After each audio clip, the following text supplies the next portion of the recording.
Hey, Millie. All right, folks. Welcome back. It is day 68. Keeping the streak alive as per usual. Once again, MAKU desu. Konnichiwa. Yokoso. Yesterday we concluded Unit 15. I have a little bit of a story as we do our total recall for today because it's an interesting one. It's a very interesting one. And I haven't done a story yesterday. We completed very quickly yesterday. Only it was a little less eventful. Maybe a little bit more focused. So let's go through our usual total recall. And as per usual, when we conclude a unit, we're gonna try to write a little bit. So let's see. As a reminder, I think it was discussing date plans and more transit stuff. And we're not going to change our color just yet. All right. So let's try the hirakana stuff first. I kind of like the idea of doing the hirakana first before the katakana. So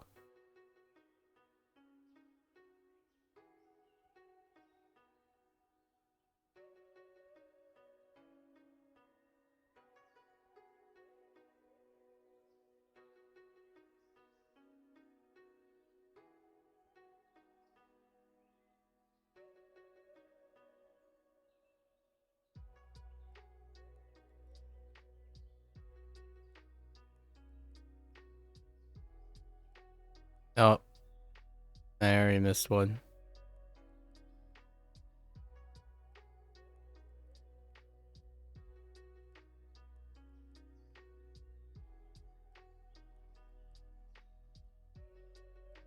Minami Gucci, right? Minami Gucci. And if we know that, we also know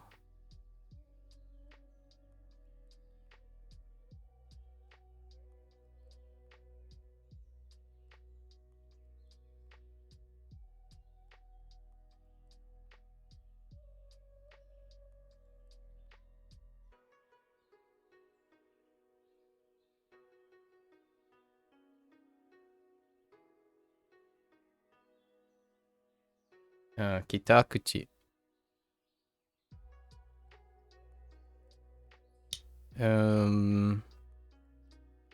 More transit stuff.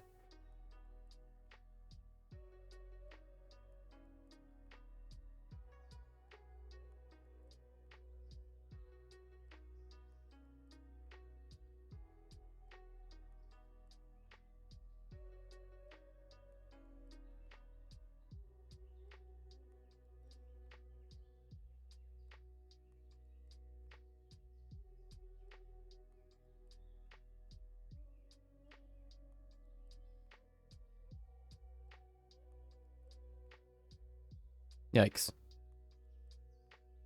Stop registering.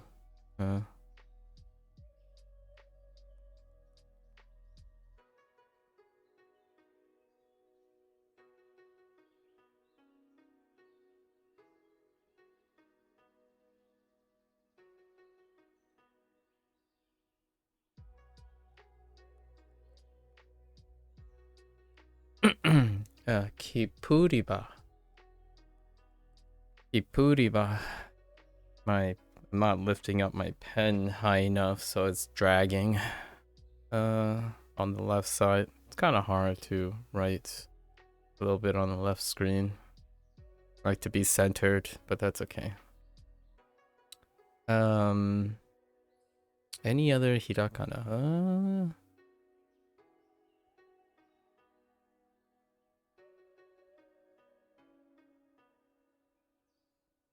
That's all. Fine.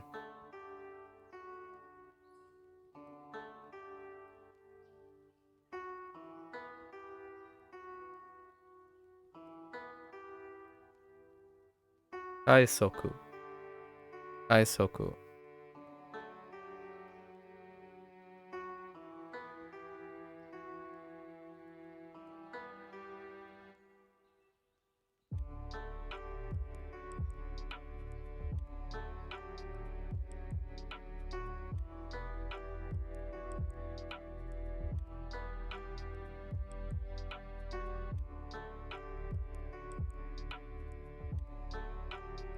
No.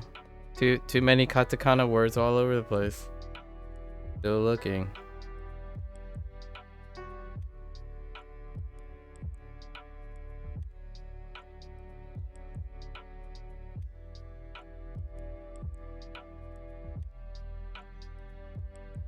Okay.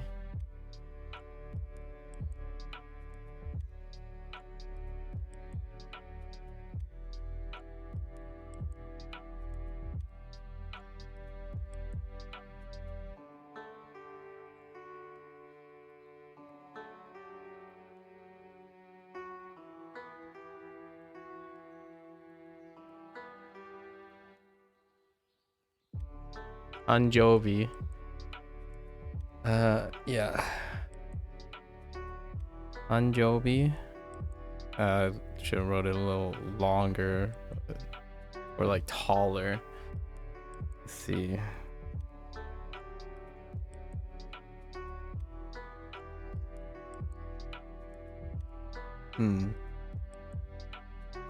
Something that isn't katakana.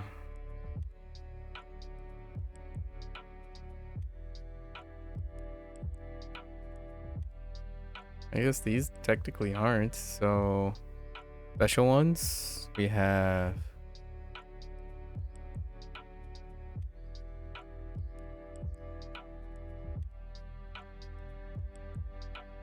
you. That's fine. Sanbyaku, right? Sanbyaku. Let's try that again.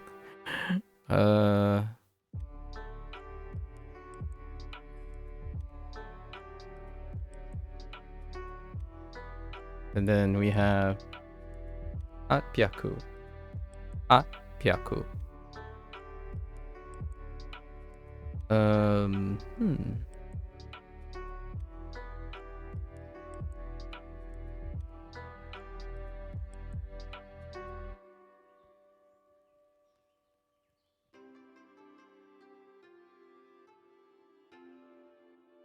Okay, I suppose.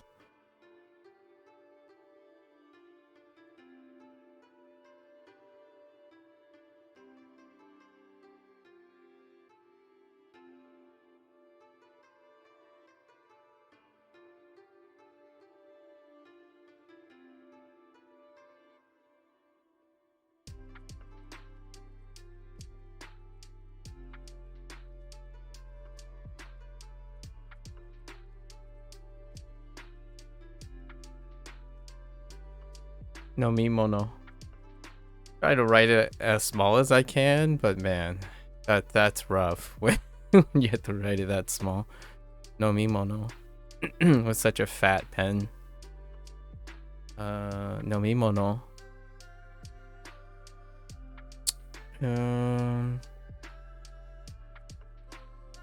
Throw in a hito. Hito.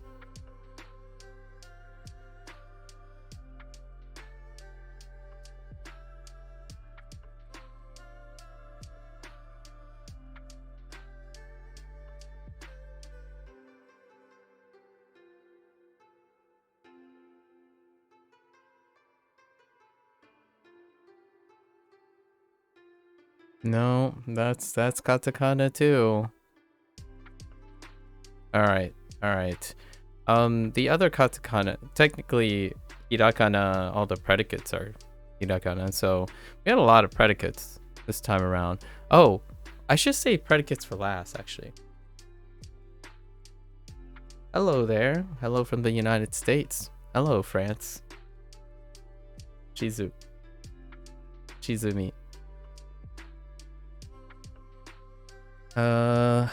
I want to save the predicates for last because there's a story. I have a story related to the predicates. Oh, we might as well write them now, though. And then I'll come back to the story. So, I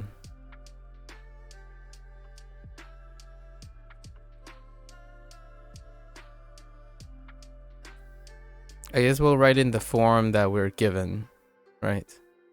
So,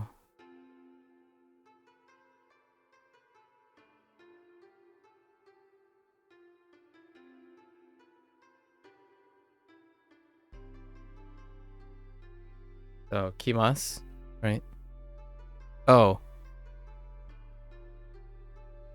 no one saw that.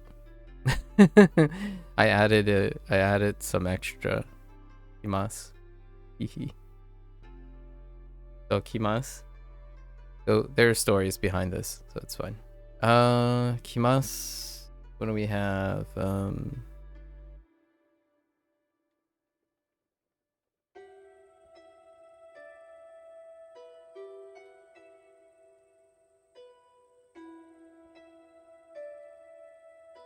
Norimasu, right?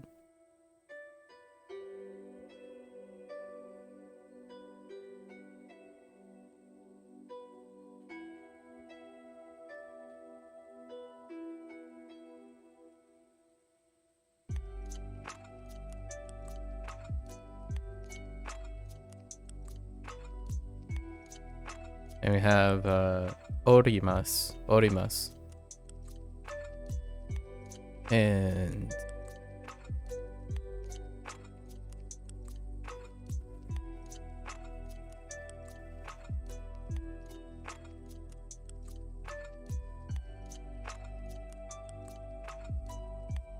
then we have yobimasu.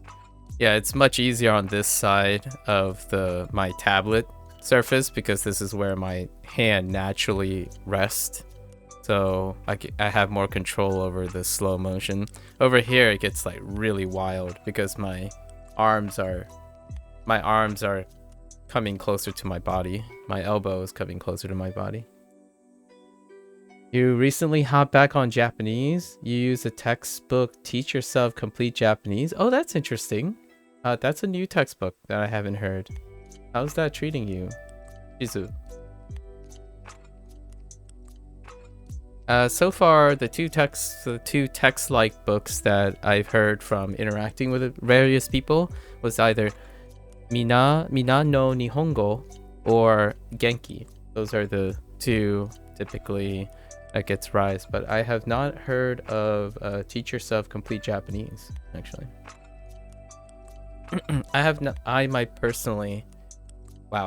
I myself have not personally used a textbook yet. We might revisit a textbook sometime down the road just to see what it's like to use a textbook. I am definitely not a stranger to reviewing things that I know. Basics, foundations is skill building. So there is a very high chance that I'm going to revisit foundational work, and textbooks offer a great opportunity. It's nice. It's designed for self-learners. Oh, interesting. Yeah. I was reluctant to try a class. Oh, you were reluctant to try a classroom textbook? That sounds amazing. I will have to make a mental note of that. I would love to compare and contrast a book that's designed for self-learning versus a book that's designed for something else. I don't know enough about the other two textbooks that are very hotly recommended, how their format changes. And it takes me a very long time to evaluate how things are designed because that's kind of what we're here for. Oh, thanks. I appreciate it. You gotta do what you gotta do. If you want to see when I'm where my writing progress is, Shizu, where my writing progress is, usually I review what I've written at every 25 days. And at those 25 days, I'm using an art program that I typically use that would capture the writing a little bit better. So the video on day 26 and the video on day 53 are the ones that are the specific days in which I use a program that actually captures my writing. Here, I'm trying to write as best as I can with this web plugin that I have, but it's pretty bad. So, but the motion of it does translate. It translates pretty well. So, if you ever wanted to see a sample of where my writing is coming, how my writing is coming along. And of course, like your comment about the textbook, right? You're seeing that it's designed in a way for self-learning. For me, I've been using Duolingo to really understand what people are using, how people are using Duolingo. So I'm specifically, a lot of times I spend most of my time talking about design choices that Duolingo made. Largely, Japanese is wonderful, right? I like to learn Japanese, so it's a bonus. For me, I learn a lot of things when learning how people design things in the process. So generally right now, my goal is to understand what is it like to have the experience through Duolingo. Some design choices here and there, like focus on, yeah, this type of pattern, that's what this does, that's what Duolingo does, and things like that. So I'm learning Japanese in the process, which is nice. I like when you were talking about specifically highlighting that you're using a book that is designed for self-learners. I like the idea of that. I like teaching. Teaching is probably my primary commentary. How can you change things and use tools and designs to tackle the different variations of teaching someone something? Yes, the Duolingo Japanese course has evolved a lot since its creation. Yeah. So I'm in the weird situation where the first time I used Duolingo was in February of this year, so 68 days ago. And the biggest overhaul to the Japanese course happened at the end of 2023. In fact, mid-December. So the earlier version has a lot of things left to be desired for previous Japanese learners out there. And at the moment, I've met one or two people who have reevaluated the Japanese course. A prominent person too, and it was pretty modest. You know, there are still things that it doesn't do, and there are things that it does do, but it's rarely ever warranted by those who have used it before 2023. So my experience interacting with the greater Japanese learning community, I would say the vast majority of people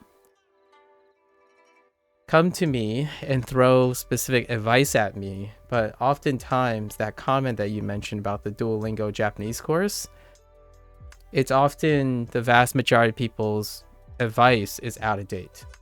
So I try to be as respectful as I can. However, that animosity or disappointment or emotions, I tend to encounter a lot. So I am surprised, it's unexpected when anyone comes to me and says something positive about the Japanese course. So I'm at a place where I've gotten so used to that, so naturally it makes me want to evaluate the state of Duolingo Japanese even more so. But I appreciate the more positive spin when you heard good things, because actually there are things that people think the Duolingo course doesn't do, but it clearly does. And that's kind of reflective of the early days. And I think, honestly, that's true for pretty much any of their new language courses. The new language courses, right? They're underbaked, as in, this is a live service model. So it's kind of like an early access game or something, right? It takes time to move along. So I imagine maybe the culturalisms are a little bit different, but yes, the Japanese learning community is exceptionally passionate. The other ones, like for example, the newer ones, they're like, oh, it's a starting point and stuff. So there's some cultural differences between the passionate and the less passionate. Like what I mean is a really rigid passionate, and they both have their charms. But in this case, when it comes to the Japanese community, I can definitely feel the passion. I am not exactly on the same page when it comes to the passion being more of a doomsaying, because I've been doomsaid quite a lot in the last 68 days, but it's nothing that I haven't encountered when trying to be an outsider in many communities, right? So anyways, I'm gonna continue here. So we got get on, get off. We'll talk more about that. We have where, call. I think those are the new predicates. Oh, wait, there's another one.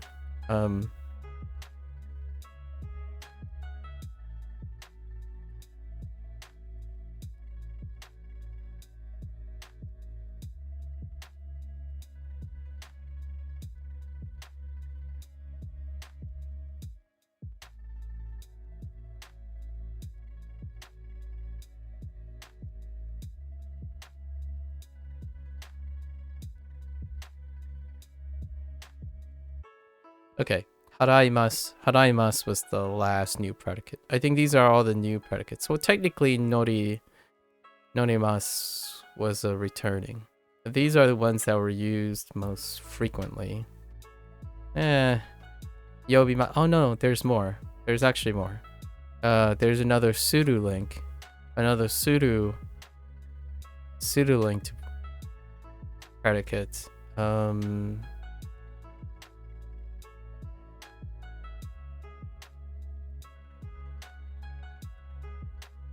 Whoops.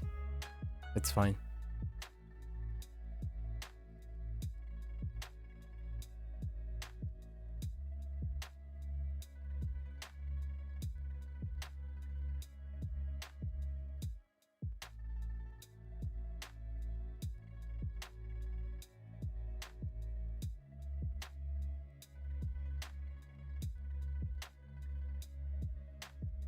Oh, right. In this conjugation. Sure. Ugh! I missed. Okay. So, yukuri shimasu. Yukuri shimasu. Yeah, yukuri shimasu.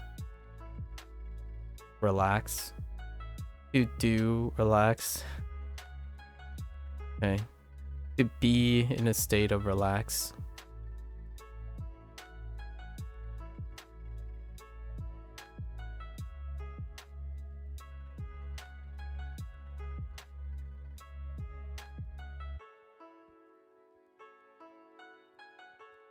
Oh. Sorry, I'm eavesdropping. Okay, we'll have stories. There's stories involved in here, so I will get to that in a bit. I have a learning story involving that.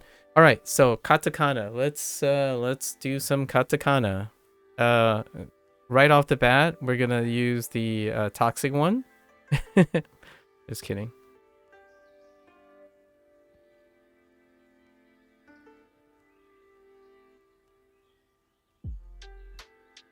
Swa. Swa. Yeah, swa. Swa. Yeah. Swa. I can tour. And then let's try. Okay.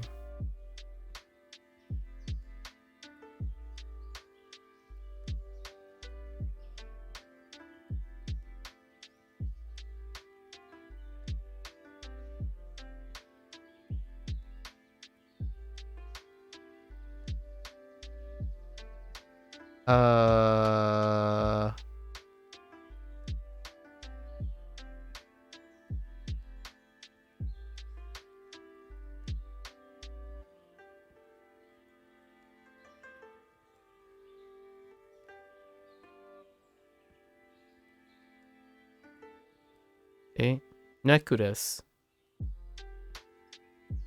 Okay. What else we got? Okay.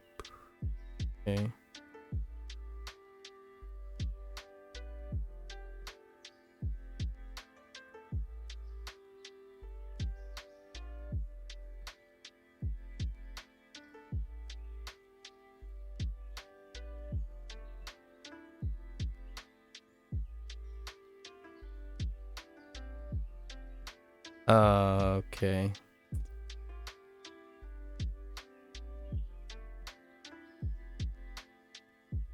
Oh. Puraus. Puraus. Puraus.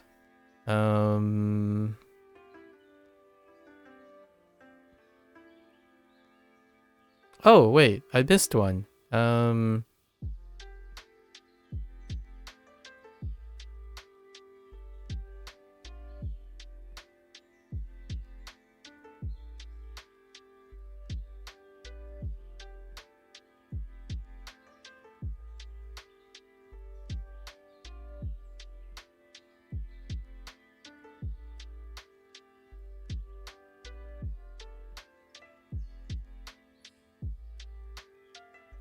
Udedoke. Udedoke. Watch. Alright. Let's get more toxic.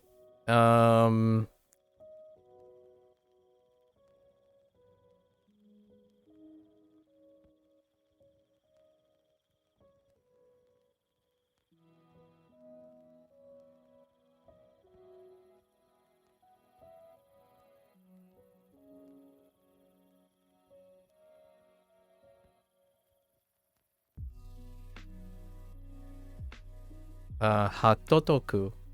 Hatotoku. Oh, wait, I missed one again. Oh, now things are coming back. Holy,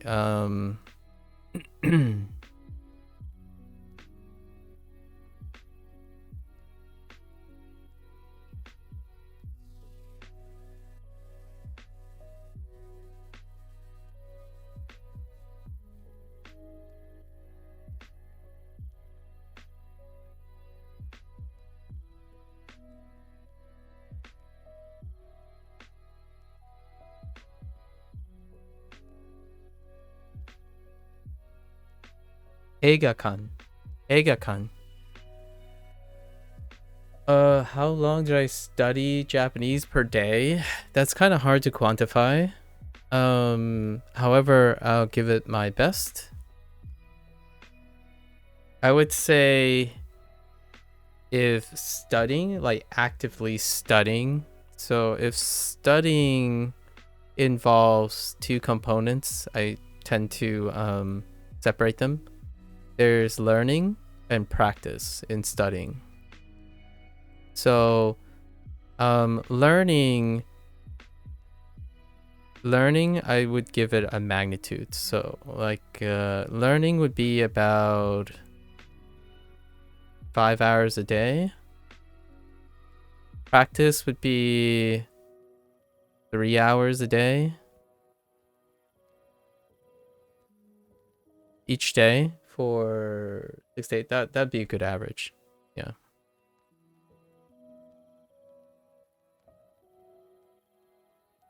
So learning almost exclusively 90%, I'm going to say 80% of my learning actually is on Duolingo. And then 20% comes from like flashcard, like YouTube things, YouTube flashcard things. And then like grade reading and whatnot. Or actually grade reading would be considered practice. And then for practice, I would say 30% of the practice comes from Duolingo. And then the rest of the time comes from things like grade readers, live media, anime, that kind of thing. Yeah. So the reason why I'm breaking this up is Duolingo encompasses almost all my vocabulary. So like 80% of the vocabulary comes from Duolingo, 20% of it comes from YouTube. There's a lot of non-overlap because Duolingo prioritizes specific types of vocabulary around themes. However, on YouTube, whenever I learn new words, typically it's because of the JLPT. So the way I do flashcards, I don't use Anki. I let someone else decide what words are interesting, right? So I look on YouTube for flashcard stuff. Whatever flashcard set it is, it's going to be regulated by the JLPT because a lot of times people talk about passing the JLPT. So it's going to be like a 20-minute video where they flash a new word, some images, some kanji and stuff every 5 seconds or 10 seconds. That's where I learn 20 other percent. So right now I'm about at 1,000 words in Duolingo. You add 20% of it, it's 1,200 words. And then for practice, Duolingo itself, 1 to 3, it's actually reviewing. So every third day, it's actually reviewing. So that's just practice. You practice all the words you should and have already known. And then 70% of the time, I'm watching anime. I watch TV shows that have multiple things. And then I watch interview. I watch a lot of linguists mess around with English interviews and stuff. So 70% of the time is me hearing Japanese and seeing Japanese I already know. I'm not actively learning new things. So if there's an interview and there are words I don't recognize, I'm not looking them up. As in, I'm absorbing and seeing what I recognize. So when I'm watching anime, if I pick up like 50 to 60%, I'm not going through the dictionary and looking up the other 40%. That's not how I go about practicing. Practicing is to pick up everything you already know as opposed to learning something active. So Duolingo is when I'm most active in learning something, be it grammar points or anything. And then Duolingo introduces patterns, and then I use Tofuku as a grammar source. And that's actually practicing because I take the patterns I learn or see from Duolingo and I practice them, as in I read articles about those patterns to explain them. But that's technically practice because I already know the patterns. Now I'm explaining them, kind of thing. In a way, it's kind of a mix. It's a learning and practice experience. I get reminded of what I already know in patterns, and then that's how. And I don't get burnout. Long story short, to answer that question, my life has been a gigantic ball of burning fire. I made my wings and I flew towards the sun. I flew into the sun and then returned. So I have burned out in my life before. Hence, from that experience, rarely do I get burnt out anymore. Because most of the time, I'm practicing the skills that I've learned and acquired over the years. And the main focus of my goal in streaming and whatnot, or sharing my experience, is how to regulate all the things that may contribute to burnout. One of the underlying things about playing video games and enjoying video games or learning something like language learning or practicing life skills, practicing communication, dealing with depression, all of them kind of seemingly touch being burnt out as well. Burnout is not that much different from when life starts being colorless to you. You start entering a routine in which you do not infuse new observations, new techniques, constantly sparking yourself to reinvigorate yourself. You lose motivation, that type of thing. Those are one of the end goals, one of the end results is burnout. And that could be presented in like a midlife crisis, a career pivot, what have you. So most of the time, if I had to say what someone asked me a lot, or like lots of people ask me what my goal is for all this, it's not learning Japanese. It's actually not even technically primarily evaluating Duolingo, although I use these because they are goal-oriented things that people can relate to. The ultimate task of this, whatever I'm doing on this YouTube, is to demonstrate that whenever I'm on stream, I can participate in something for a very extended amount of time at a high level in which I do not show evidence of being burnt out or being exhausted, that kind of thing. And over time, doing these things give me the opportunity of discussing and sharing various things that keep one from effectively burning out. And that's kind of the idea. And if anything, if you're not here to soak in all of this, my major goal, the secondary major goal, is when someone is explaining that they're having a terrible time or lacking motivation, at least in this manner, I can encourage the person, and I'm the source.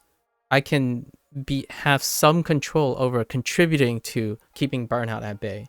So a lot of times for language learning, what I'm doing now is if someone is like learning along, that's great. That's parasocial relationship encouragement manner. However, when someone says, oh yeah, they don't like Duolingo, explain it to me, right?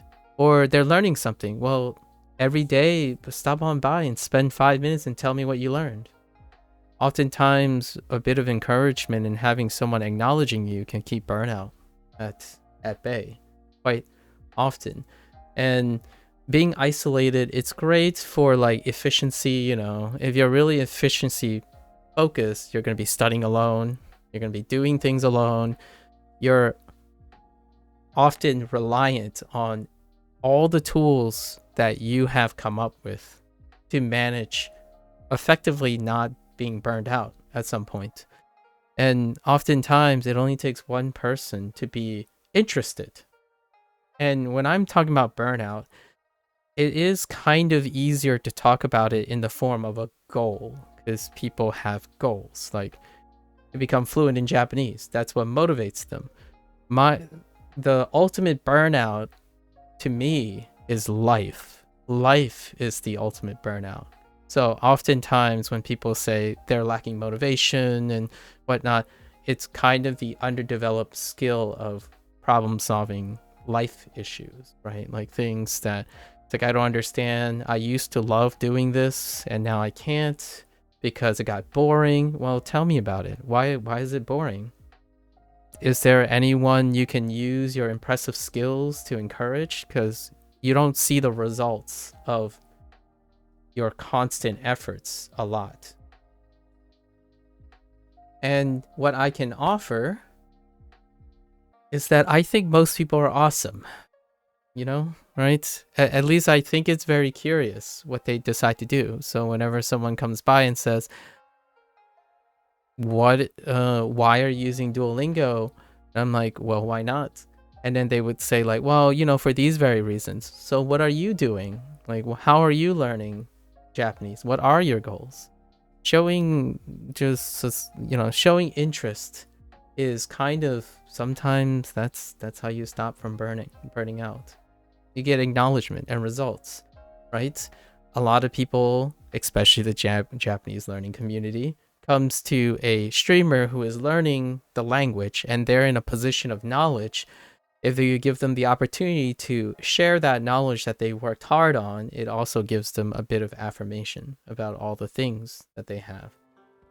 Although I don't require that kind of thing, it's nice that there are other people who can probably use that affirmation. So for myself, I'm very old when it comes to education and self-education. It's actually been a suggestion have been presented to me, or a question to me about, would I ever consider talking to a teacher, right? And I thought about it, but it has been a very long time since I've been in a position where someone is hired to teach me anything. And that's kind of where my empathy ends with other people. I usually feel very conservatively confident that I will be satisfied with any type of approach I take. And that's usually having fun doing it, right? Yeah, having fun. In fact, I would even argue that having fun is secondary to me. Learning something is primary. I'm always looking to learn something. Generally speaking, unless I'm asleep and I'm tired and need to eat, then I'm not looking to learn anything. But yeah, I would say I would love to be an educator professionally again. However, at this moment, I am not a professional anything. So this is just to describe some of the things I'm doing. And maybe in the future, you know, if you come back in day 200 or 300, this is for Japanese, the projected time of completion for Duolingo Japanese course is another 6 months. So another 6 months from now. So you'll probably see me hit at least 300 days by the time we complete the Japanese course in Duolingo, with plenty of stories and plenty of new things. I switch it up every month, so there's 2 or 3 new things I'm juggling every basically 25 days. So the next 25 days, the mark would be on day 75, and I'll be switching up the way I'm using Duolingo as a form of inspiration. So over time, it's gonna look very different. Like if you go back to like the first 25 days, I did something very, very different. And that's how to keep burnout at bay, if you're curious. One of the techniques that has kept me going regardless is doing something new based on your own preferences. And for me, I usually draw the line at these kind of things, like this type of thing, at a month-ish, 25 days to a month. I will be swapping something up. It keeps it less mundane, and then I can swap back to something old. So as long as it doesn't stagnate, it prevents me from getting burnout. I'm not grinding per se, but the word grind is what people associate with these kind of things. Kind of novel every single day. So, and today's day 3. So today's day 3, which we concluded the previous unit, and this is what I do most of the time. And before a new unit, and after the day 3 of a review unit, I usually talk a lot more about something outside, like regarding learning Japanese, as opposed to focusing on acquiring new vocabulary. But yeah, that's a little bit of a primer for my day 75 review. I'm working on essays and stuff that I'm going to share for day 75. Usually that's just me talking in front of a blank canvas for 8 hours or so. Adding variety is an advice I heard from someone else today. Guess it's legit. Yeah, variety. And variety in routine. Variety in routine. So for example, if you did a fitness routine, right? When you do a fitness routine, there are a lot of ways to stimulate specific types of execution. And I go back and forth so that my body doesn't stagnate. If you want to use like a physical adaptation kind of thing, it's understanding that the human condition can be prone to complacency. So understanding that you will get tired of routine, you can spring it, you know, you can reinvigorate it, and then you can go back, right? You can go back to it. So one day you can run 1 mile, you know, for a month, then run a fast half lap for a month, and then back to a mile. Some people's programs, they actually change on a daily basis. So, or every other day. So sprinting day on day 1, long distance running day, and then cycle through it. Yeah.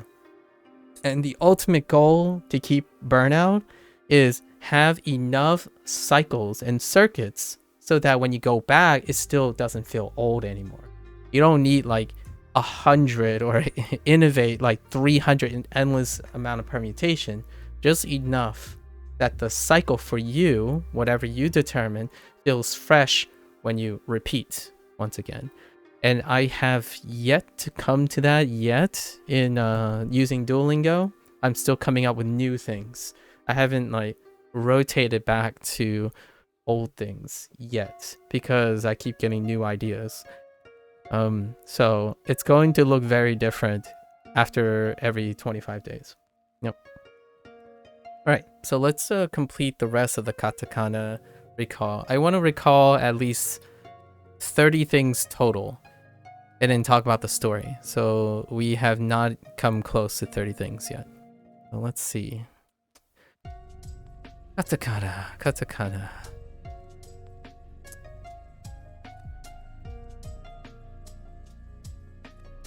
Cheap one. Sutsu. Sutsu.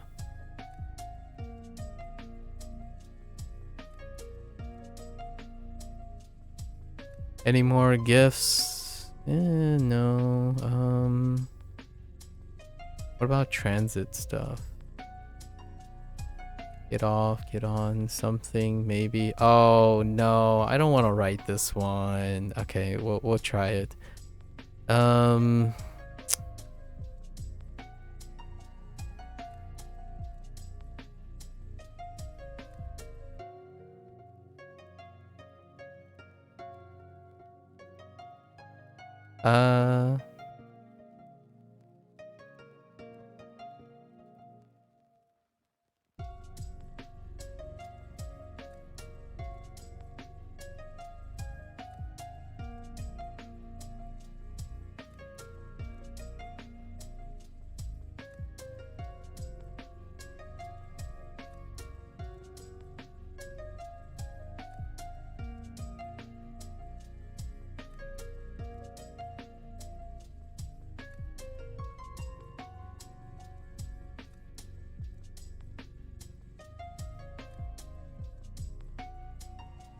Information.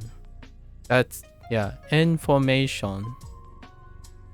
Information. Yes. Information desk.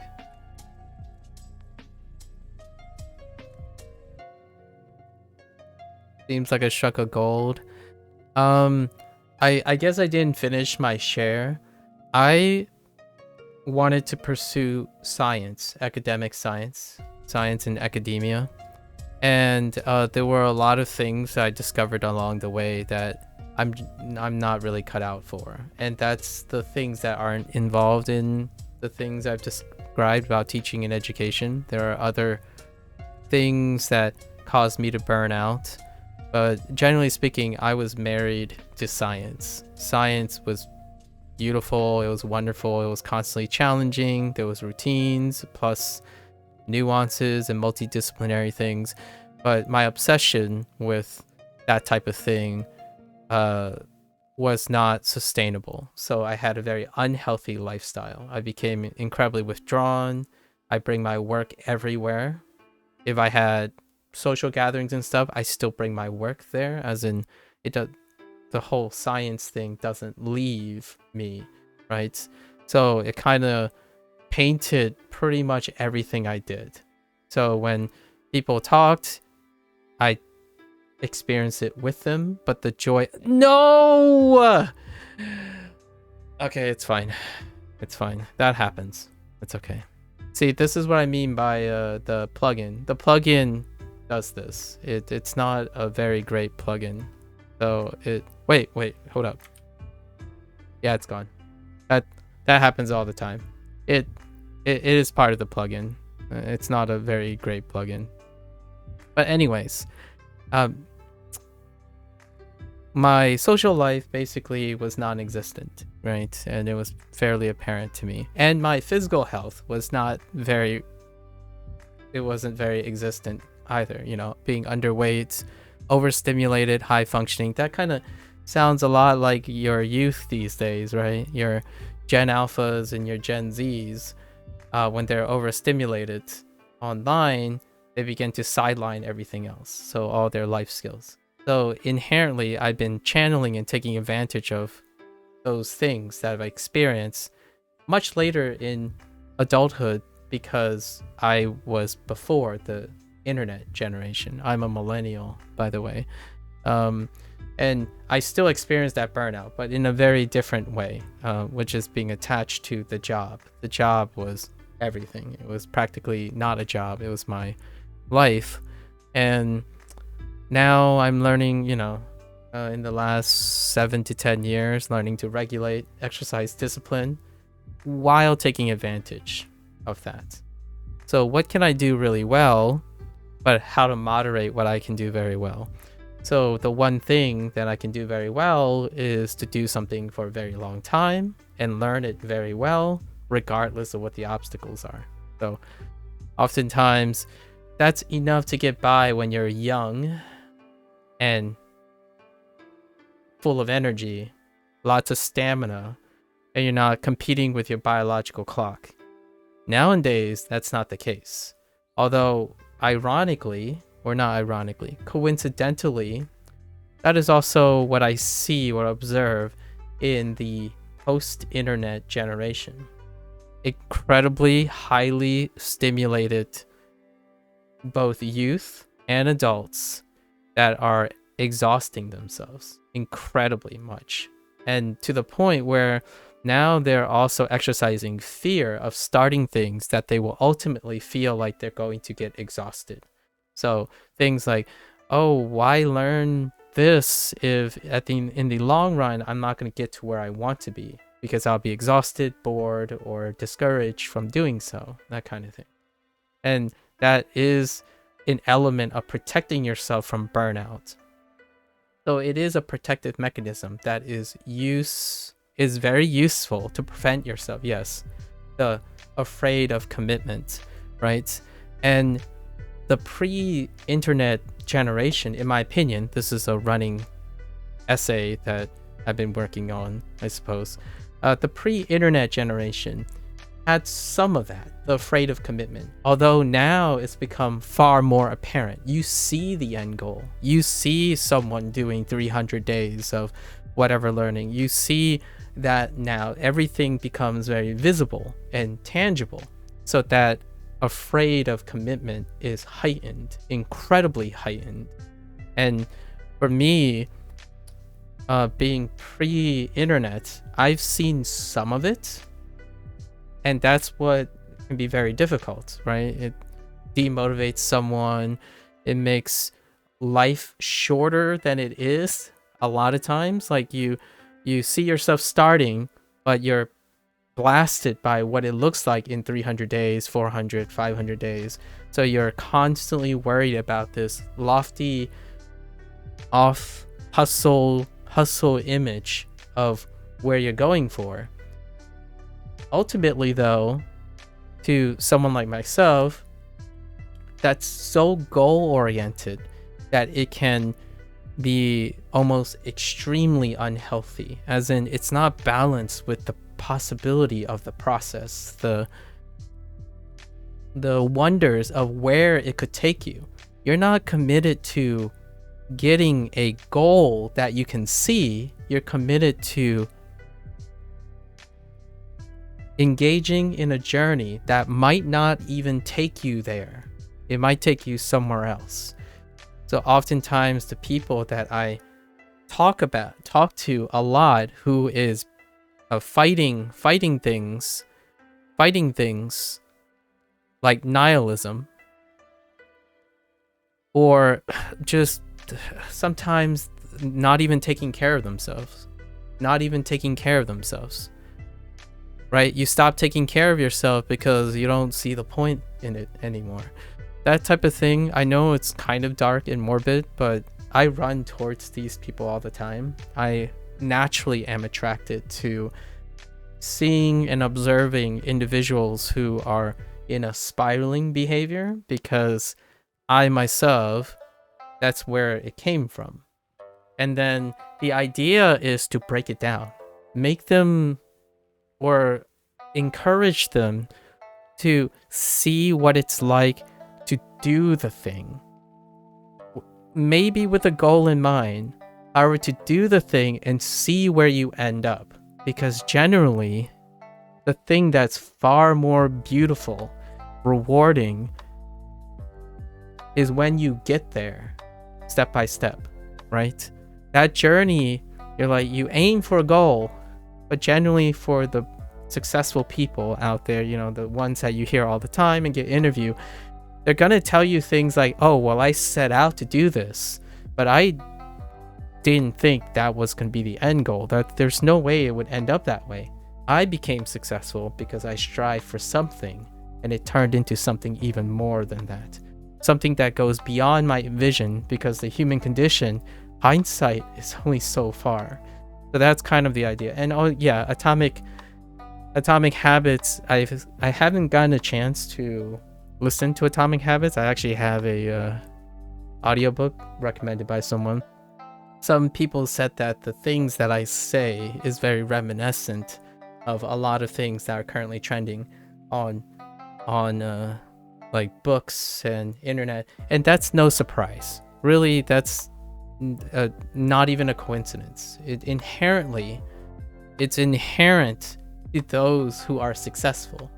I'm not saying that I'm the most successful person ever, but what I consider is I am successful because I'm consistently happy.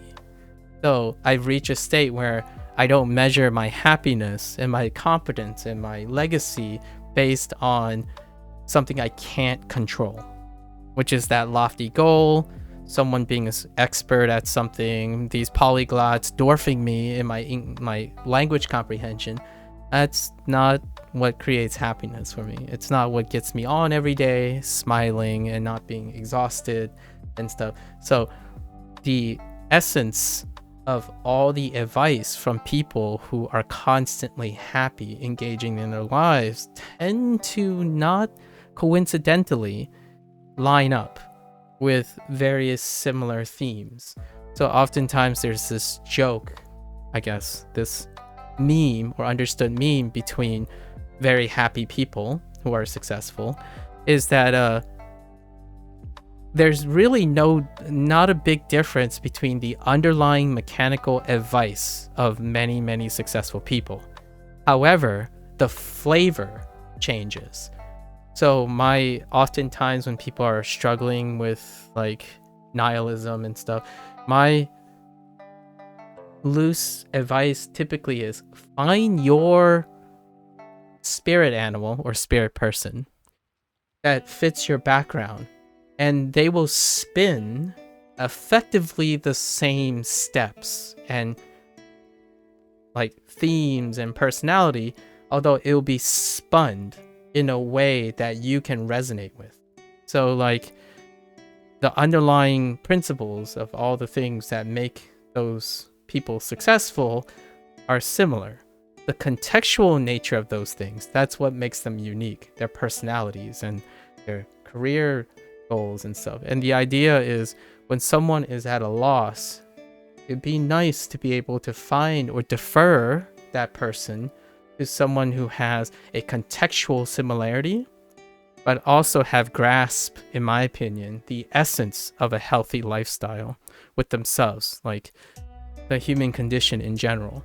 So when it comes to those things like Atomic Habits and my ramblings all the time, ultimately is to get independent of context. The thing that makes most of these individuals similar is they have a command of the human condition. You understand what you often do, what other people often do, how you work around it. So regardless of the context, you will be able to do that. And that confidence dwarfs insecurities, concerns, nihilism.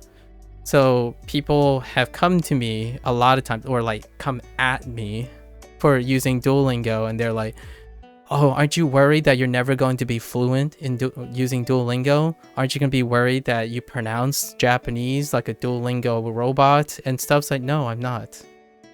I do the thing, it'll become something else, it'll lead to something else. Rarely do I ever feel like I'm worried about coming to a dead stop. Life's a journey.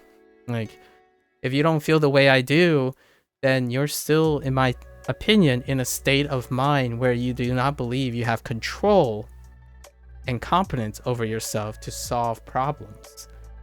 I rarely ever feel like I'm doing something wrong only to get it corrected later. This was asked of me many of times, or insisted that, like, oh, you're learning Japanese wrong. I'm like, I'm learning Japanese. I don't really care how I learn it. If it puts a smile on my face every day, it's going to be contagious. It's going to be informative, right? I could never become fluent in Japanese by the time I die, and I'll still be happy.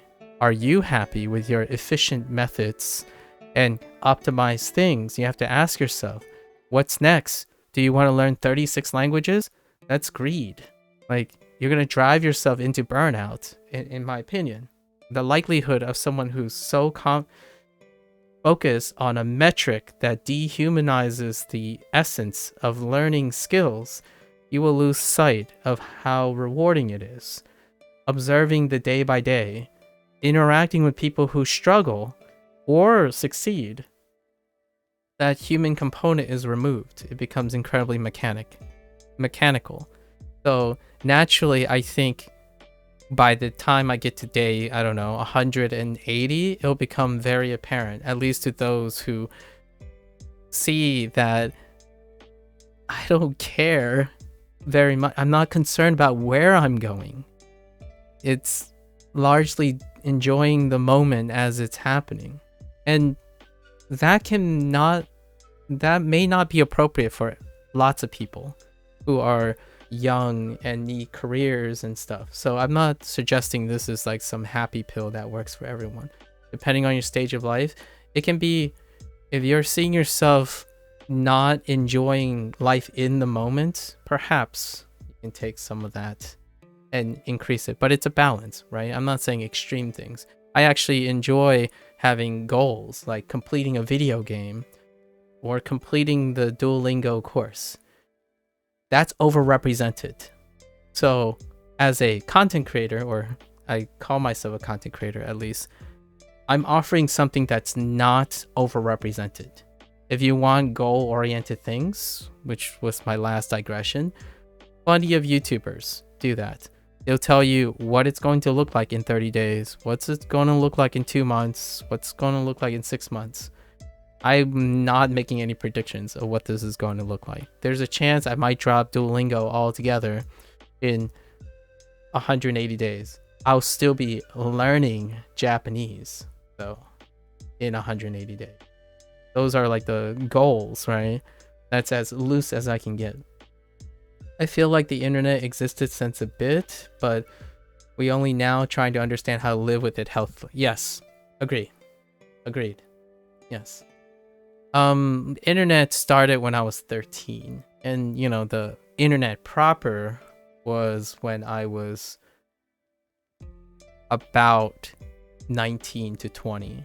So just to give you, I am 37, by the way, Shizu. I'm 37, and I would say and thank you, Nojo, for the daily motivation. My peak in hyper dehumanizing mechanical prowess, you know, that youthful burn was about your age, 25. I would say around 27 and 28 is when I peaked, and then the next couple years is when I started declining dramatically in a very noticeable way. And it's one of those things, when you have a problem, one day you're going to be standing in front of the mirror and you look at yourself, and I saw like someone who barely eats, who barely sleeps, who talks to no one anymore. It went from going out maybe once a week again to going out once every 6 months. So, And that is a way to paint the upper threshold. Like, yes, I study a lot. I do Japanese a lot, but I'm doing Japanese while I'm enjoying everything else. I rarely hyper focus on a single task. So when I say I'm using Duolingo for 5 hours of studying, it'll become very obvious that all those 5 hours on Duolingo, probably half the time I'm enjoying my time talking to other people, sharing stories, doing this. Exactly this moment here is a great example of I'm doing a lot more than just studying. I'm doing a lot more than anything. Aw, Nojo's a Gen Z baby. Well, actually, Nojo is Gen Z Alpha border baby. Yeah, Gen Alpha is officially most of Gen Alpha is officially turning 13. So from 12 to 14, plus or minus 1, is the barrier for Gen Alpha. And for me, I usually, well, you're close. you're very close because they're about to turn 13. So most of them are 12 years old right now. So you're like the border. You're the border of the new gen. Yeah, you're the border of the new gen. So you get that you get to choose, Nojo, am I Gen Z or am I Gen Alpha, right? You're the border baby. Yeah, so every like 13 or 14 years we kind of I feel like they're grouping it in the terms of adulthood, right? Like when you reach adolescence and then when adulthood happens. Both are bad. You know, they also have very good things, Nojo. They're both good and bad. You gotta look at it more than just focusing on the bad things, you know? You're from 1999, a few years from millennial. I see. And just for the record, I want to make it clear, I use the designations to give an idea of time, not personality. Obviously, it would take a behavioral psychologist and a sociologist or an anthropologist to understand the behavioral patterns of things. Specifically, it's to collectively kind of give a grouping of time, an age time, because Gen Alpha now are reaching adolescence. So I use Gen Alpha as a way to say they're around 13 years old. They're going to go into that life cycle, that biological clock time where they're involved in specific issues, right? Or things that they're doing. And then if you're about 20, around 20 plus, you're Gen Z, which now you're dealing with adult life, right?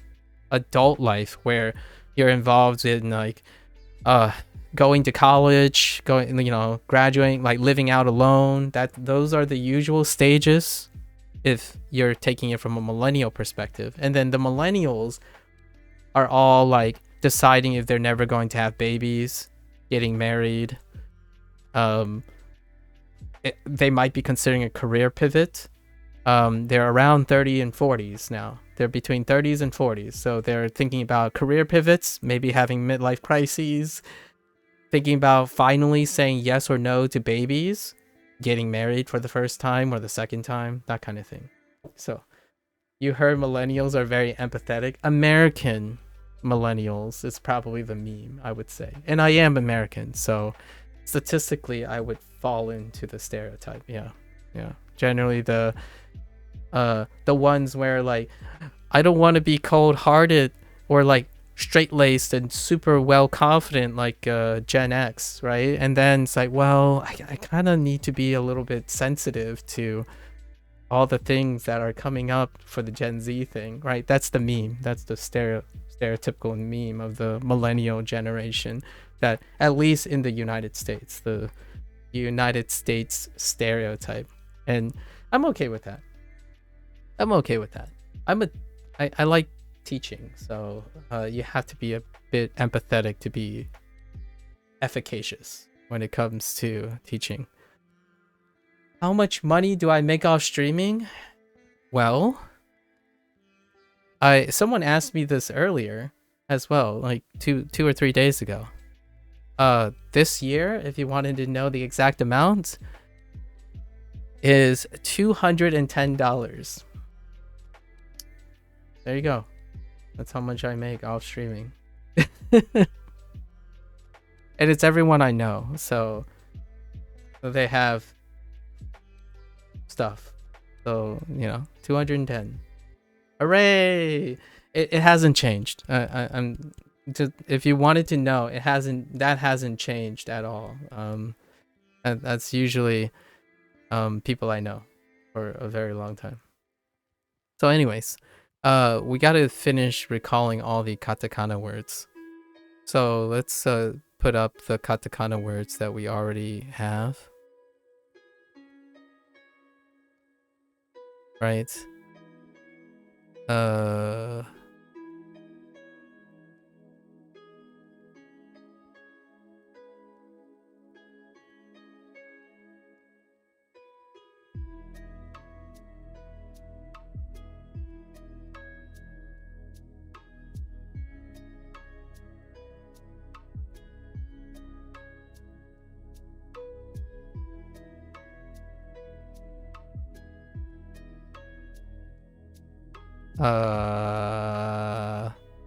We'll go from here.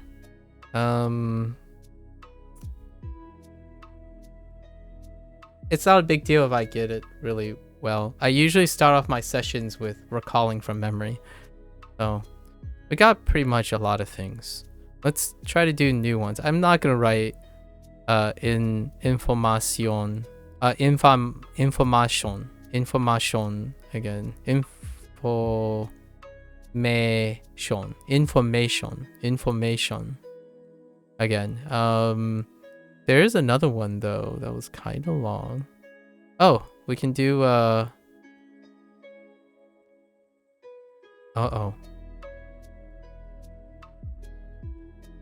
Okay.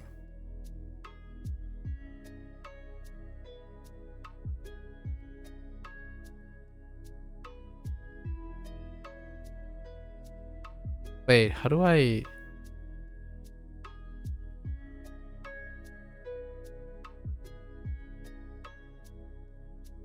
Oh.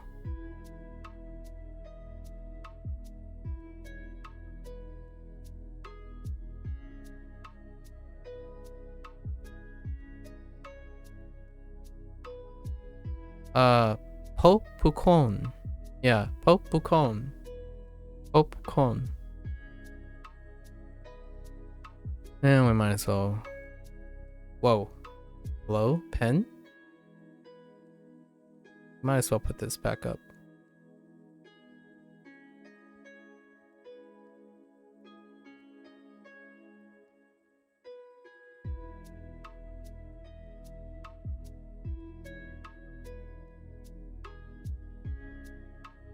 Okay. Ototoku.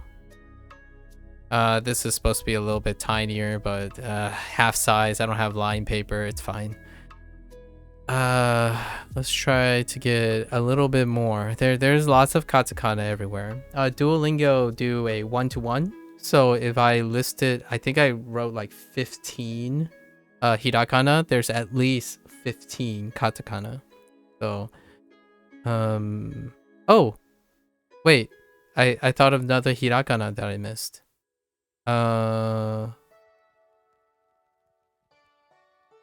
Whoops.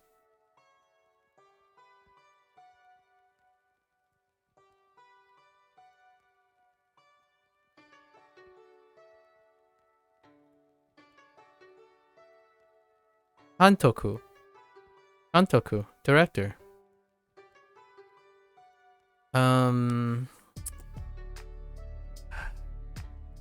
What was the last thing I wrote? Sutsu? Probably. Oh, here's one. This is unrelated.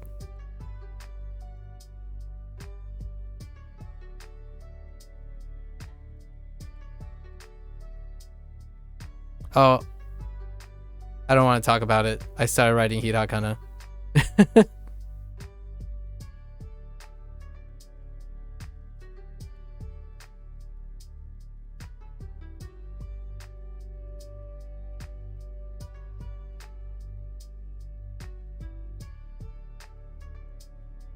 Orange.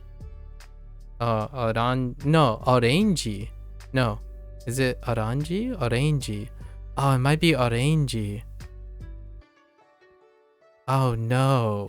I feel like it might be orange. Well, we'll see. Orange? Yeah, orange. Yeah, orange. So, yeah. Thanks, Hank. Orange. Yeah, orange.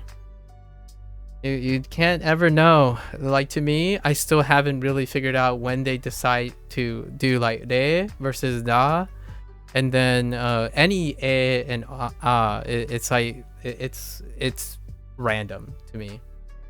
Sometimes it's that, sometimes it's not, and then sometimes when they decide to do like to at the end, like like this,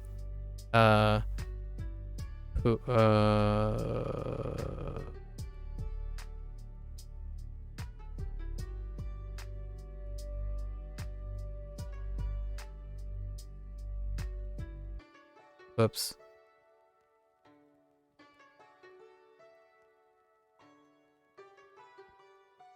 Purezento, right? Purezento. To. So sometimes, you know, you have to remember that it's do or to, and yeah. And then this, it could be purazento instead of pure, right? Lots of ra and de interchange. Good old katakana. Let's see. Was there anything else? We don't want to linger too much. I was gonna do a longer day today. I don't know if I'm gonna do a longer day today. I might actually slow down too, because I have video game things tomorrow to do. Each day we'll have video games things. Which, come to think of it, today is Monday, but I do have to mention this. I'm gonna be doing a video game related thing at the beginning of everything. So, I play a game called Neverwinter Online. So the first week is a Tuesday launch. So tomorrow, Tuesday launches are going to be before Duolingo. Duolingo is when I'm going to chill, so to speak. It's kind of weird, I know. Like, learning Japanese is chill. It's like, yeah, it's really chill. When you use the noggin, for me, everything with the noggin is pretty chill. But then I'm going to switch to Mondays, because Mondays are reset days. So every Monday, I'm going to be doing something for like 2 to 3 hours before hitting Duolingo. So we might actually slow down. I might separate it into bigger sessions. Anyways, I'm going to review that later. Let's see. Is there anything else? Let's throw some katakana, right? Oh, I missed another one, right?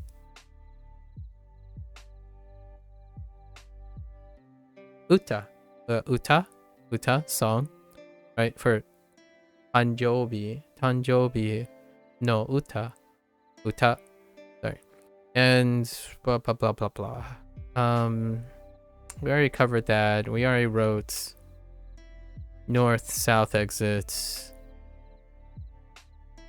express.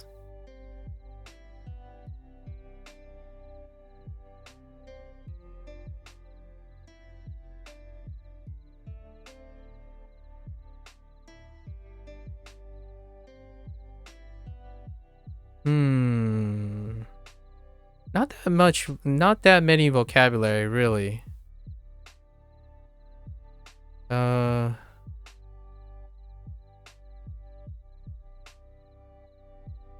We wrote the numbers, right? We wrote the numbers. Anything on the date front? No, we did most of that.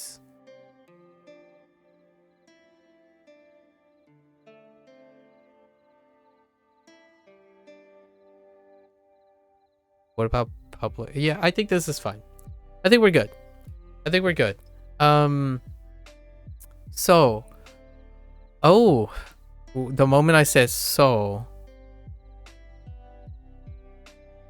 there's something that has no in it. and I made the comment about, oh, monoreru, monoreru. Mo and no is rarely used so far in all the katakana, and this is the first time mo came up. I made a comment about that. Monoreru.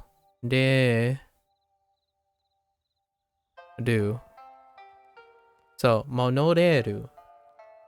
Monoreru is the reason why is mo rarely comes up.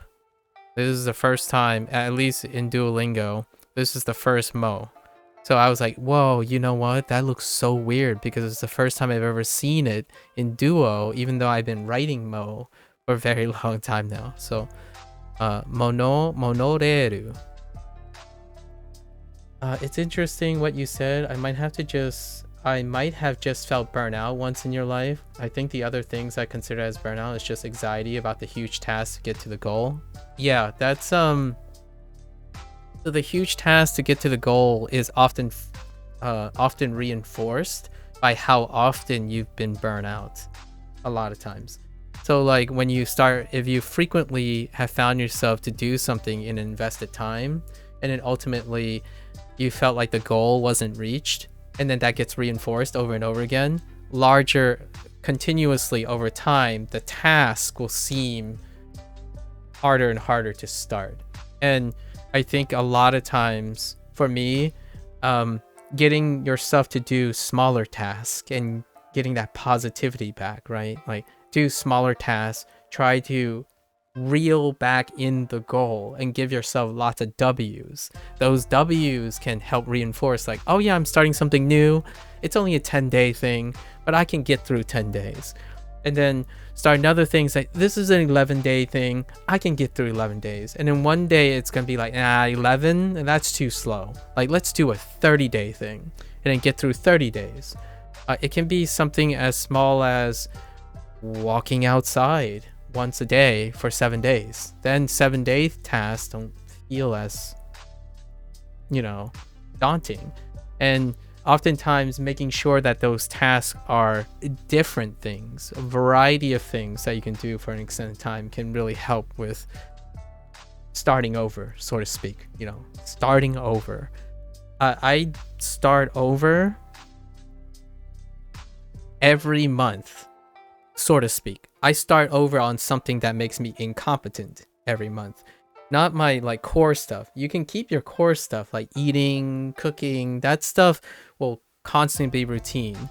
It's balanced out by sprinkling something to do, right? And for me, video games provide that. Video games can last for a week or two. So I will try to do something different with the video game, as opposed to how people play video game most of the time. The kids, the Gen Zs, how they play video game. They play video game to achieve the same satisfaction a lot of times, right?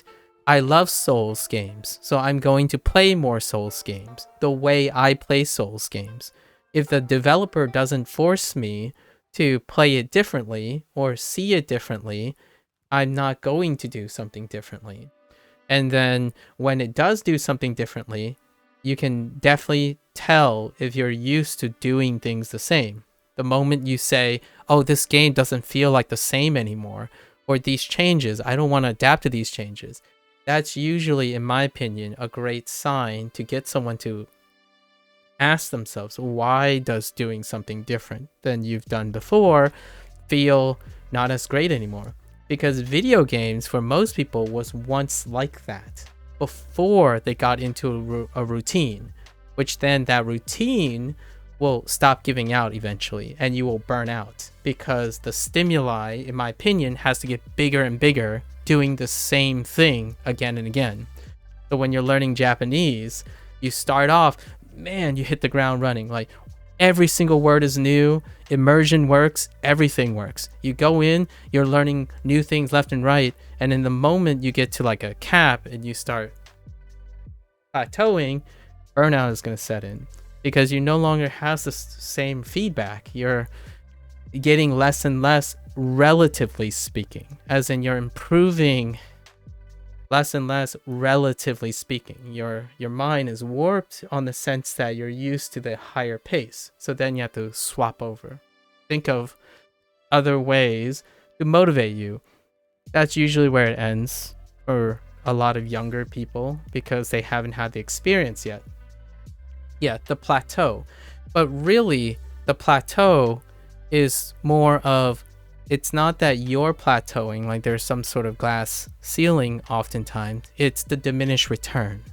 The diminished return kicks in because mastery and proficiency requires an increase in input, but the output is not measurable anymore. It's not as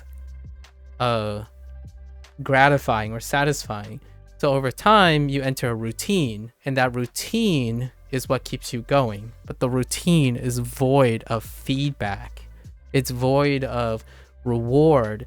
It's void of many things. And extend that to 5 years at a job. Extend that to any skill that you've been developing for like 10 years. It will become less and less colored. There's less things. And one way to combat that is to breathe color back into it. For me, I'm not suggesting this as like a pill to solve everything.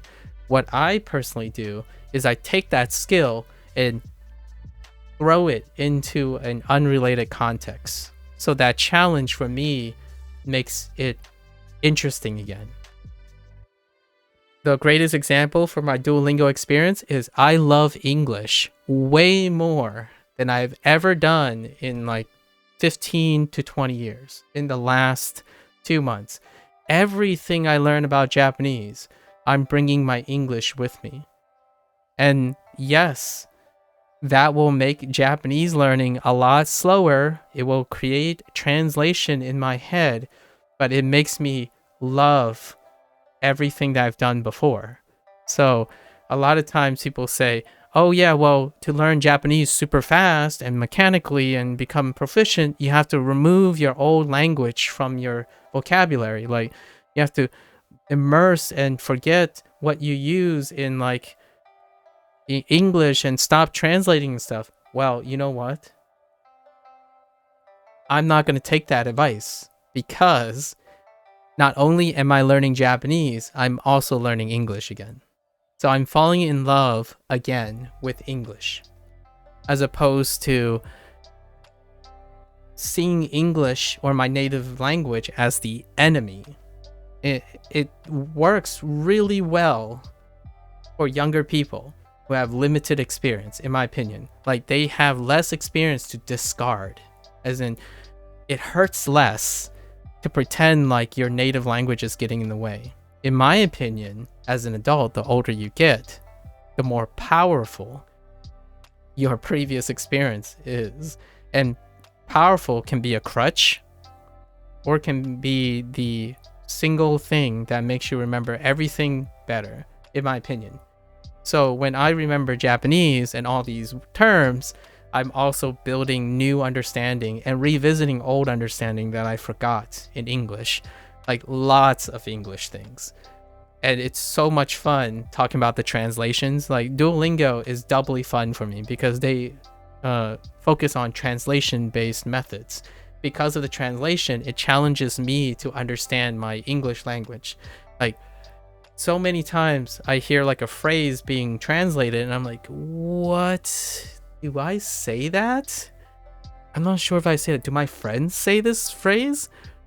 And sure enough, after I learned this, I'm going to learn English in the languages, in my targeted languages. So I'm going to learn English in Japanese.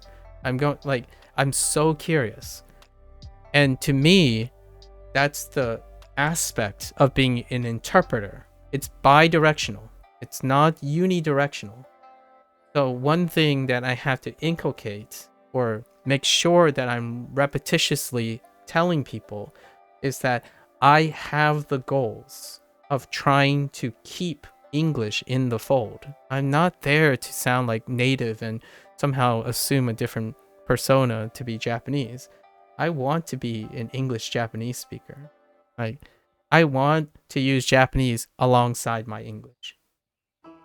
Lots of times I think Japanese learning community are incredibly passionate because they want to live compartmentalized, and that's perfectly fine. If you're young and you barely have developed your English skills, for all intents and purposes, objectively, if you start young and you learn Japanese, you're dividing your time between languages. My experience with English characterizes, like, if I can invest 8 hours every single day, roughly speaking, to the studying of Japanese, imagine how much time I spent in English. Like, imagine how much time I've spent in English. And you come to me and say the quickest way to Japanese fluency is to remove and pretend like you don't have any experience in English. That is wildly absurd. Not only am I going to show that I don't care if I don't become fluent in Japanese, but I can also learn so much more about the intersection and the interaction between English and Japanese. I mean, you can't really remove yourself from English. We're using katakana. It is so hard for you to fight yourself in katakana. I'm like, oh yeah, just learn the katakana. Don't worry about the English word. I'm like, the amount of time you're spending trying to prevent yourself from thinking in English, it can be used in a different manner, in my opinion.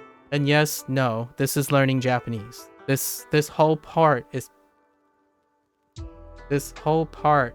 is involved in everything. No, it's not. It's both.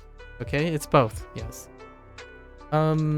It's like logarithmic growth. Yeah, more progress at the beginning and less at the later stages. Yeah, unlike exponential growth, indeed. Okay, so, are we going to find more words in? No. I think we're good. I think we spent quite a lot here. So a lot of time here. So let's go look and see if we can jot our memories. Escalator. So we forgot escalator again. That's fine. That's the one that I was thinking of. I'm like, there's another long one. Okay, so uta, wine, steaky. I'm surprised I didn't say steaky. Huh. Suit, necklace, birthday. Actually, I got most of them, except for dato. So we actually got most of it. Two or three. Dato, wine, steaky. I'm okay with that. And escalator. That's fine. That's not a lot. We actually got almost all of it. Oh, and now we're gonna talk about something Japanese related. I have a story. So some people tell me, and I agree with them, Duolingo has Duolingo-isms. We're gonna call them dual-isms. Okay? And when I'm busy learning on my outside thing, I've encountered another dualism. And this is the reason someone asked me way earlier, like, dude, do you use a Jisho? Like Jisho, right? A dictionary, right? Like jisho.org. And I told them I use a verb conjugator.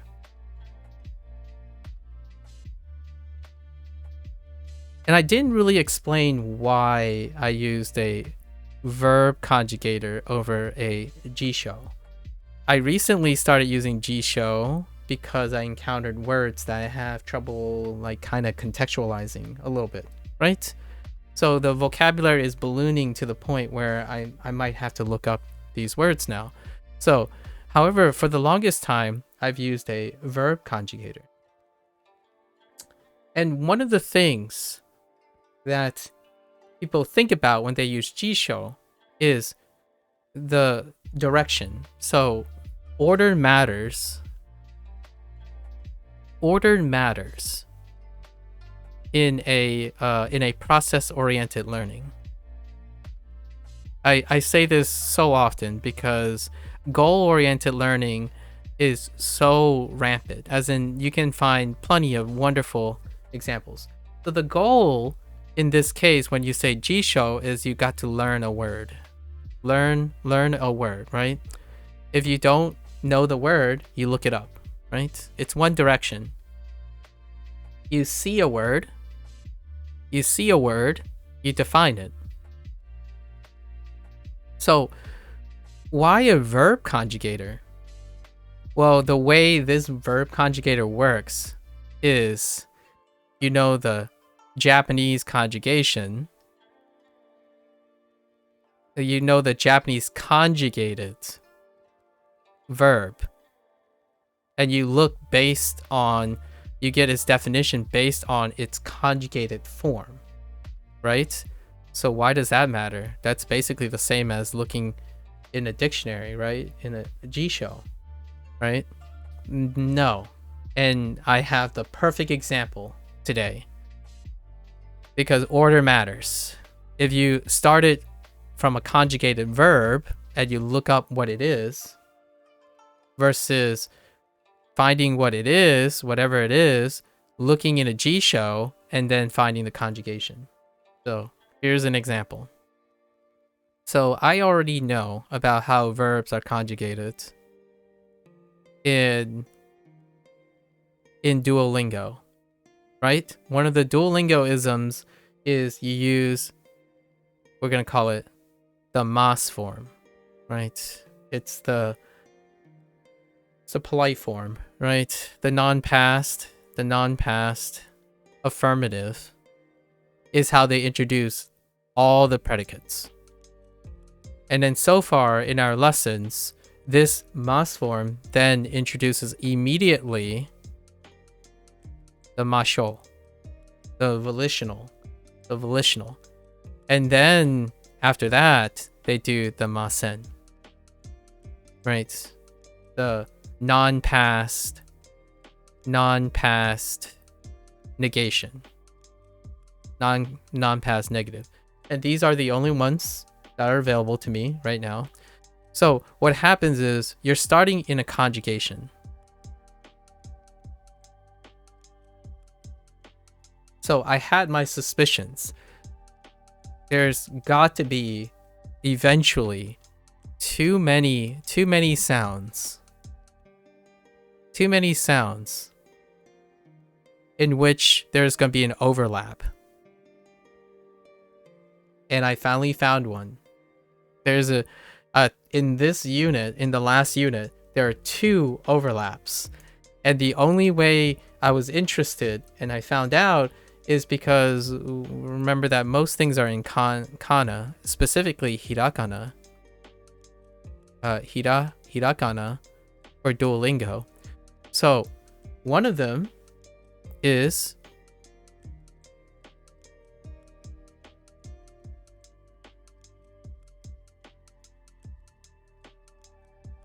kimasu. One of them is kimasu. So Duolingo, doing the Duolingo thing, we already know iru. And we already know the kanji for iru. So even though it's kimasu, right? Even though it's kimasu,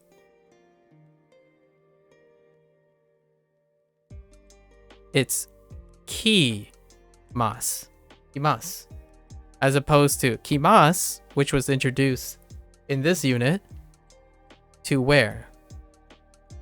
And how would I know that these guys overlap and not overlap elsewhere? Is because I use a verb conjugator. So I typed in kimasu and it came up with 2 results, as opposed to you write to wear or the plain form. You wouldn't get them mixed up. Actually, you wouldn't even get the plain form mixed up, because one is iru and the other one is iru, right? So that's the fun part. The second one is unexpected. It's super unexpected, so it put a smile on my face. It's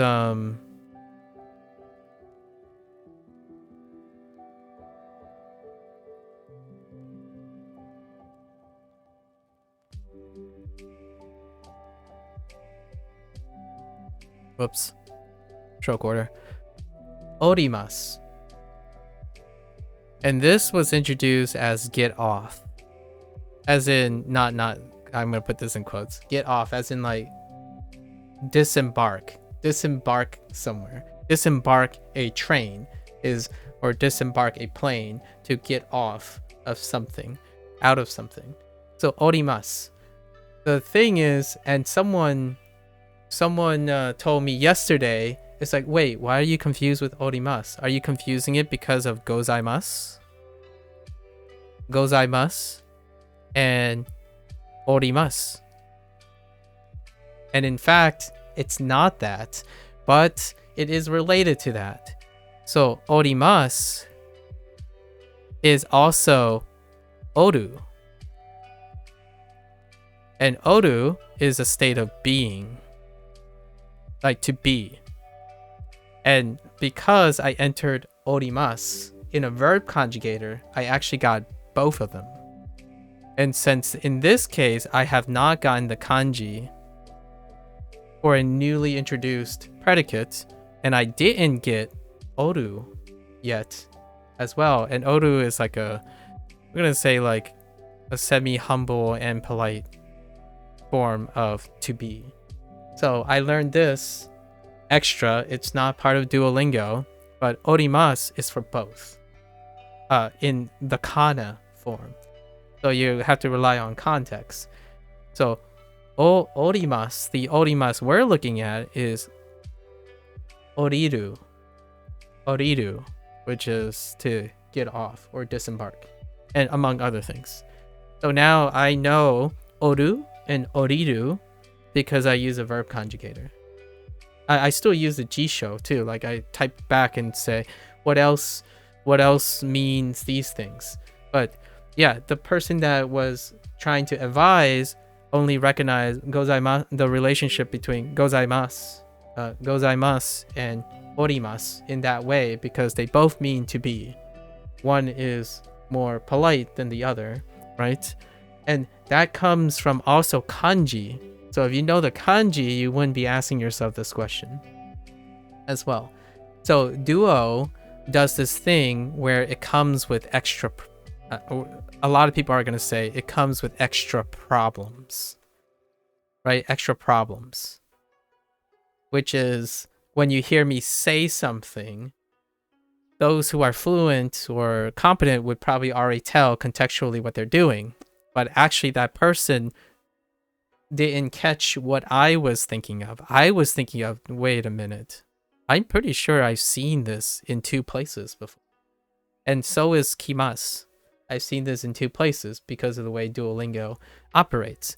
So yes, this stuff will be more confusing to the average Duolingo user. I humbly say that I am not any average learner. Not a Duolingo user, not a language learner. I'm not an average learner. So I naturally ask myself these questions all the time. So yes, Duolingo is not doing this for other people. And I absolutely agree with all those critics who say, oh yeah, don't worry. Like you got to be careful here because it's going to get confusing later because Duolingo doesn't explain this. Absolutely. But am I going to get confused later? Well, the question is, you have to ask me, how am I learning? You got to learn what questions I ask. So not only did I not find this weird, but I was expecting it to happen at some point. And there's got to be more. There's got to be more examples because the way they're teaching, there's going to be overlaps. Like, I wouldn't be surprised. I kind of looked already, sort of. I wouldn't be surprised that maybe something like whatever this means. I have no idea what this means. But kirimasu. Kirimasu probably have 2 kirimasus. If I had to guess, there are 2 different definitions, and then there are 2 different kanji for kirimasu as well.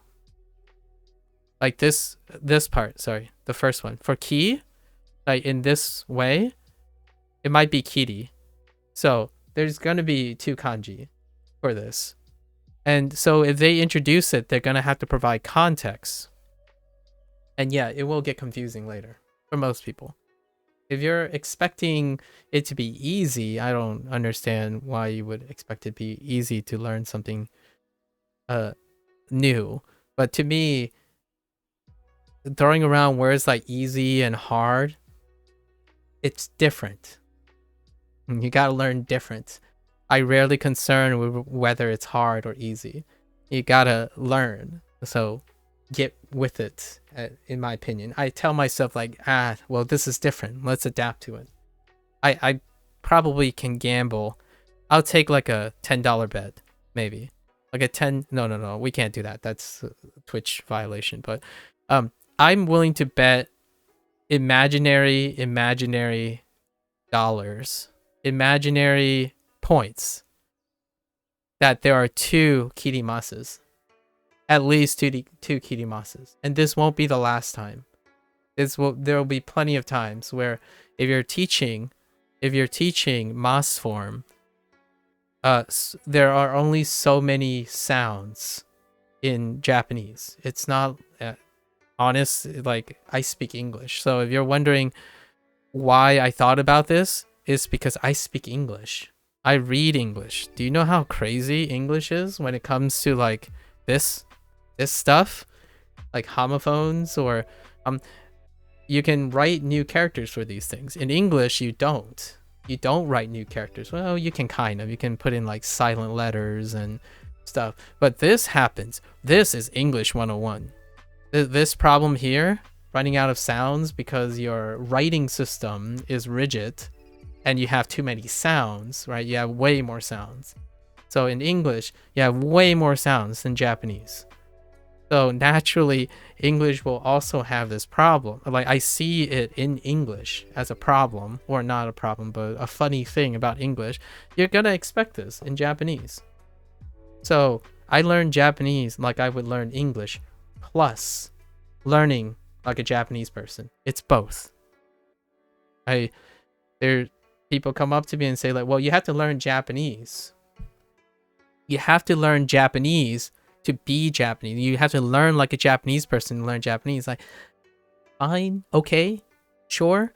It certainly is faster, but I'm learning Japanese, observing how Japanese people learn, and learning English. So I'm talking to other English speakers. I get a chance to use English to talk to other people who use English to learn Japanese. They have different problems. They have different observations. And this is one of them. Hank, you see watching Japanese people learning English? Yeah, this happens so often in English. I think, and the nice thing, in my opinion, about the Japanese language is that they circumvent it using kanji. So they add an extra layer of writing. But in English, there's no extra layer. Like, English does not use an extra layer. They use sounds. So in English, you have more sounds to compensate for a rigid writing structure. And then Japanese have kanji to add an extra layer of complexity for the same sound. And that's kind of funny. I think that's pretty cool, comparing and contrasting Japanese, and obviously it automatically erased. Anyways, that's the story that I wanted to bring slightly from my learning yesterday.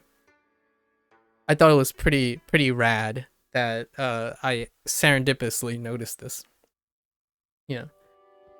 Their frustration was is MR and there. Yeah, oof, there. Second there. I still type there. I often find myself like backspacing. Like I write there really quickly and I'm like, nope, that's the wrong there. Let's go back and correct it. But in speech, it's like Japanese, right? In speech, like there, and there.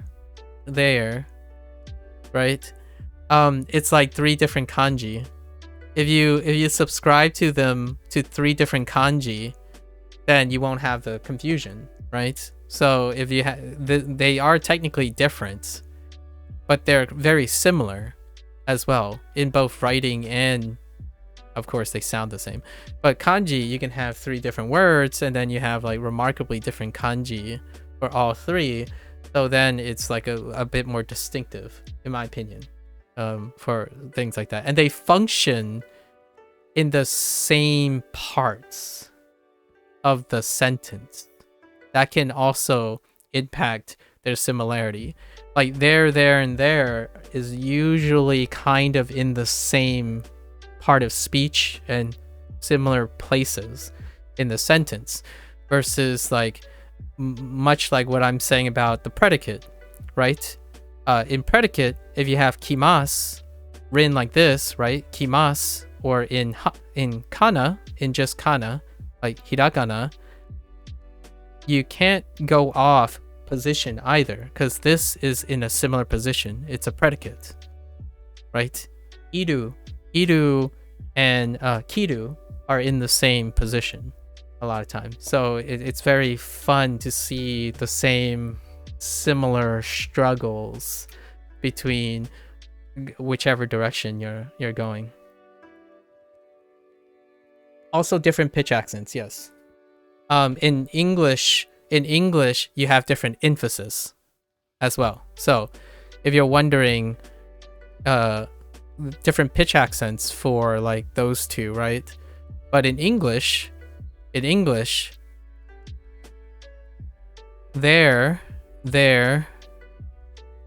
and there, oftentimes these things take on different stress patterns.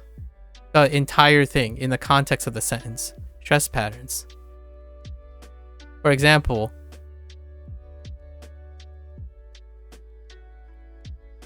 there she blows instead of there she blows.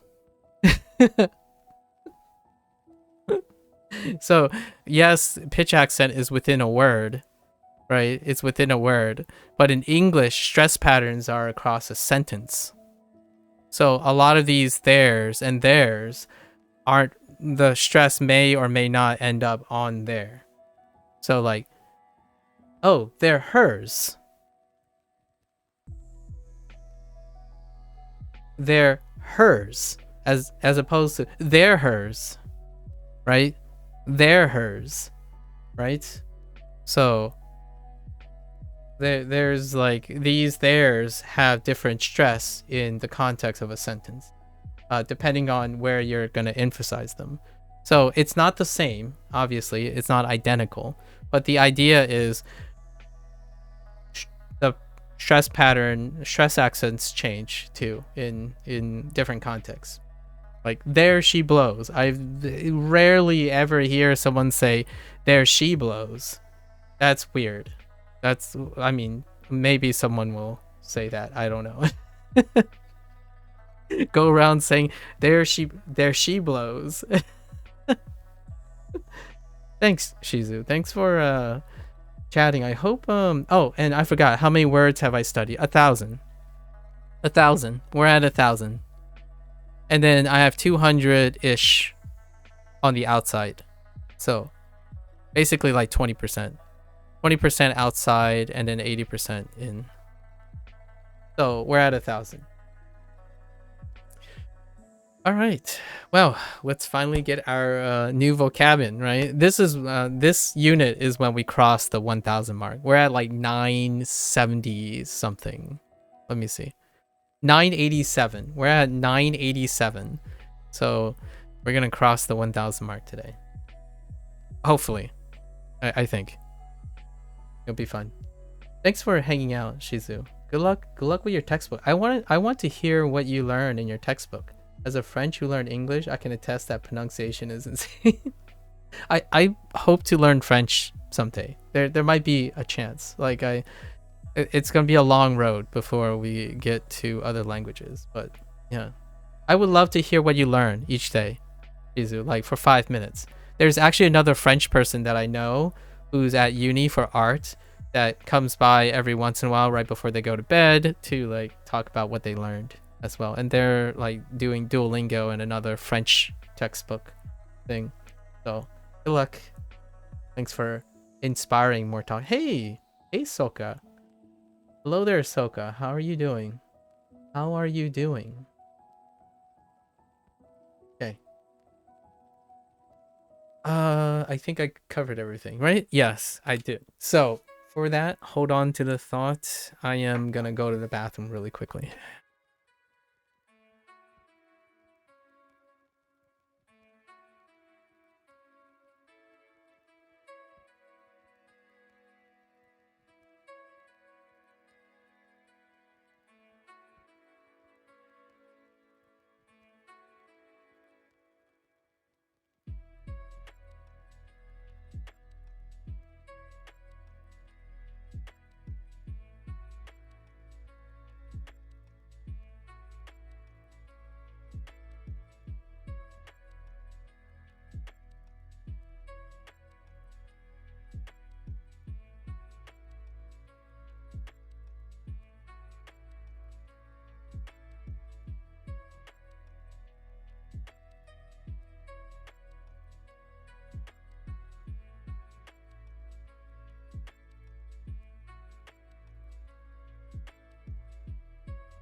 All right.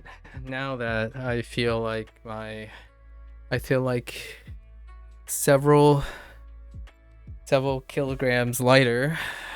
Let's get on this task. All right, college life. Oh no, I'm gonna have so many stories and digressions depending on their what they're gonna introduce for college life. I'm a product of the American education system, so here we go. All right. 2年生 Oh, that's right. School year. We had a teaser yesterday. We already looked at the guidebook. So, wait. 2年生? 2年生? 2年生 Yeah, nen. Okay. Okay. 2年生. 2年生. Just taking in the kanji. All right. I always get excited. Oh, and I also found out, to my dismay, Heckin Section 2, Unit 18, which is a little bit further down, doesn't have any kanji. What the heck, Duolingo? That's 2 units in Section 2 that don't have any kanji. All right. Or new kanji. Or even returning kanji. For shame. For shame. Okay. Fujikan. 9時間 Fujikan. Whoops. Gotta get back into it. Okay. Fujikan. I guess maybe it's ichi neisen. Nensei. Ichi nensei. 1年生 Kinda higher. Ichi nensei. Wow, nensei is hard to say. Holy heck. Nensei. Ichi nensei.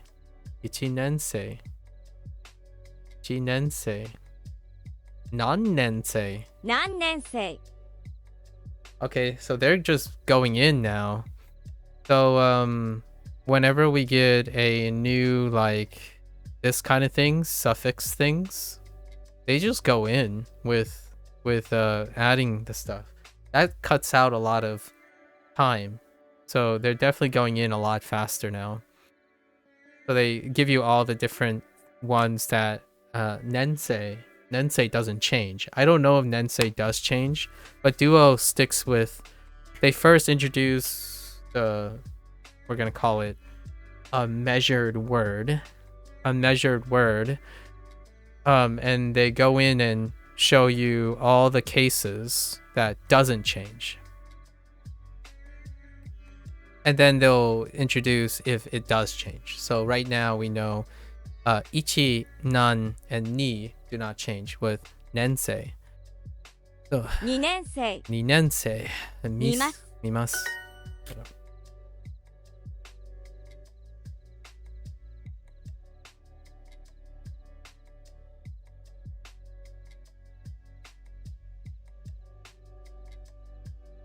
Allergies. 2 Thank 年 you. 生 What was it? It's アレルギーがあります。すみません。アレルギーがあります。Okay. What was it? 2年生2年生。2年何年生 Okay. 何年生 All right, all the overlapping stuff. So, 何時 1年生 1年生1年生何年生 Okay. Just throw in a 4時4時間間4時間2 2年年生生2年生はいです Hi です Hi as in a person はい Kai. Wow. Okay, we saw this coming yesterday in a teaser. Kai desu. We got a new character name. Kai. Kai is a pretty はい pretty nice name. 私も1年生です Unlike Andoryu. I mean, it sounds awesome. Andoryu sounds so much cooler than Andrew. Honestly, I'm sorry guys, but like, if I meet another Andrew, I'm going to totally call that guy Andoryu-san. In fact, Daniel is Danieru is very close to Danielle actually, and I know a Danielle, so I'm kind of curious how they would go about saying Danielle, because Daniel is not that close to Danieru, but Danielle is another way, like a modifier of Daniel. Like those are both names. So, but Andoryu is really cool instead of Andrew. Not biased at all, right? Okay. And you can truncate it to Andy as in Andy, right? 私も1年生です。1年生です。私も1年生です。So, I'm also a sophomore. Interpretation, of course, sophomore. Second year, that's perfectly alright. You might be thinking, oh man, look at this. Like, blah, blah, blah, blah, like English. This is an English thing. It's like, well, yeah. But this is more of a plus because in graduate school, you go by years. So it's still actually common to say first year, second year, and so on and so forth.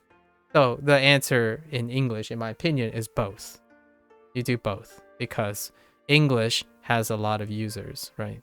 And usually both systems kind of exist a lot of times.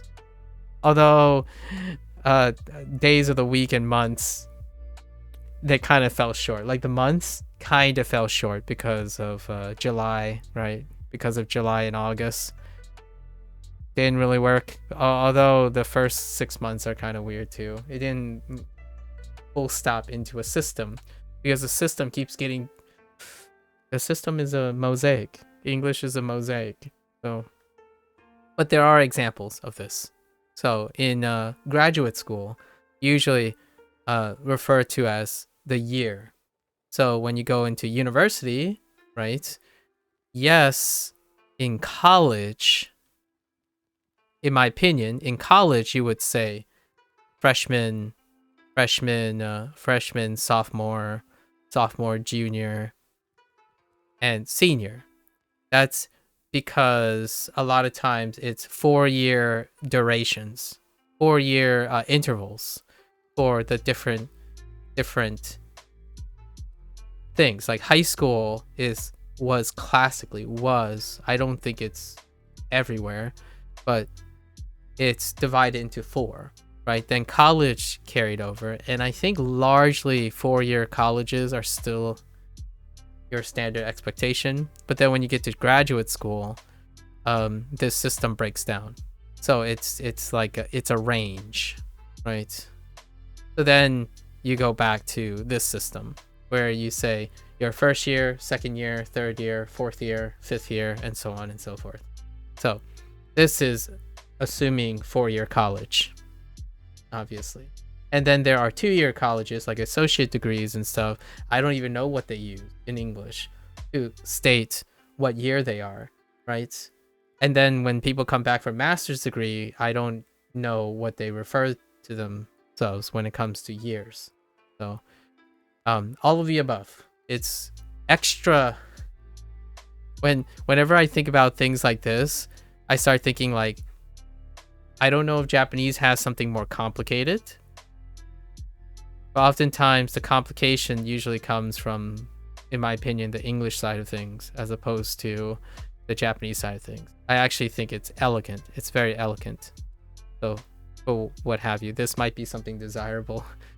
I'm more of a nuanced kind of person, so I like the nuances of Japanese, much like I like the nuances of English. It's very playful. Do I want Japanese to be more confusing? No, not really. It's an element of Japanese nuance, right? That may or may not be captured in English. But in this case, English has that. English does have first year, second year, third year. And if you're a college person, if you only graduated from a 4-year college, this might seem abnormal. 1年生 Like this, ichinensei might seem abnormal, but I'm no average person, I suppose, statistically. I've been through higher education. In higher education, this is far more normal, in my opinion, normalized and more salient. So I'm actually used to asking people in college, are you a first year, second year, third year, or fourth year? Occasionally I would throw in freshman, sophomore, junior, or senior if the person I'm talking to said freshman, sophomore. Like if they refer to people as upperclassmen and lowerclassmen, that's usually like freshman, sophomore, junior kind of speech. Generally, I would ask them, are you a first year, second year, third year, or fourth year? Which lines up with the whole Japanese thing quite a lot. Anyways, there's a little story there. Oh, and I totally clicked sophomore, but meant to click 甲斐さんは freshman. 1年生ですか It's fine. We'll get our hearts back later. 甲斐さんは1年生ですか Okay. Kais. Oh no, now I have to get used to that guy's name. Kai-san. Thank goodness for honorifics, right? You wouldn't know. You wouldn't know if there wasn't an honorific. 甲斐 Kai-san. You might be thinking floor. Like Kai, floor. Up to this point, Duolingo has introduced Kai as floor. So without the Sam. honorific, it'd be like, what? The floor is what? 甲斐さんは1年生ですか Kai-san は wa 1年生 1年生 で ですすかか甲斐さんは1年生ですか Okay. Kai-san wa 1年生ですかサムさんですか Samu? Samu.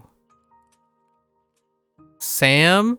Alright, so they're introducing a katakana name and a hirakana name. Fair enough. Fair enough. Samu.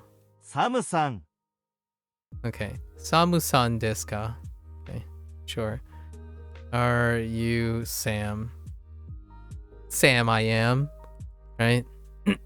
Okay. I mean, Smitsu was a little bit toxic, but Sam, that's fine. Sam. And then we had Danieru and Andoryu, right? Samu. Okay. 私はまだ2年生です。 Okay. Ninensei. Ninensei desu. Watashi wa... Oh, interesting. Okay. Watashi wa mada nisen ninensei desu. Watashi wa mada ninensei desu. It's kind of ninensei. Watashi wa mada ninensei desu.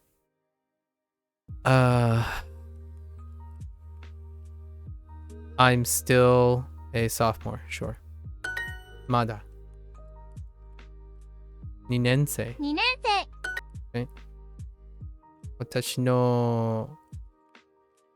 Watashi no something mo also. My someone that kind of looks like a sister, maybe a classmate. I don't know how to say classmate though. My train. 電車 Oh yeah, definitely. My train is also. No, I'm just kidding. What do we have? Show you my soy sauce. 醤油 Sure. Oh, 彼女 kanojo. Interesting. Oh, interesting. Okay. All right. Wait. I'm gonna have to look up use cases for this. Anyways. Kocha.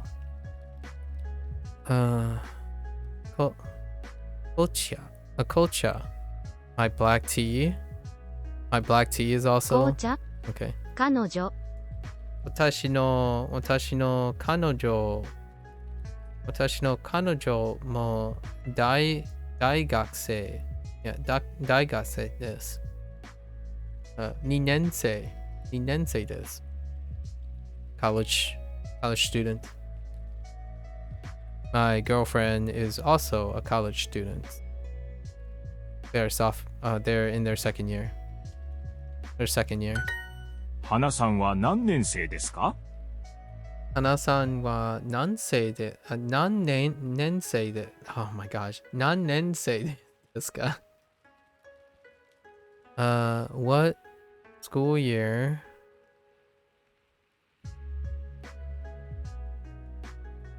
are you, Hana? Oh no, what school year?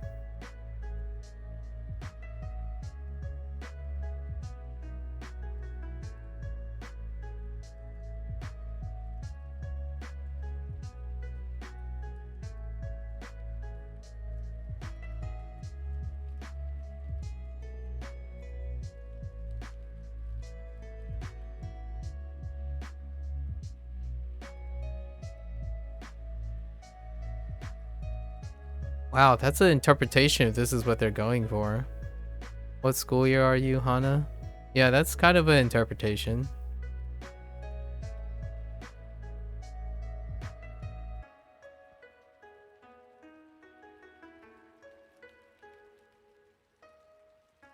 I'm not so sure about that one. Oh, okay, Hank. Yeah, thanks for clarifying. Yeah, kanojo, I mean she or girlfriend. Yeah, like a female friend, right? Kanojo, like a female friend. And I use the phrase girlfriend in that same way, actually, but way back, to the chagrin of many people. Like way back when I was like younger, someone would ask, like, "Oh, do you have a girlfriend?" I'm like, "Well, I have lots of girls that are friends." Or friends that are girls. So kanojo, the moment I saw that, I'm like, oh, okay. So I'm curious what the context used. Yeah, so makes sense. Yeah.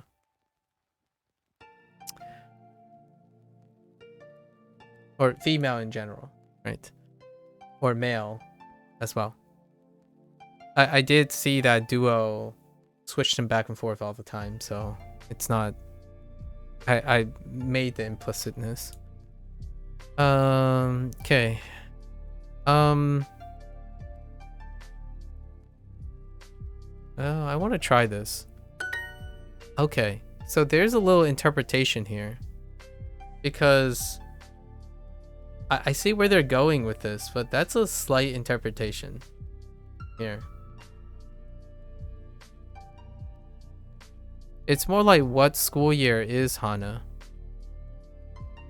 But I get it. It's in the form of a question, so this sounds, honestly, this does sound interpretably more natural, in the English sense. Like, Hana-san wa nannensei, nannensei desu ka? What school year are you, Hana? As opposed to, what school year is Hana? But it's a different interpretation because you're assuming the subject is you instead of Hana, which makes sense too. Which makes sense interpreting that as well. So they chose the more natural, in my opinion, the more natural way of phrasing this. So that's fair enough. サムさんは何年生ですか? サムさんは何年生ですか? What year are you? 私は1年生です。1年生です。Kai-san wa, oh, brought it back. Kai-san wa. This took me a while to get used to. Like a hanging, I call this like the hanging particle problem. And to me, the reason why I call this a hanging particle problem is it feels like the same way English, after you get really casual, you get the hanging preposition problem. And it's not really a problem. It's one of those things that you can see. Like, who are you fond of? I'm like, with whom are you fond of? Or of whom are you fond of? Right? Or that's not the greatest example. But now for this, it's the hanging particle problem, which I have the similar feelings. It's there, it's normal, right? It's normal now. Like this is perfectly normal to my ears when I'm reading it and stuff, but when I see it, it's like, oh, okay. Yeah. It's a hanging particle. Because of implicit. It's implicit stuff. You're inferring a lot of things. Much like when you hang with a preposition. When you hang with a preposition at the end of a question, right? A question form in English, that preposition has nothing.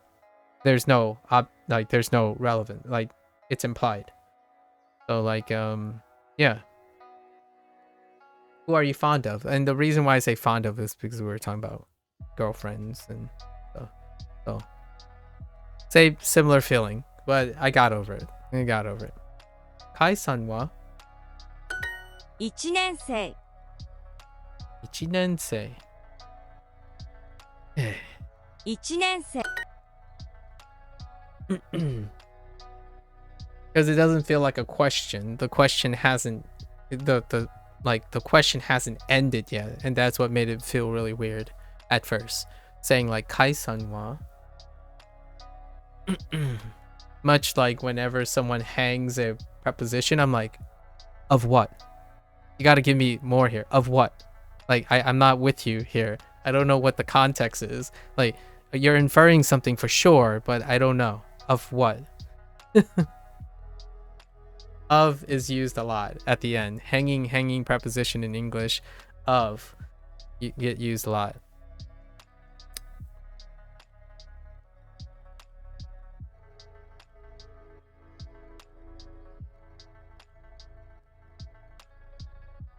Or something like, Put that back.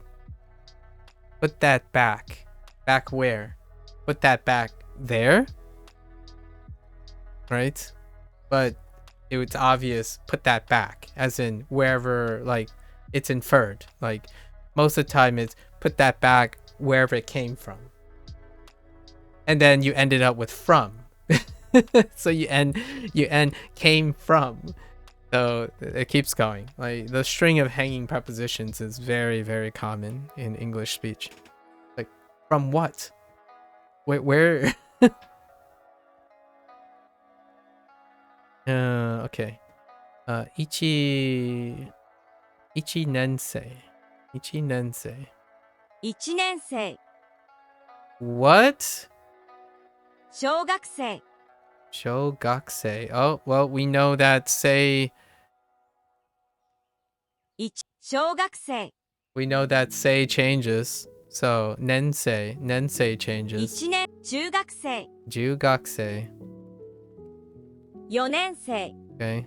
1年生、中学生、 Knock what?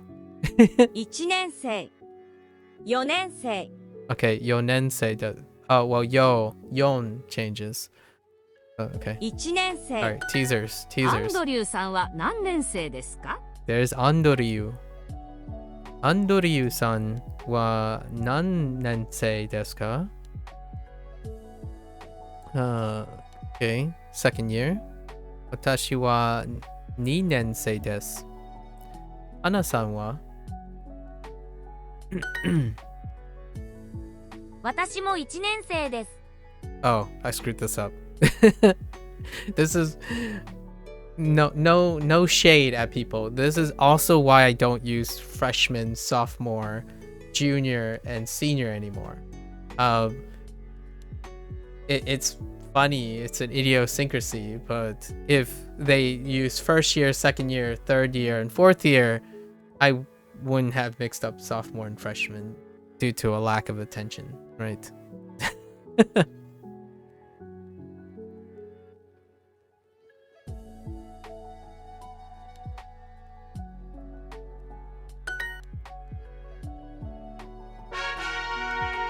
All right. I haven't decided when I'm gonna unlock the 2 weeks. I need to find a good 2 weeks that I'm gonna go harder. Like I'm gonna work harder. I think right now, I've said this before, in terms of how hard I can work, I'm at like 40%. I've dedicated like 40% of my daily energy to learning Japanese.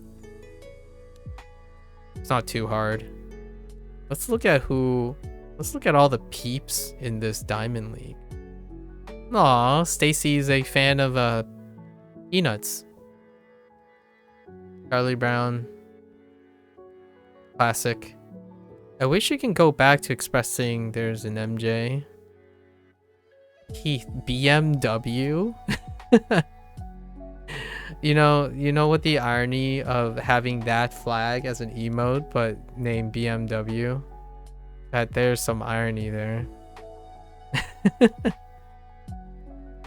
I like to look at other people in Diamond League because just to see like how long they've been keeping the fire burning. It's very motivational. Okay, sorry. All right, we're gonna go back now. 3年生、 3年生. Sure. 3年生、 Okay. 3年、はい、4年生です。 4年生です. Hi, 4年生です. I'm a senior, sure. 4年生はとても nice? 優しい? No. 忙しい? Okay, busy, sure. 忙しい、忙しい, sure. 新しい 曇り cloudy. I mean, senior year could be a little cloudy at times. I'm just saying, figuratively. And then we have short by. I mean, senior year can be very salty. Honestly, it can be very salty. I don't know about you, but there's at least room for interpretation here. 4年生はとても忙しいです。I wonder if they're gonna throw in what was a adjective that's rarely used? 頭がいい.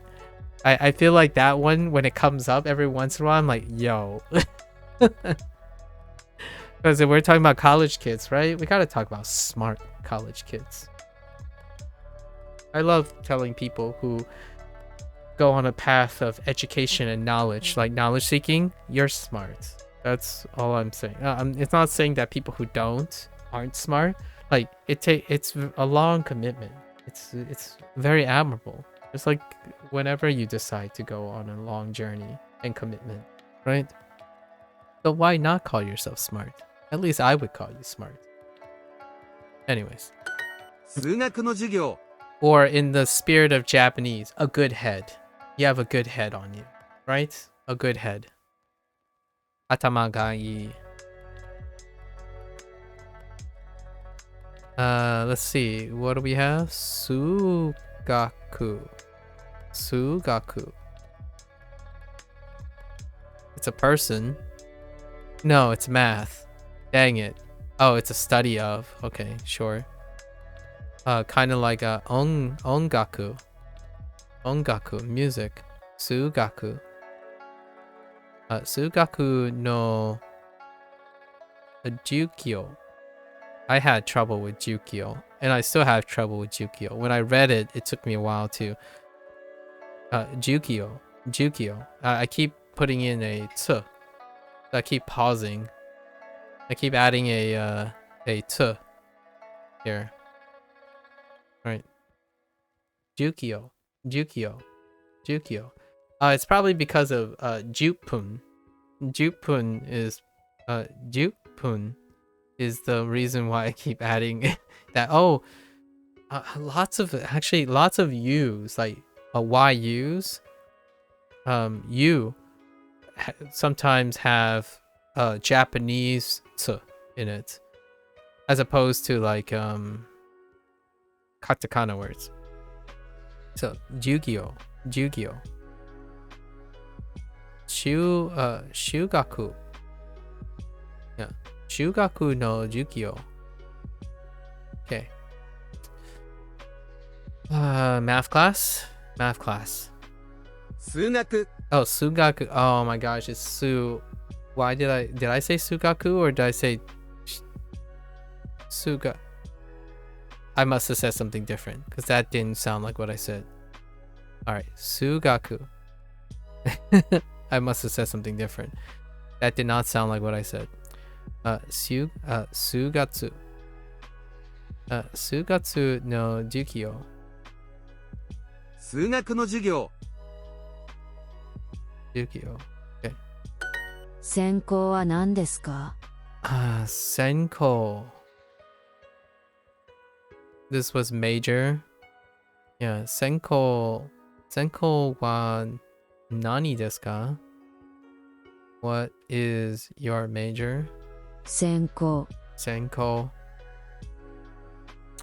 Reminds me of like sensei, but now it's flipped with ko instead of sei, and then related to like nensei, where, oh my gosh, I need to think of a way to remember this in a relation. Oh,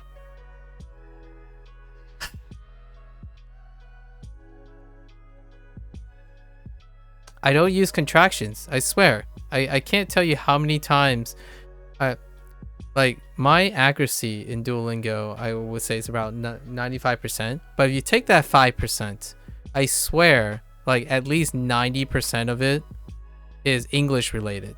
And of this 90%, at least 60% of it is because of the use of contractions. Heckin' English contractions. What's your major, as opposed to what is your major? I don't say what's your major. I actually say what is your major. But hey, Catch me not paying attention, of course. Duolingo retraining me to be more attentive.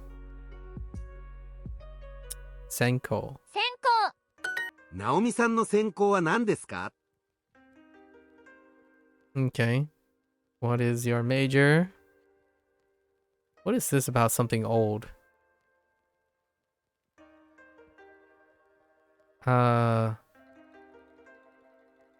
Achiku. Wait. Achiku.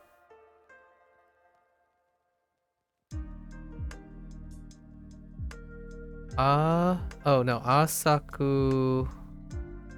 Asakusa Eki wa furui desu ne. Oh. 私の専攻はShu, Su.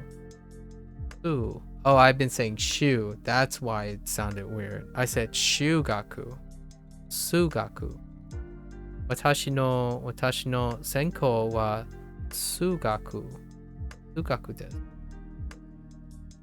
That's what I said. I said Shu the first time. ナオミ Or a さん couple は times. 3年生ですか？ナオミさんは3年生ですか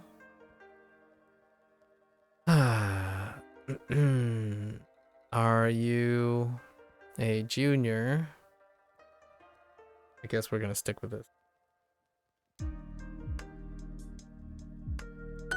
ダニエルさんは今3年生ですか？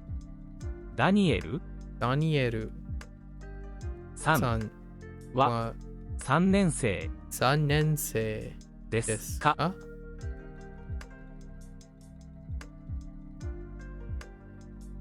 今 Oh, wait.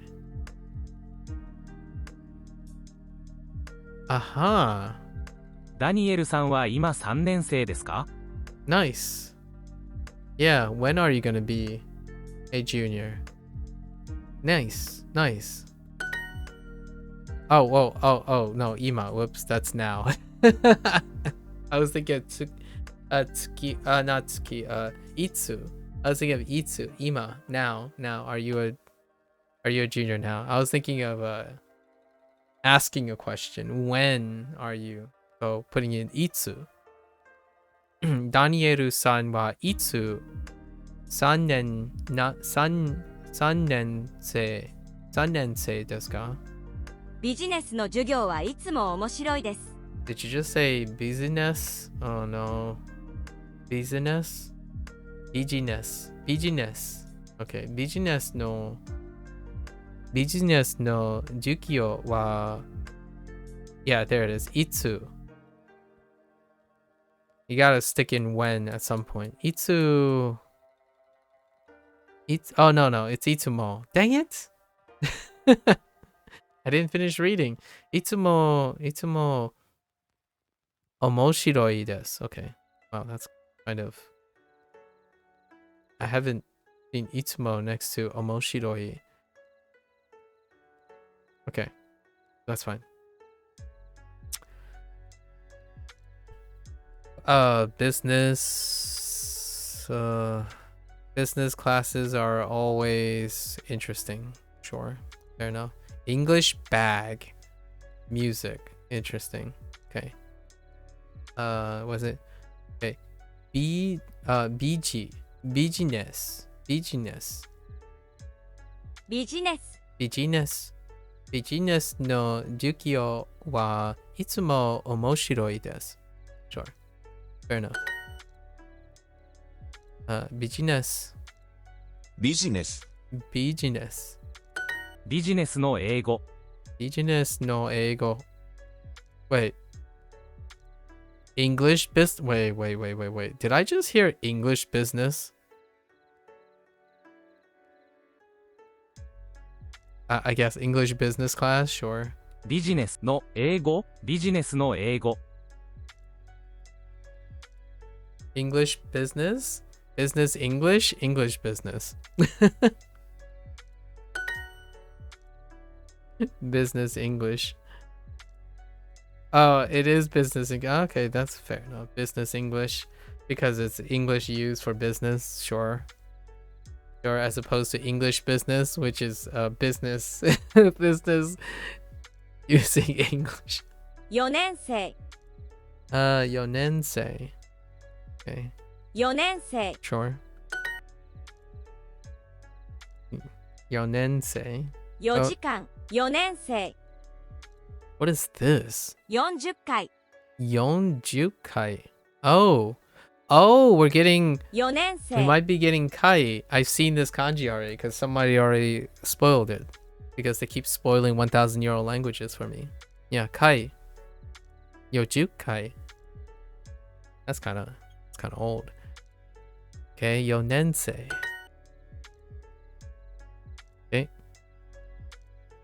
Speaking of kai, I just talked about Kai's name is Kai.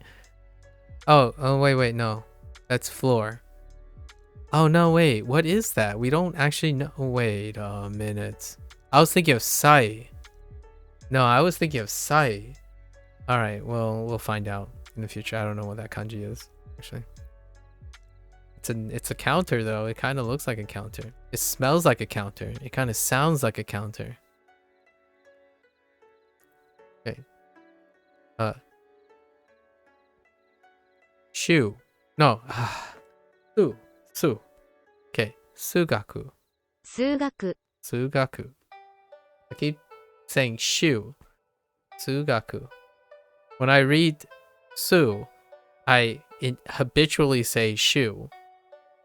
Sugaku. And I've done this a couple of times. Even people who type su, after I say it a bunch of times, I'm still saying shu. Sugaku.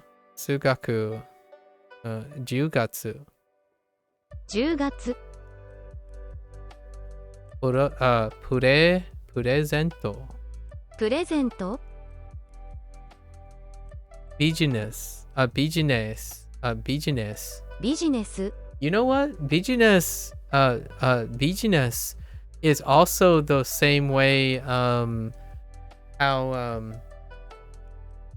Chinese people say it when they try to say it in English.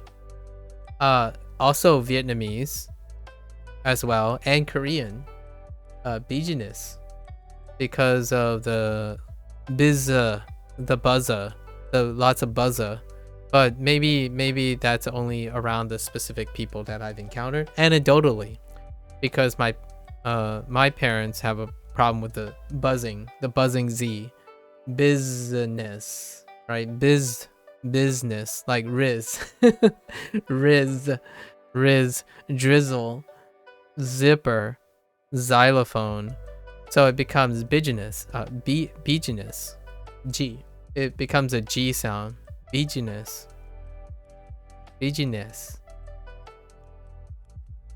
I hear a lot in like first generation interviews, like American first generation interviews, when they talk about they started up their business, and in interviews when they say business, it's sometimes the first syllable might be a little different depending on the Asian denomination, but yeah, business, nesu,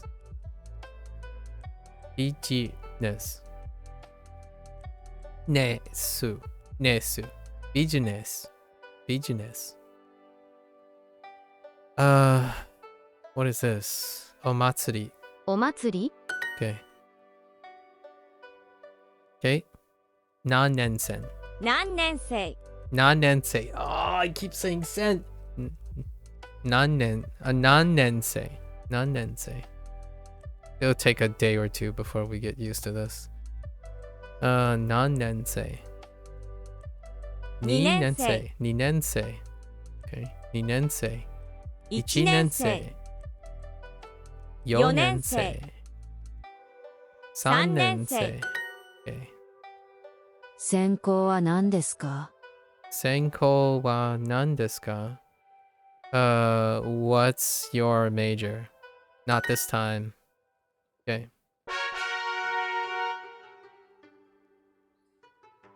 All right. Oh, we're gonna get to do our kanji early because of the daily quest. Do we get new kanji? Oh yeah. What? Oh yeah. Oh wait, what? What? What? What? That's weird. That's the first time that's happened. Where the returning kanji is already pre-completed? I guess it technically recurred, but there's no new exercises added. For san nensei. Because we got all 4 numbers again, right? And nan, and they're with nensei up here. So nensei, and then all of the combinations, 1 through 4, and non, whatever this is. Oh, maybe because this needs to unlock first. If this unlocks, this will probably go down because maybe 1 through 4 is associated. I don't know. I'm reading too much into it. Oh, Deutsche. We already know this. This is JLPT. JLPT. ドイツ Deutsche. Sorry, Deutsche. I was saying chi. Deutsche. Deutsche.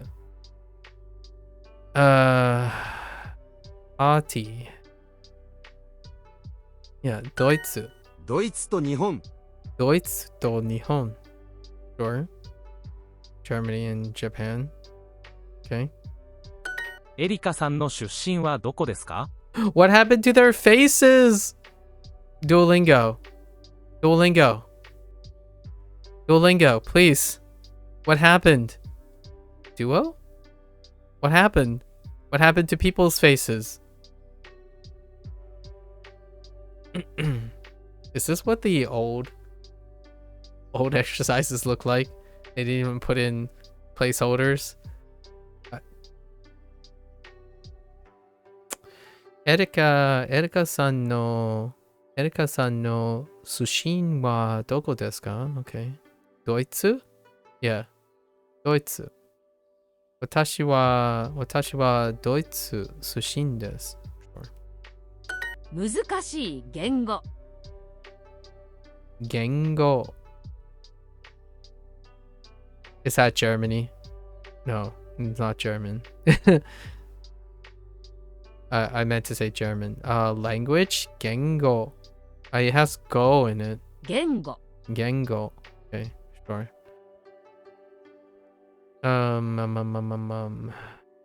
Musugashi.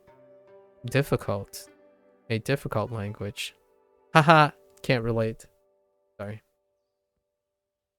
Musugashi Gengo. Again, I don't think of things as difficult or easy. They're different. Hana-san wa dono gengo o hanashimasu ka? Yeah. 話します Yeah. Burajiru, though. Burajiru.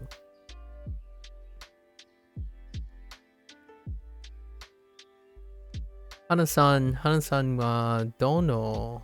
Yeah, dono gengo o hanashimasu. Hanashimasu ka? Oh, hey, I can use this phrase. This phrase is really important. Yeah. Dono gengo o hanashimasu ka? That's a really useful phrase. Oh, I could even use kakimasu ka? Right? Dono gengo o kakimasu ka? What language do you write? Which lesson or what kind of language? I guess this is which, right? Which. You know, which language do you speak? And which language do you write? Because we have write as well. 花さんはどの言語ができますか？ Hana-san wa dono gengo ga... Oh, dekimasu. Dekimasu ka? This is the potential. Oh, yeah. Wait, let me double check. Let me double check.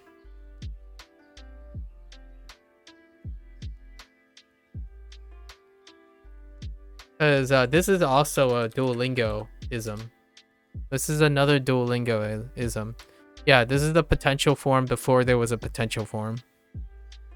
Yeah. Dekimasu is suru. It's the potential form of suru, which haven't been introduced yet. So, no potential form. But they introduced this technically. It's kind of like introducing the negative arimasen.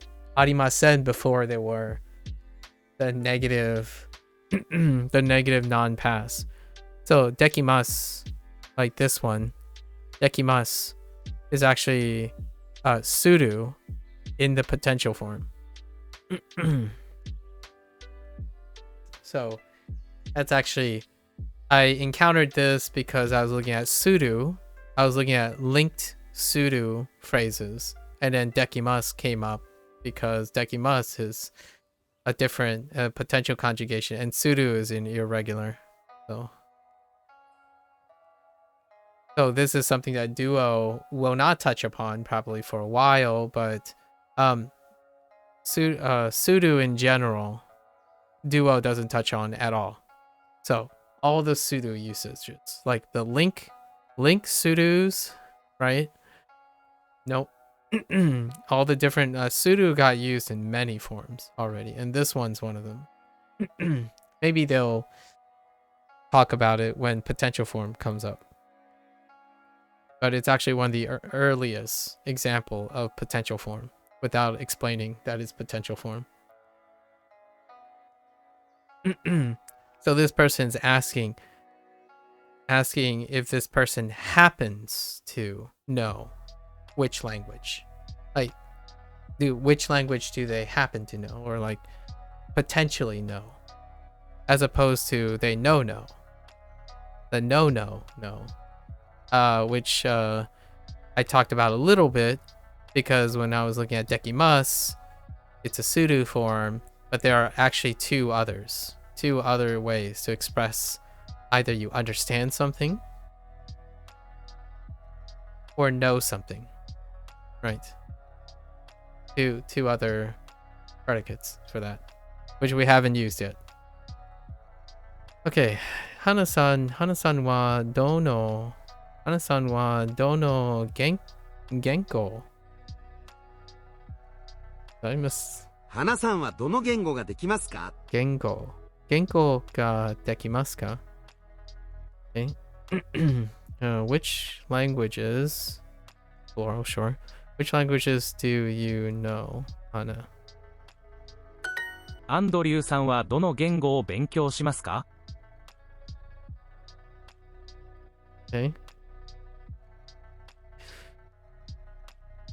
アンドリューさんはどの言語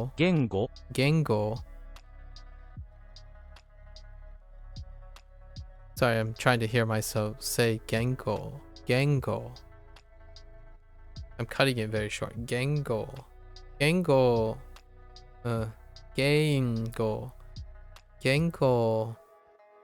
Oh.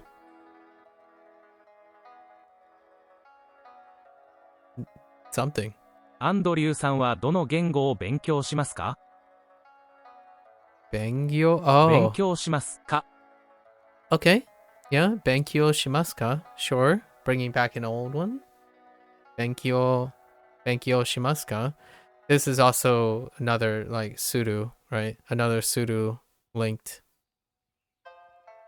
Call them like suru linked at the moment. Lots of suru links.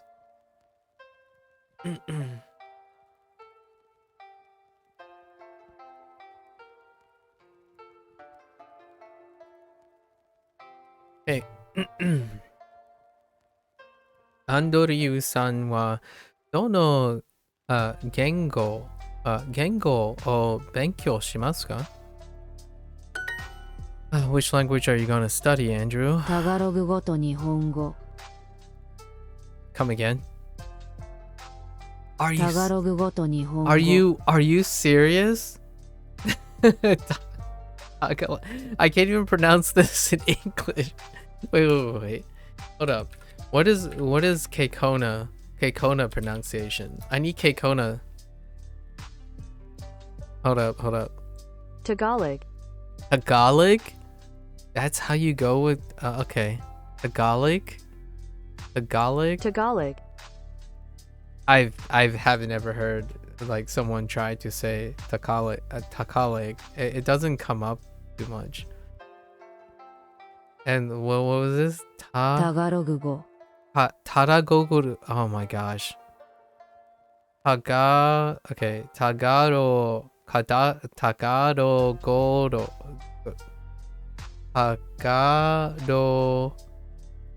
Google. Oh my gosh. Really? Tagaro Google. Tagaro Google to Nihongo.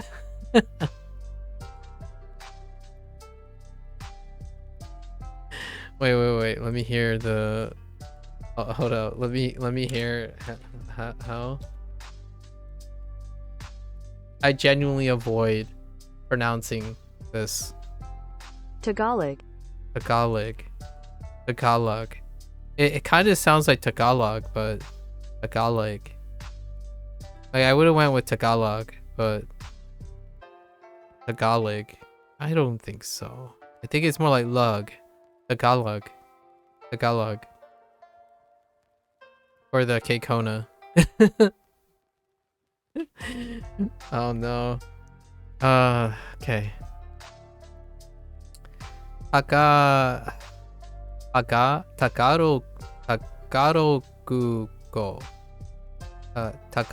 Google. Tagaro Google. タガログ語と日本語 Tagaro Google to Nihongo. Oh my gosh. フィリピン人です Philippine, okay.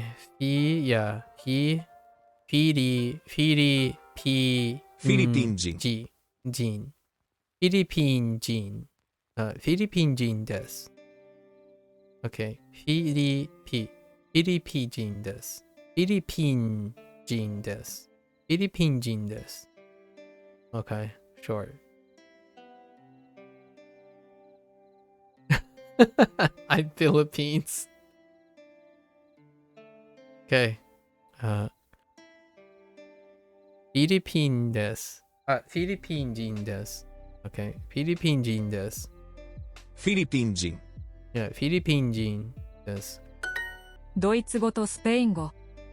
ドイツ語とスペイン語。Okay. German and Spanish. Spain go.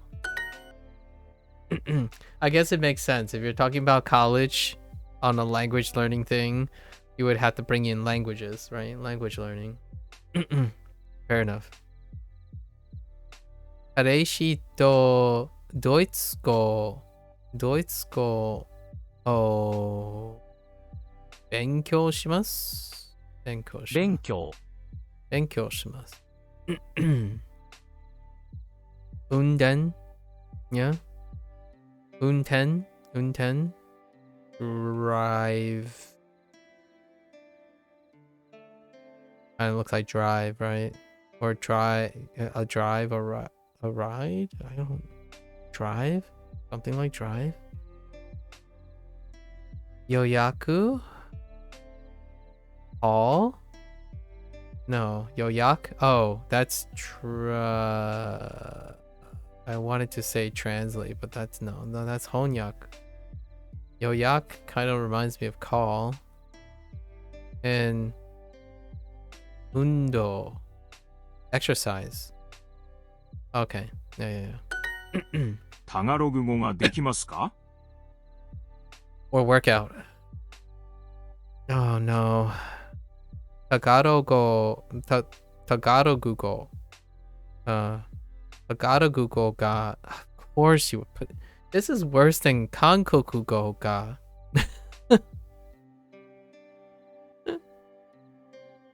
Okay. Tagaroku ga. Tagaroku ga. Oh my god. Tagaroku ga. Go ga. Okay. Tagaroku go. Okay. Tagaroku go ga dekimasu ka? Do you know Tagalog? I've always said Tagalog, but Tagalog? Yeah. Fine. Yeah. 両親といつも韓国語とドイツ語を話します。You put in freaking Korean as well. It's like Duolingo knows. It's like Duolingo knows. Throw in as many K's and G's as you can. 両親といつも韓国語とドイツ語を話します。両親と韓国語。両親といつも韓国語とドイツ語を話します。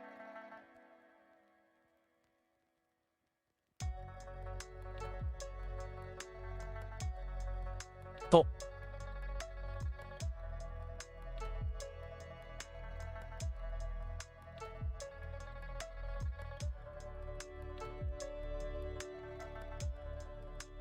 What? 両親といつも韓国語とドイツ語を話します。Oh. ドイツ語を話します。両親といつも韓国語とドイツ語を話します。They're gonna do it. I just know it. They're gonna put 韓国語とタガ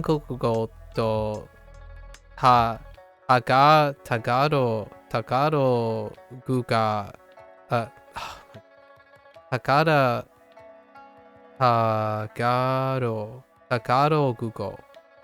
ガログ語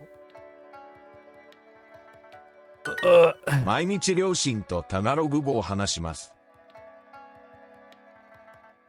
毎日両親とタガログ語 Wait, did I get that right? Tagalog. Oh, okay. I think I've got it. And then adding with an oh, yeah. Okay. Tagalogを話します。Oh my gosh. Tagalogを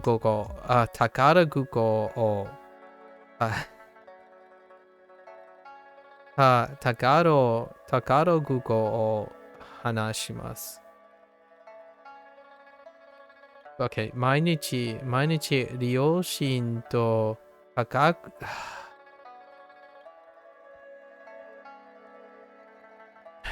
毎日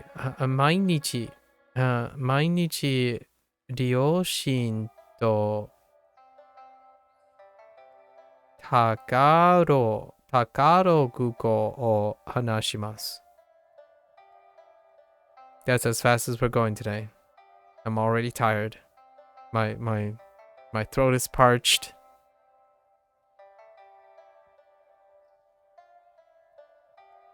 I feel a tension in the back of my throat. Too many goo-goos and gagas. I wonder if I was a crying baby because goo-goos and gagas are rough.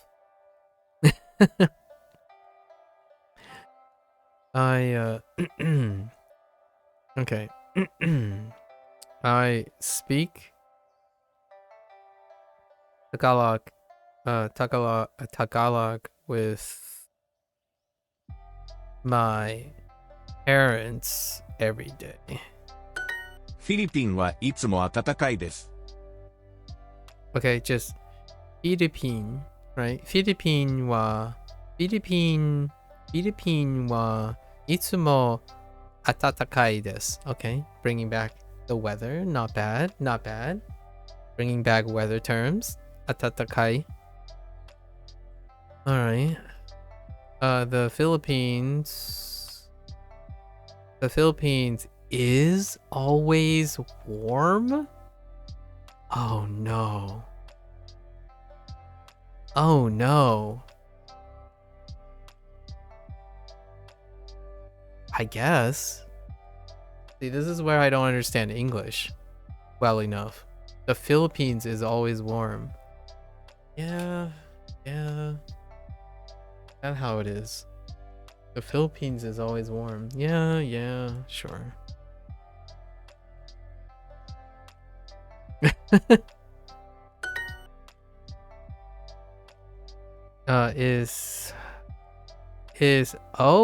Is Tagalog a Filipino language?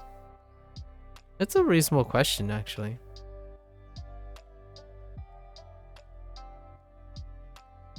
Yeah, I don't say Tagalog. I often just say the Filipino language to avoid saying Tagalog.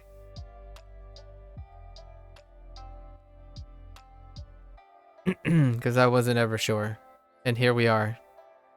Fast forward a couple years. The reason why this is relevant is the second migratory, I guess the second diaspora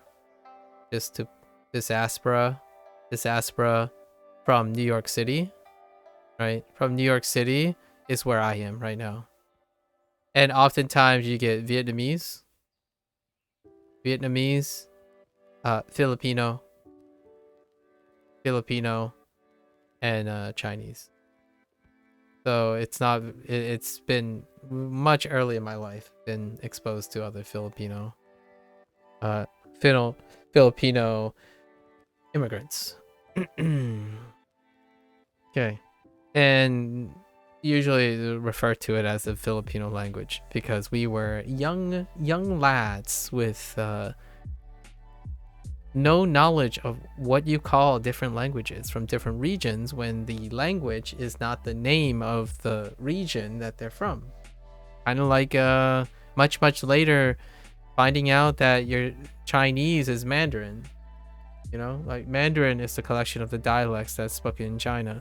But then now we're kind of going back and forth now. I'm okay with Chinese or Mandarin, really. Even though technically it's Fujonese is neither, can't contextually be accurate to saying Chinese or Mandarin. But more you know, times have changed. Anyways. That doesn't stop me from having to pronounce this word or this name. Takaro Guka Google. Takaro Guka Google. Takaro Google. So Takaro Google wa Philippine no Gengo desu ka? Gengo desu ka? Gengo. Yeah, Gengo desu ka? タガログ語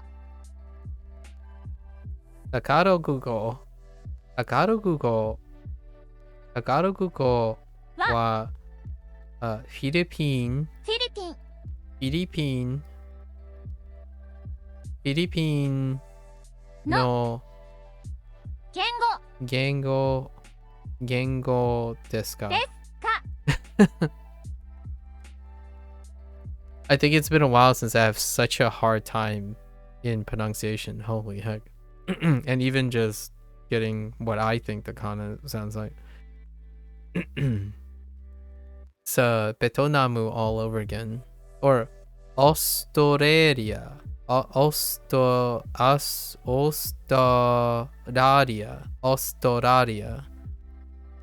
This is nightmares. Okay. Tagalog wa Philippine no gengo desu ka? Gengo. 言語 Yengo ですか。フィリピンはいつも暖かいです。We heard it from 2 prompts ago. So フィリピンフィリピンは暖かい暖かいです。です。いつも。いつも Oops, いつも。フィリピンはフィリピンはいつも暖かいです。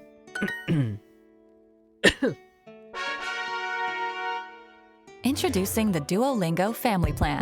I'm taking Encourage this all break. your favorite people to learn a language with unlimited hearts, no ads, and more to help them learn fast. Add anyone to your plan.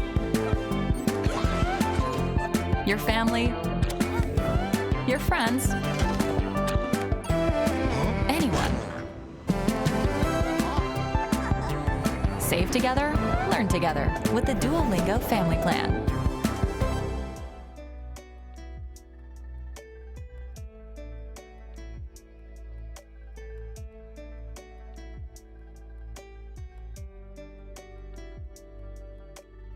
Okay.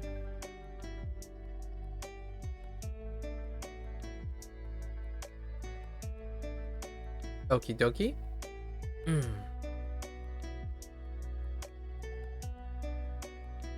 Position 21, 26.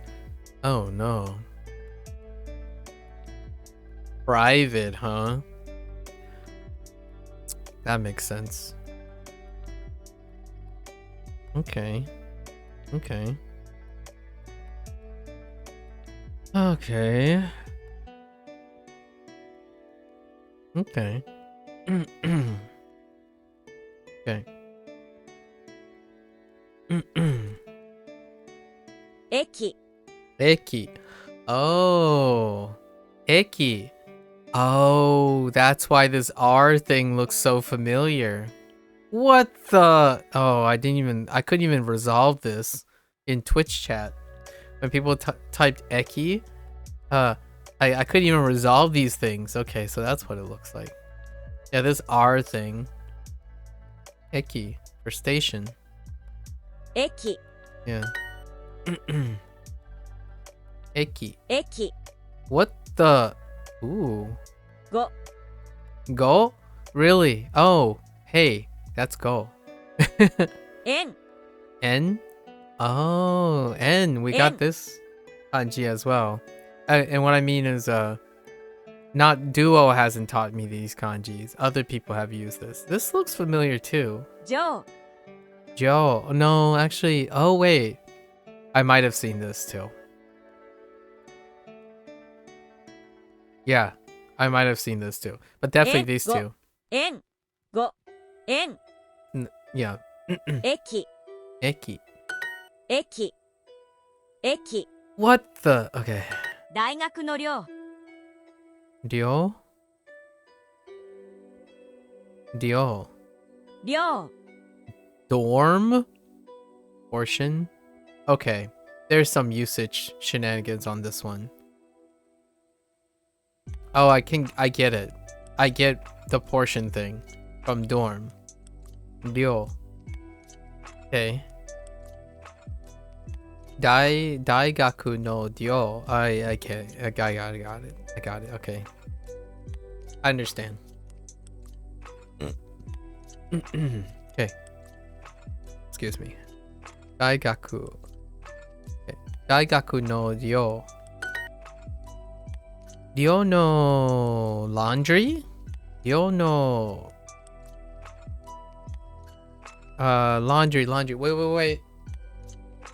We gotta recall. It's been a while. So it's not suck machine, Sojiki. Washing machine was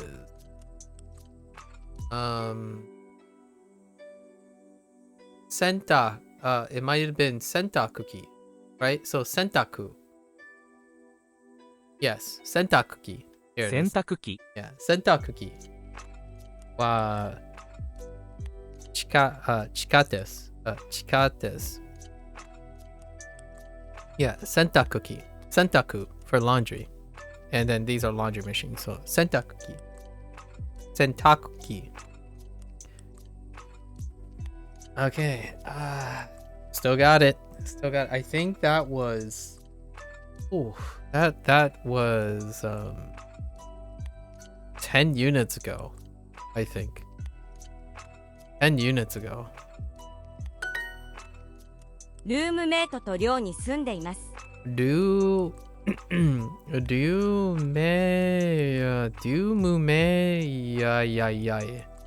meto. Wait. ルームメイトと寮に住んでいます。 Roommate. Oh, roommate. Okay, roommate. Roommate. Roommate. Roommate. Roommate. Mate. Roommate. と Roommate と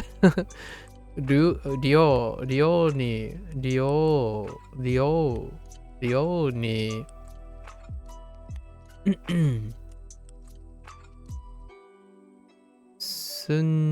Wait, 住んでいます? Oh, okay, yeah, sure.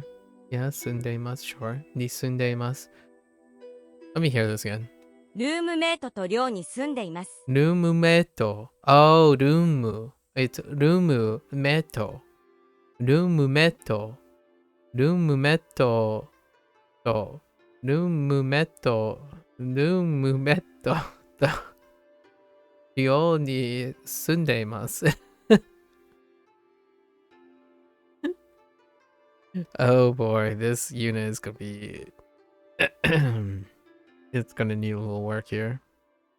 I live with a dorm. I live in a dorm with a room. I live in a dorm with a roommate. Oh my gosh, articles and sorry. Articles and prepositional phrases everywhere. Yeah, with a roommate. So, roommate, right? Oh, and then ryoni in a room, and then sundemasu, sure. Yes.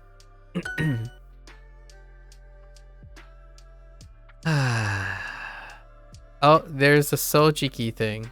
This is probably kaji because they're all short, so it's probably chores. Kaji, yeah.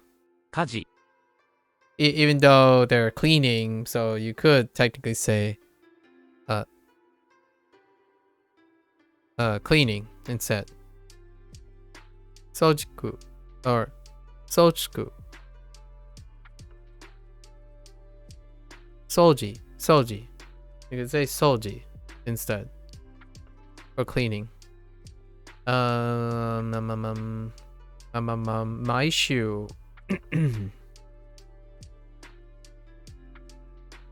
Maishu.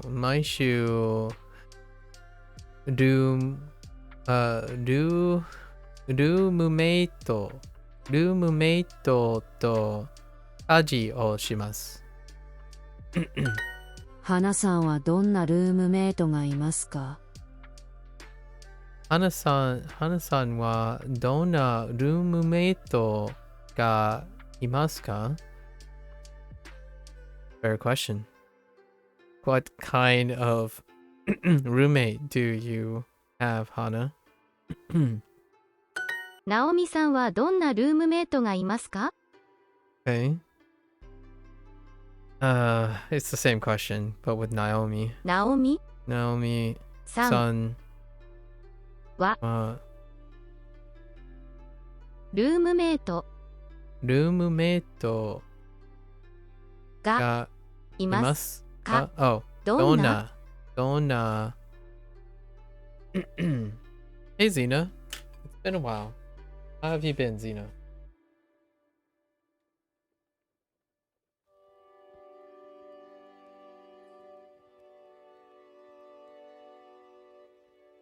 Mm-hmm.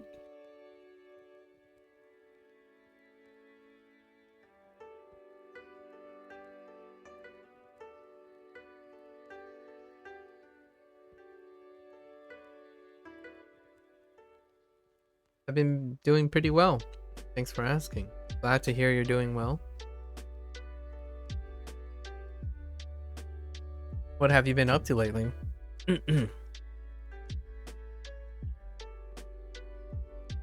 Naomi さんはどんなルームメイトがいますか？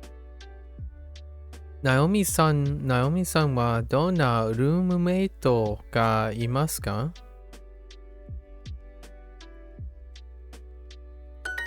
彼氏と大学の近くに住んでいます。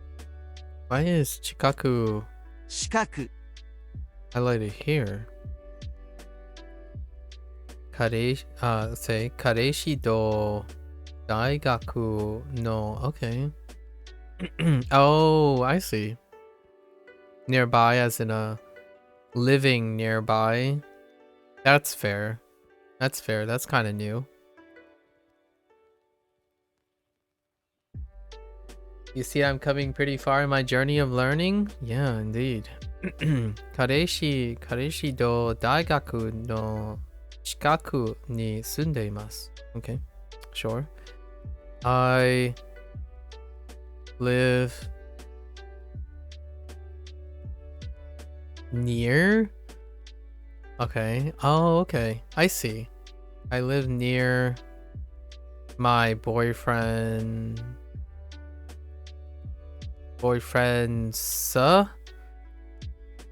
I live with my boyfriend near the university. Yeah. 大学の近く and then with, yeah. 彼氏と大学の近く I see. So that is something new.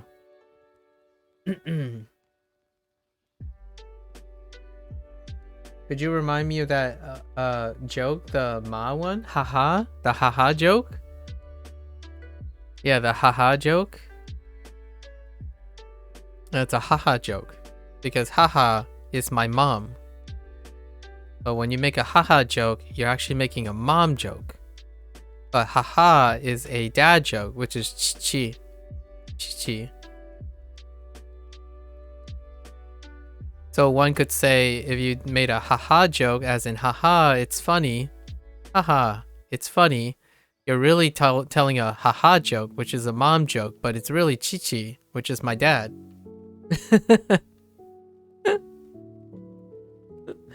Yeah, there you go. Classic. I think that was from the first week. It might be the second week. But within the first 14 days, the haha joke.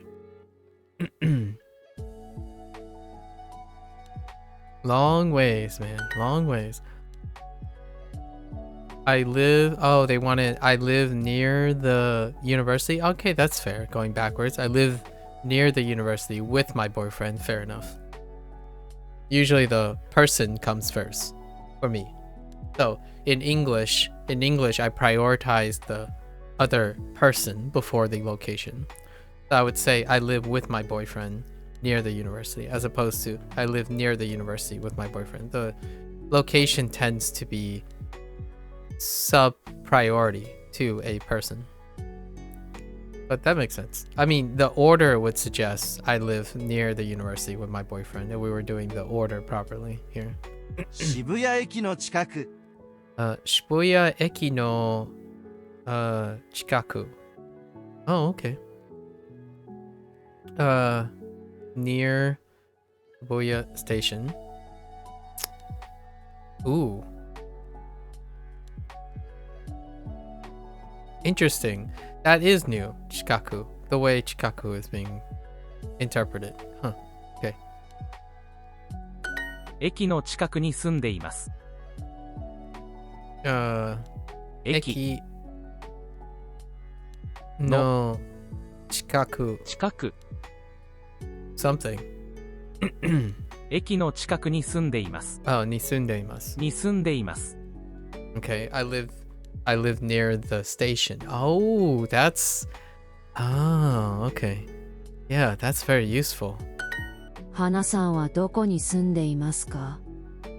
Where do you live? 私は駅の近くに住んでいます。I live near the station. Train station. キャンパスの近く。カンパス。カンパスの近く。near campus. カンパス。キアン Oh. キャンパスの近く。Wait. キャンパスの近く。Yeah, yeah, キャンパス。キャンパスの近く。キャンパス。Yeah, campus. I see the as opposed to the instead of the Yeah, okay. Campus. Yeah, campus の近く。キャンパスのうん近く。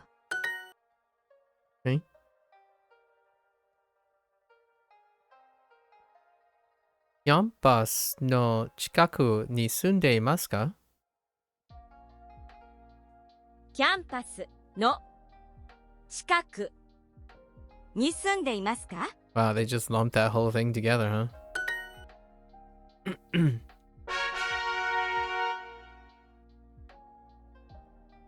Do I have no? Oh, okay. And do I have bonus? Kanji time. Do I have bonus for kanji? Nannensei. Nannensei. Okay, we're doing nannensei. 1年生 Ichinensei. Oh. 1年生 That's different. Oh boy. 1年生。Okay. 何年生？ 2年生 Okay. 1年生。1年生。 Okay. 2年生。 2年生。何年生1年生 Oh, that was my bad. 2年生 There's no. Okay, it doesn't overlap up there. Okay. Oh, no. Yeah, I don't like this listening skill thing. This listening skill thing, it times out right away. Like, I don't like that. All right, we're just going back. We'll do that in a bit. It's a design choice. So this thing is supposed to give you 15x or like double x, XP for 15 minutes, but it doesn't actually, because whenever you cross the threshold of the listening skill, it automatically ticks already. It's not after you complete a lesson group. That personally, it's a weird design choice. I don't agree with it, but you wouldn't know. So I spent 15 minutes already, basically just chilling in the lesson. 楽しいサークル。 Anoshi Sakuru Club. Okay. A fun club? サークル。 Sakuru. Why does that not sound like club? Sakuru. Kind of sounds like circle or society or something. Sakuru. 好きなボードゲーム Skina. Skina board game. Okay. Favorite board game? ボードゲーム Board game. Okay, fair enough. Skina board game. Game. ボードゲーム。 Board game. どんなボードゲームをしますか？どんなボードゲームをしますか? What kind of board games do you play? 毎週ボードゲームセイクルに行きます。行きます。ボードゲームサークル。サークル。Whoops. 毎週ボードゲームサークルに行きます。アンドリューさんはどのサークルに入りますか？どのサークルに入りますか？ Oh, 入り。interesting. Another use of this, but it's still being used in the same way. Hang on.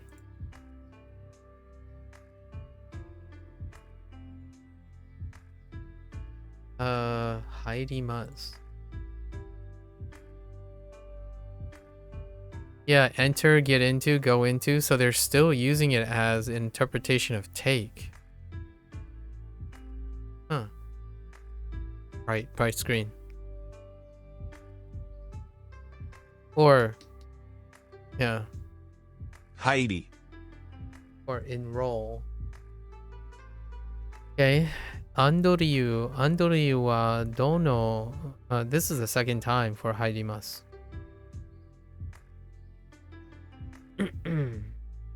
はどのサークルに入りますか？私はボードゲームサークルに入ります。Like enrolling or being part of. ボランティアサークル。Burantia. Oh, volunteer. Burantia Sakuru. The volunteer club? Sure. Burantia. ボランティア。 Burantia. Borantia. ボランティアサークルは楽しいサークルです。Burantia Sakuru wa Tanoshi. Oh. Sorry. Burantia Sakuru. Sakuru wa Tanoshi Sakuru desu. Okay, sure. The volunteer club is a fun club.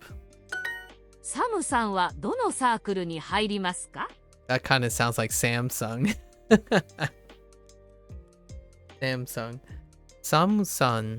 Samsung wa I wonder if they call Samsung the same thing. Samsung. Samsung wa dono sakuru ni harimasu ka? Sure. 私はボランティア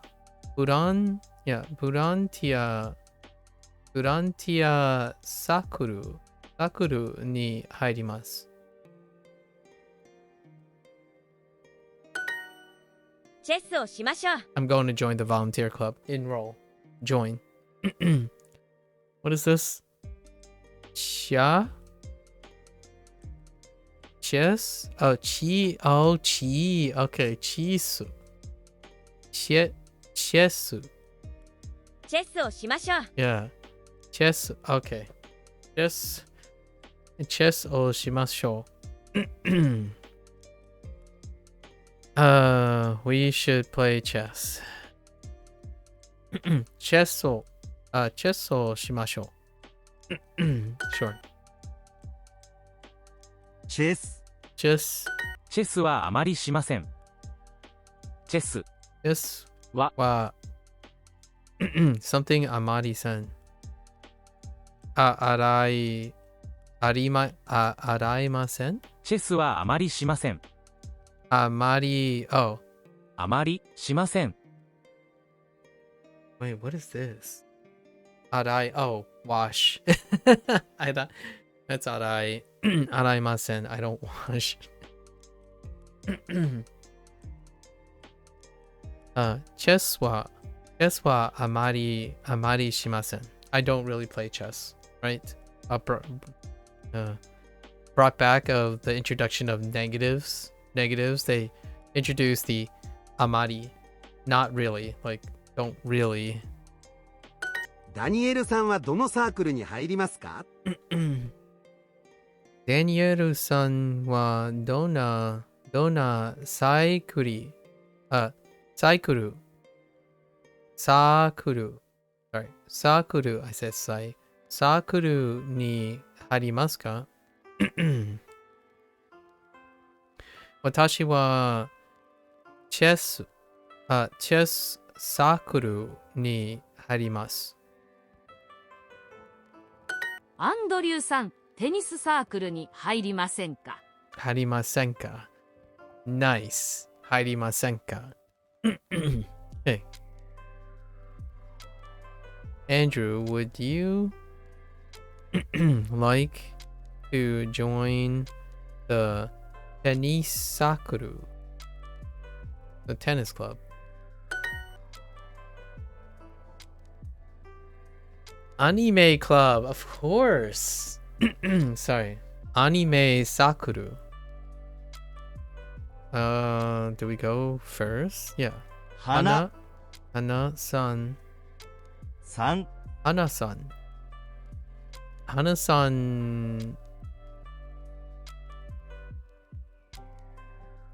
ももう Hana-san もアニメアニメ No. Anime Sakuru.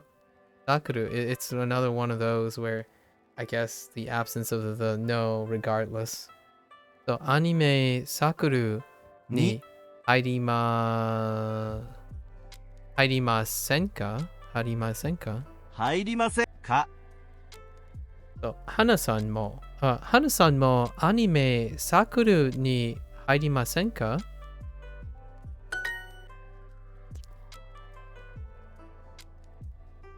アンドリューアンドリュー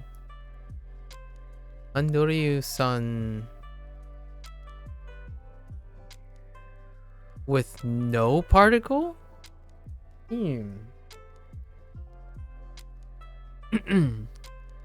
元気です。ロルスさんは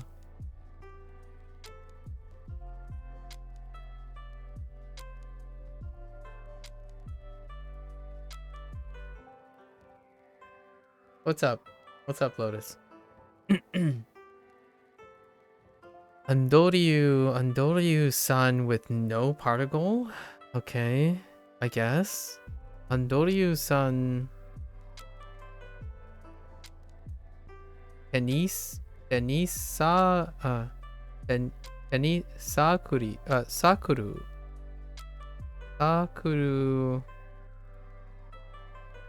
Sakuru に入りませんか？忙しい。忙しいでしょう。Very good? 忙しいでしょでも大丈夫だ。Oh, that's a typo. Oh, isokashi. Oh, you're really busy. Okay. You're busy, but you're okay? Fair enough. How do you say fair enough? How do you say the essence? Oh, ii desu ne. Sorry, ii desu ne. I'm like, fair enough. Oh, okay. Ii desu ne. Sounds good. Soka. Yeah, true. Soka. Soka works. Yeah. Is that so? Yeah. So.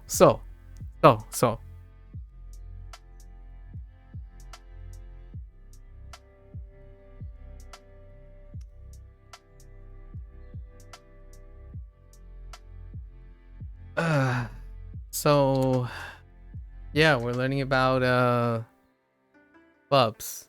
Bloops. Apparently it's sakuru. サークルサークル、テニス、テニス、サークルサークルにに入りましょう。no、入りませんか？入りませんか？入りませんか？アンドリューさん、テニスサークルに入りませんか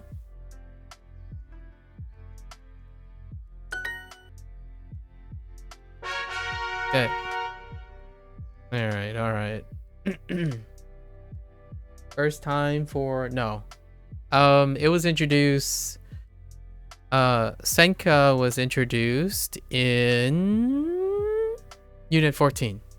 The expression "would you like," or making a suggestion using the negative. I think it was 14 or 13.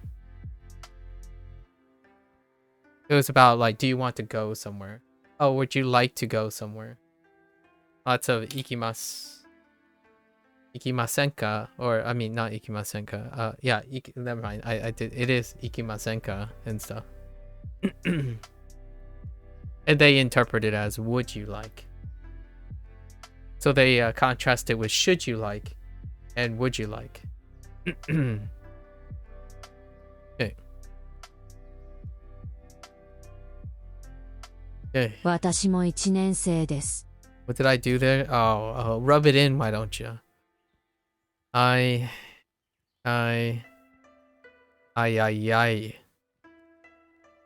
I'm also a freshman. Hecking contractions, man. Hecking contractions. 専攻は何ですか？ How did I screw this one up? 専攻は何ですか?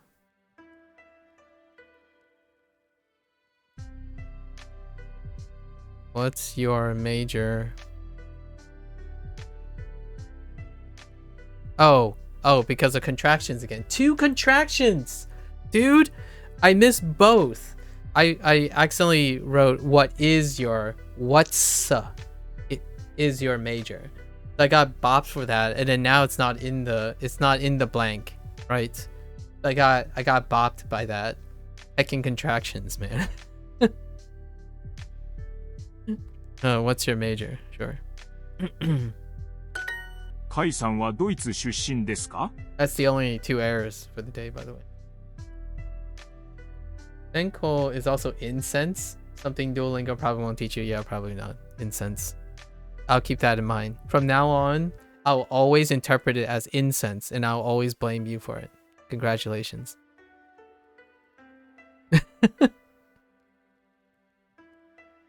It doesn't sound like incense, so that's kind of Senko.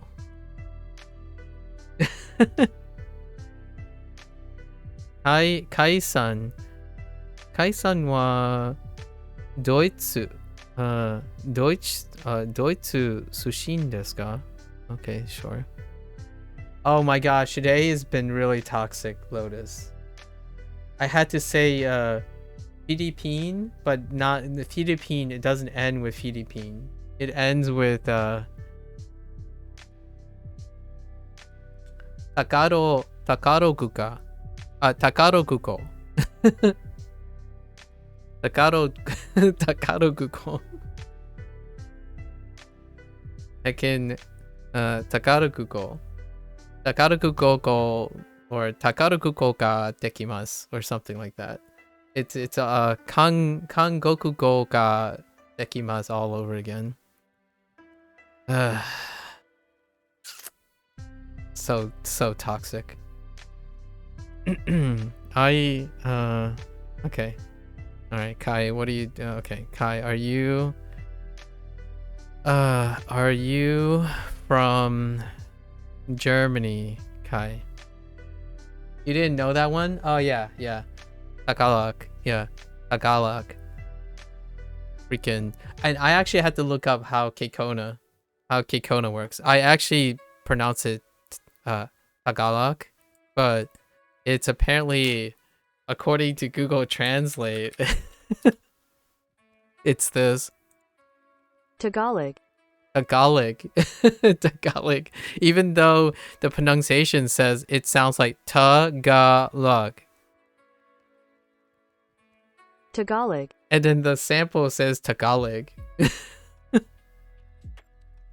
I don't know.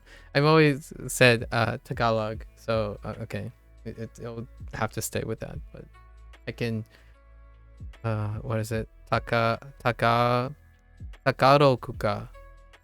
Takarokuko. Takarokuko.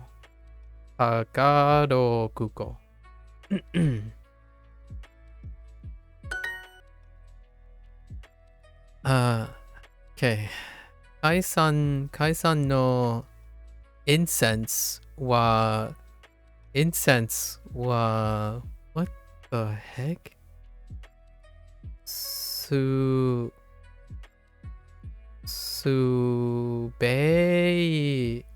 Spain. Oh, Spango. Oh my gosh. I swear. Spango this. Spango this. Mainichi Spango o hanashimasu? Yeah, hanashimasu. 話します。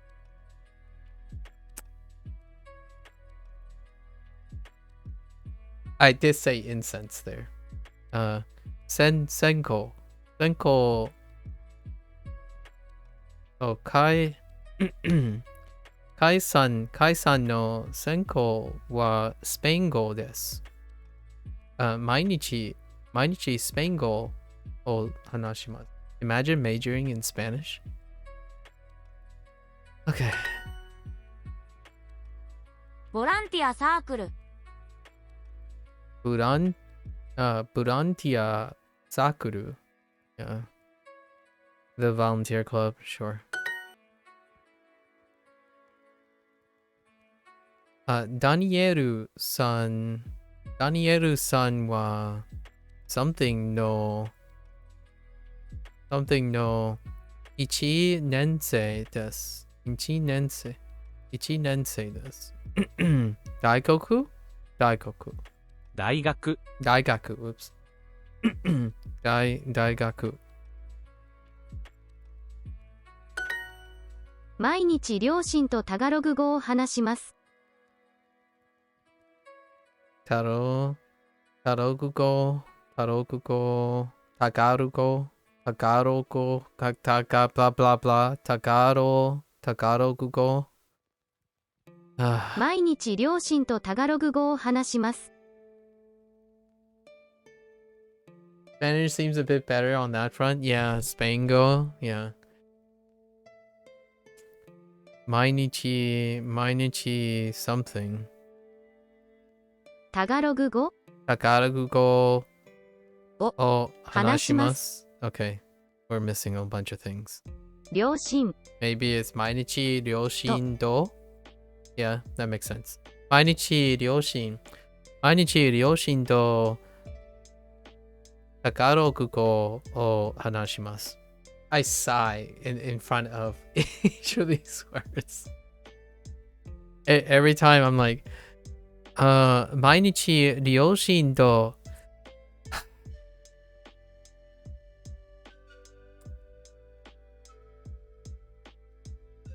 Takarokugo o shimasu.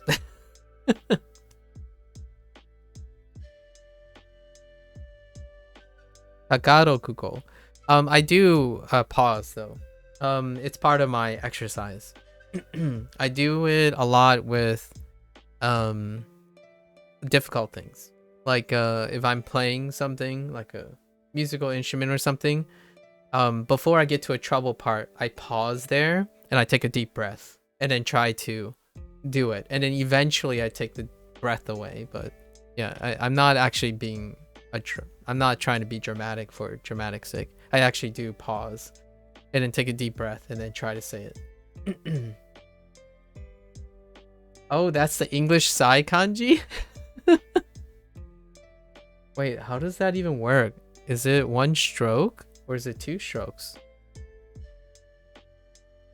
Is it this or is it this? Oh, no. Is it this? Oh, it's Sai. Oh, it's literally Sai. But how does the stroke order work? Do you make the U and then you slash it down the middle? Or do you left, down, and then back the other way? Sai, that's funny. The Greek letter Sai is the kanji for Sai. I don't think the Greek symbol has stroke order. Oh, okay. So you're supposed to write it like the Greek symbol. Oh, okay. Honestly, I don't even know what the stroke order of the Greek symbol is. How did Greeks normally oh, by the way, I learned this as a trivia.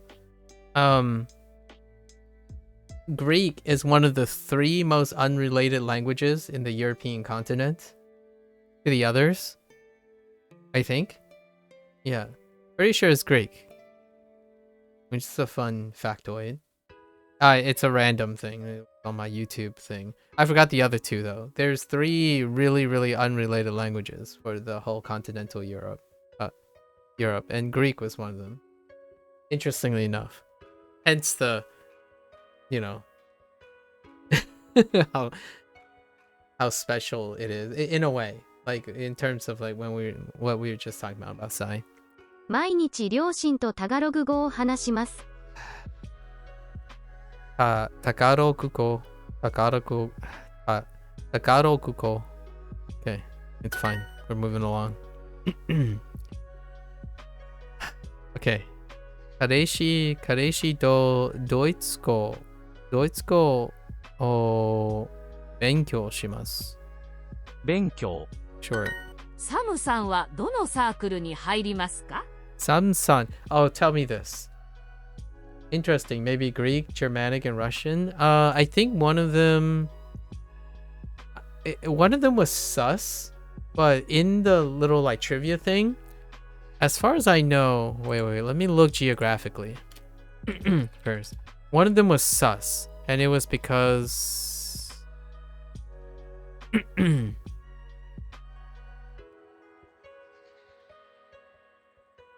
oh no. Yeah, I don't know what the other 2 is. But they named a lot of different choices, but I didn't recognize the other 2. Like, it's not German or Russian. Like, they mean language. They mean specifically language that has no relations, that have minimum relations with all the other languages. So Germanic would be English, right? English and German. They did pick some. I'm not sure they included Russia, as in if Russia was a valid choice when they say what region they were talking about. But the only one that came out that I recognized was Greek. I didn't realize Greek was that unrelated. But upon further retrospection, I'm like, oh yeah, true. I see. It's very notably unrelated to a lot of the languages in Europe. Some people pick like the Baltic states, Scandinavian, but they're all related. So like there's a lot of relations. Like they pick something from like Latvia. I think some pick like Slavic stuff, right? I don't know how they get their facts, so it was a random clip. I just thought it was very interesting. I don't know enough about language history and stuff. Oh, one real talk though, Lotus. How do Japanese people pronounce Samsung? Because I feel like it's close to this. サムさんはどのサークルに入りますか？ It's not supposed to be Samsung, but I can't unhear Samsung. Samu-san wa dono sakuru ni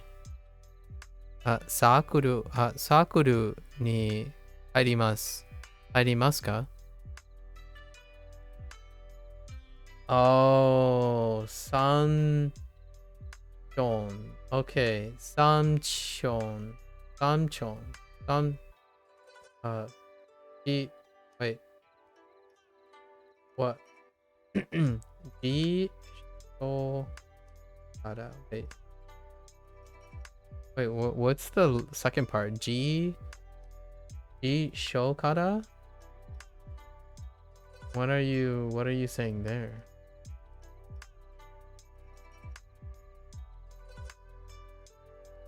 Is that like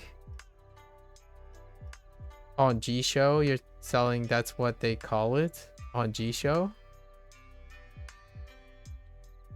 In a dictionary? Is that why you're saying G Show kara? Samu do chon samchon.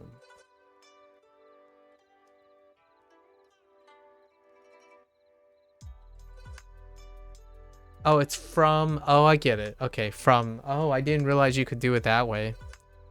Oh, okay. Yeah, kata I have, but I didn't realize you could express it in that way. That makes sense. Right now, the only use of from was location and cost and time. But that makes a lot of sense because technically G-Show is a location. Got it. Yeah. Okay. Watashi wa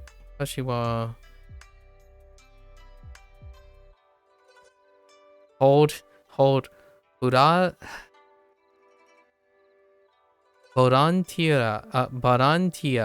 Borantia sakuru ni hairimasu. Borantia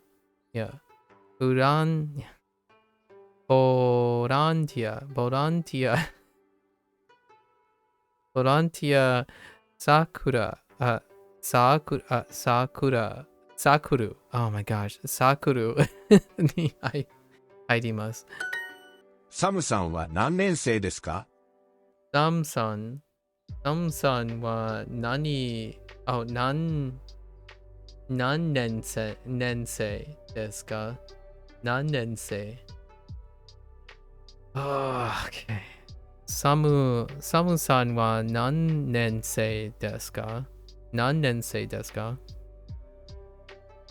Watashi wa ichi nensei desu. Ichi nensei desu. Kai-san wa? Fair enough. カイさんの出身はどこですか？ Where is Kai-san from? Watashi wa doitsu sushin desu. From Germany. Or, I'm from Germany. Duolingo! Why? What happened? Where are the placeholders? ダニエルさんの専攻は何ですか？ダニエルさんの専攻は何ですか？ Okay. 私の専攻は Oh no. ビジネスです。ビジネスです。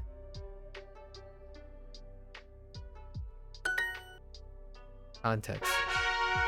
I need my context. All right, it's kanji time. 15 minutes of kanji. Silencio, por favor.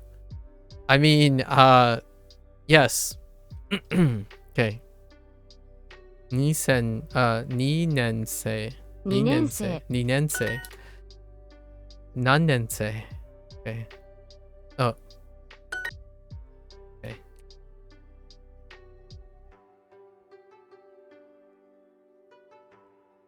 1年生。1年生。何年生？何年生？何年生？ 2年生。2年生。1年生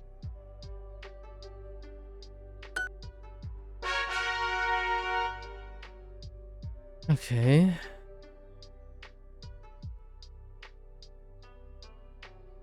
What? Is that supposed to be sensei? I guess. Wait, I didn't get this. Why is this Sensei. here? 先生 Okay. Sensei. I didn't get sensei Sensei. before. But I guess Sensei. say is in sensei. 先生 Okay. 先生先生先生 先生 What? Sensei. How do you do? Why would you do Sensei. that, Duolingo? My trust is Sensei. betrayed. What the heck? Get more with super. Non-sensei. Non-nensei. Non-nensei. Oh my gosh. 何年 That's a little scary. Ichi-nensei.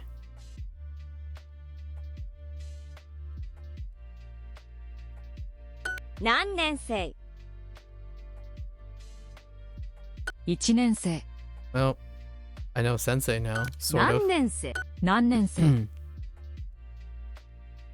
1年生何年生1年生2年生何年生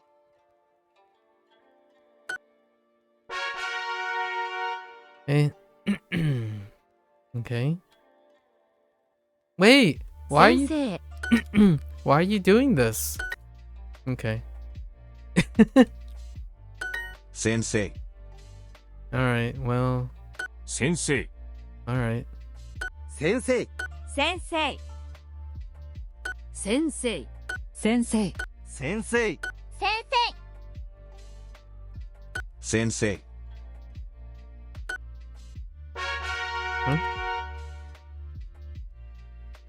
Okay. Ninensei. 2年生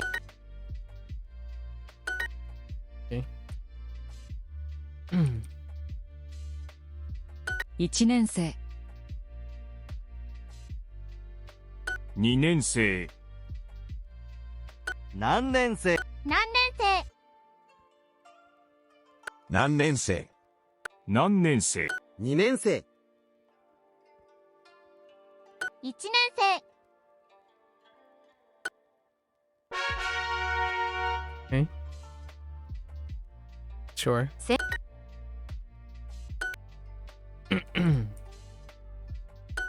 先生 This is the Sensei. old style too. This is the old style Sensei. kanji. 先生 So Sensei. this might be a Sensei. leftover. Sensei. Oops. 先生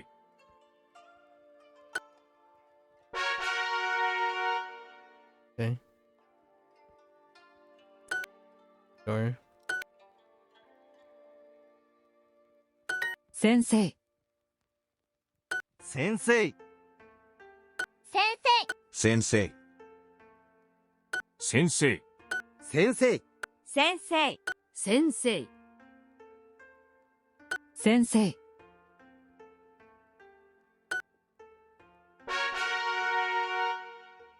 Okay.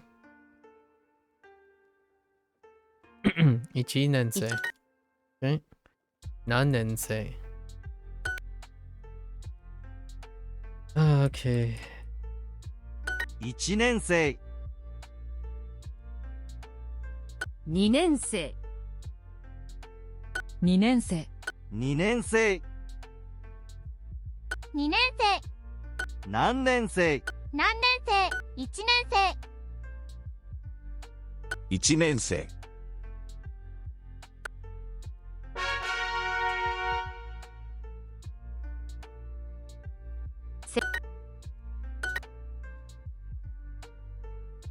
先生先生先生先生先生先生。先生。先生。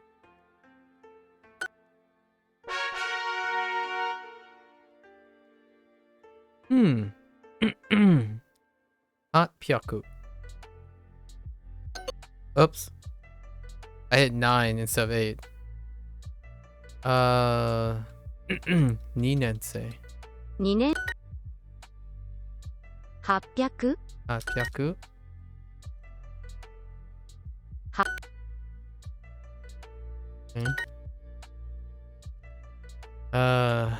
700。700。1年生。2年生。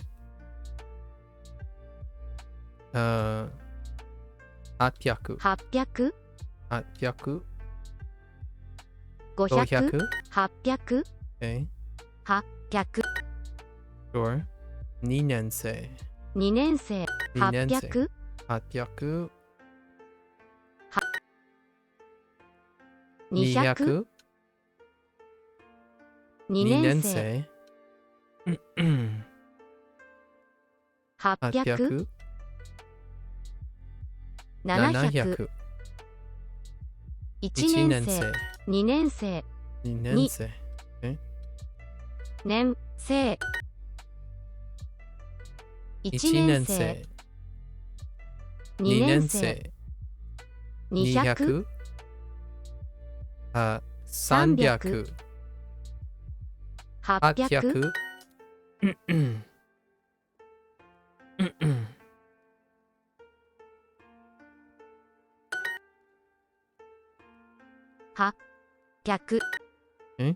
900。800。何年生。Oops. 何年生。200。2年。Okay.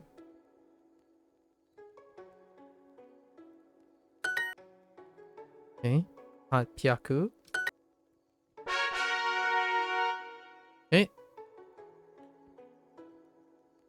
飲み物。1年生。1年生。1時半。Oops. 12時。1年生。飲み物。Okay. 1年生。飲み物。魚。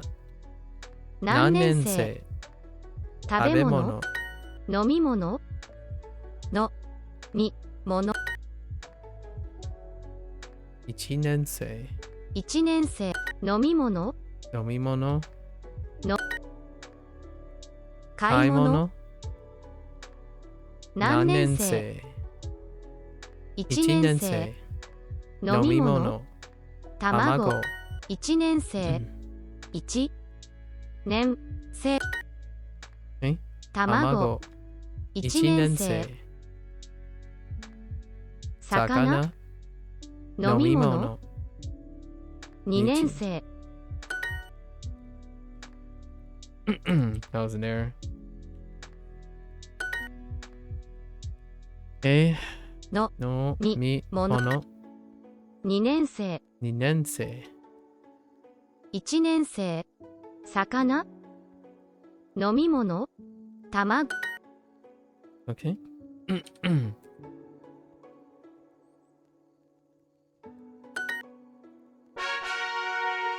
Okay.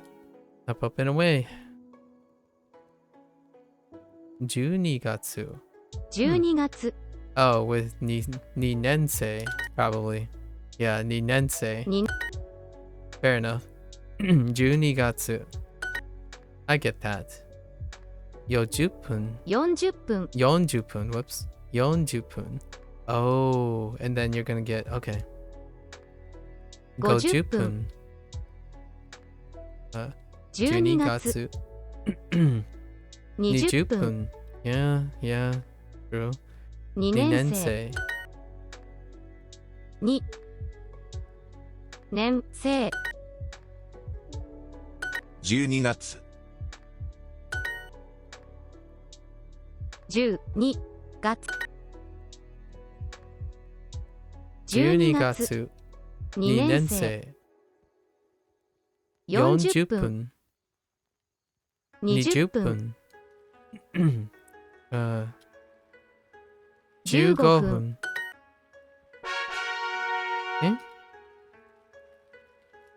Okay. 800。800。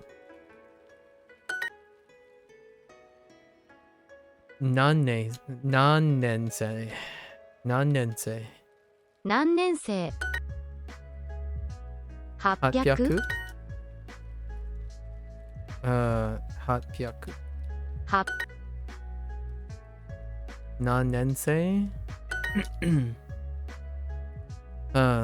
200。 800。 500。何年生。1年生。 800。 800。 何年生。何年生。 800。 700。 2年生。何年生。 500。 800。 何年生。何年生。 800。 300。 300。 900。 900。 何何年生。年生。2年生。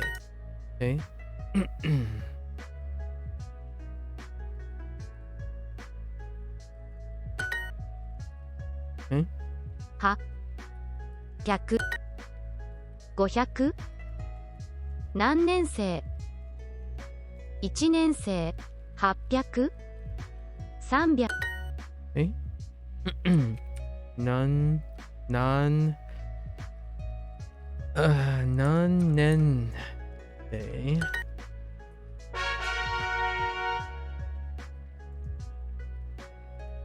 何年。何年生。Oh, 何時間。何時間。 Fair enough. 何年生。4 4時間。時間。何曜日。何時間。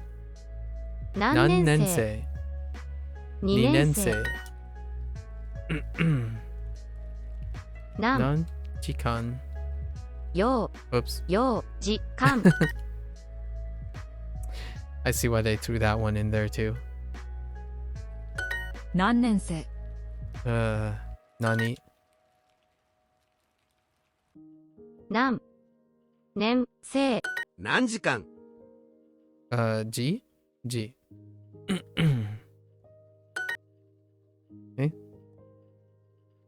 何曜日。時間。何時間。何年生。何回。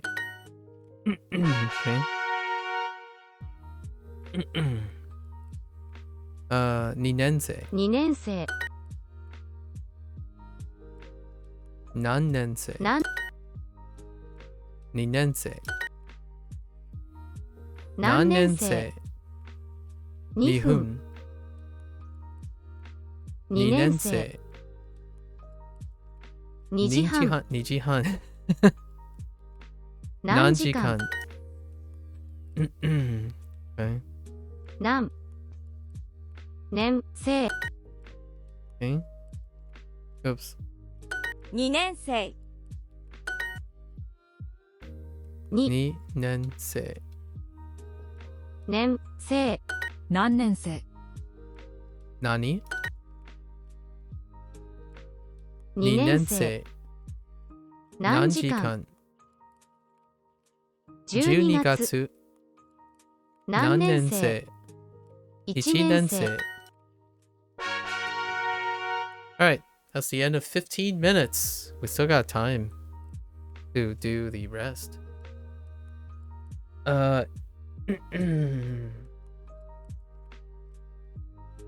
Also, freshman, sophomore are broader than just high school. We already talked about all of this, Hideyoshi. But Just so you know. In English, that's also true. So, just thought it's so prevalent that they don't say grade 7. That's fair enough.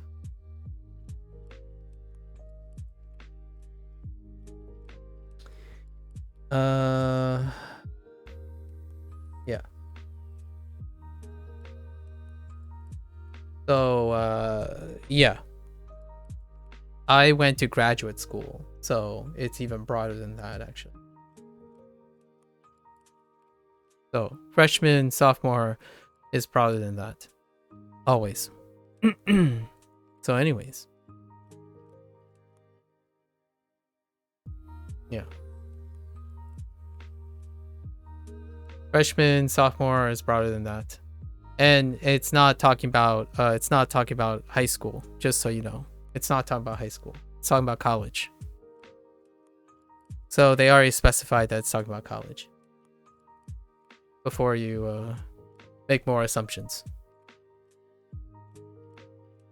And sensei, interestingly enough, sensei, we didn't get the kanji for sensei, but I guess that's one way to teach sei being the same in sensei.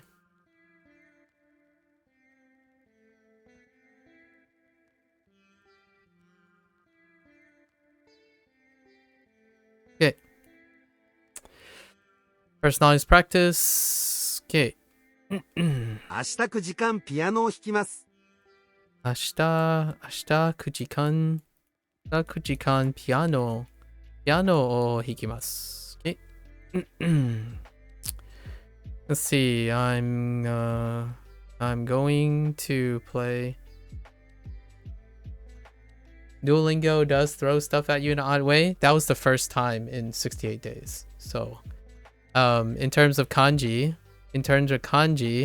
we started kanji in day 5. So that was the first time that happened for kanji. So maybe. I'll agree sometimes. It does sometimes. Seldomly, but sometimes. So that was the first time a kanji was introduced before it showed up in the lessons. They're usually pretty good with that. But that's the first time there was another kanji character in the kanji section, which is new in Duolingo. Japanese course. 明日9時間ピアノを弾きます。So, I'm going to play piano for 9 hours tomorrow. 毎週10時間ぐらい踊ります。毎週10時間ぐらい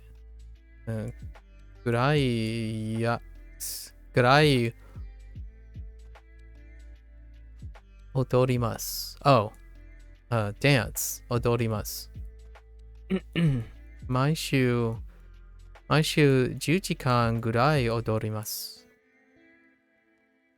I dance for about 10 hours every week. 毎週。よくうちでピアノを弾きます。よくうちでうちで、yeah. よくうちでピアノの弾きます。I play piano at home. I often play piano at home. Okay, fair enough. 明日4時間バドミントンをします。バドミントン。明日4時間バドミントンをします。I am going, sure. I'm going to play badminton for 4 hours tomorrow. あの黄色いキャラクターは面白いですね。あの黄色いキャラクターは面白いですね。That yellow mascot is funny, isn't it? Oh, over there. That yellow mascot over there. That yellow mascot over there is funny, isn't it? Okay. その赤いキャラクターが好きです。その赤いキャラクターが好きです。その赤いキャラクターが好きです。I like that red mascot.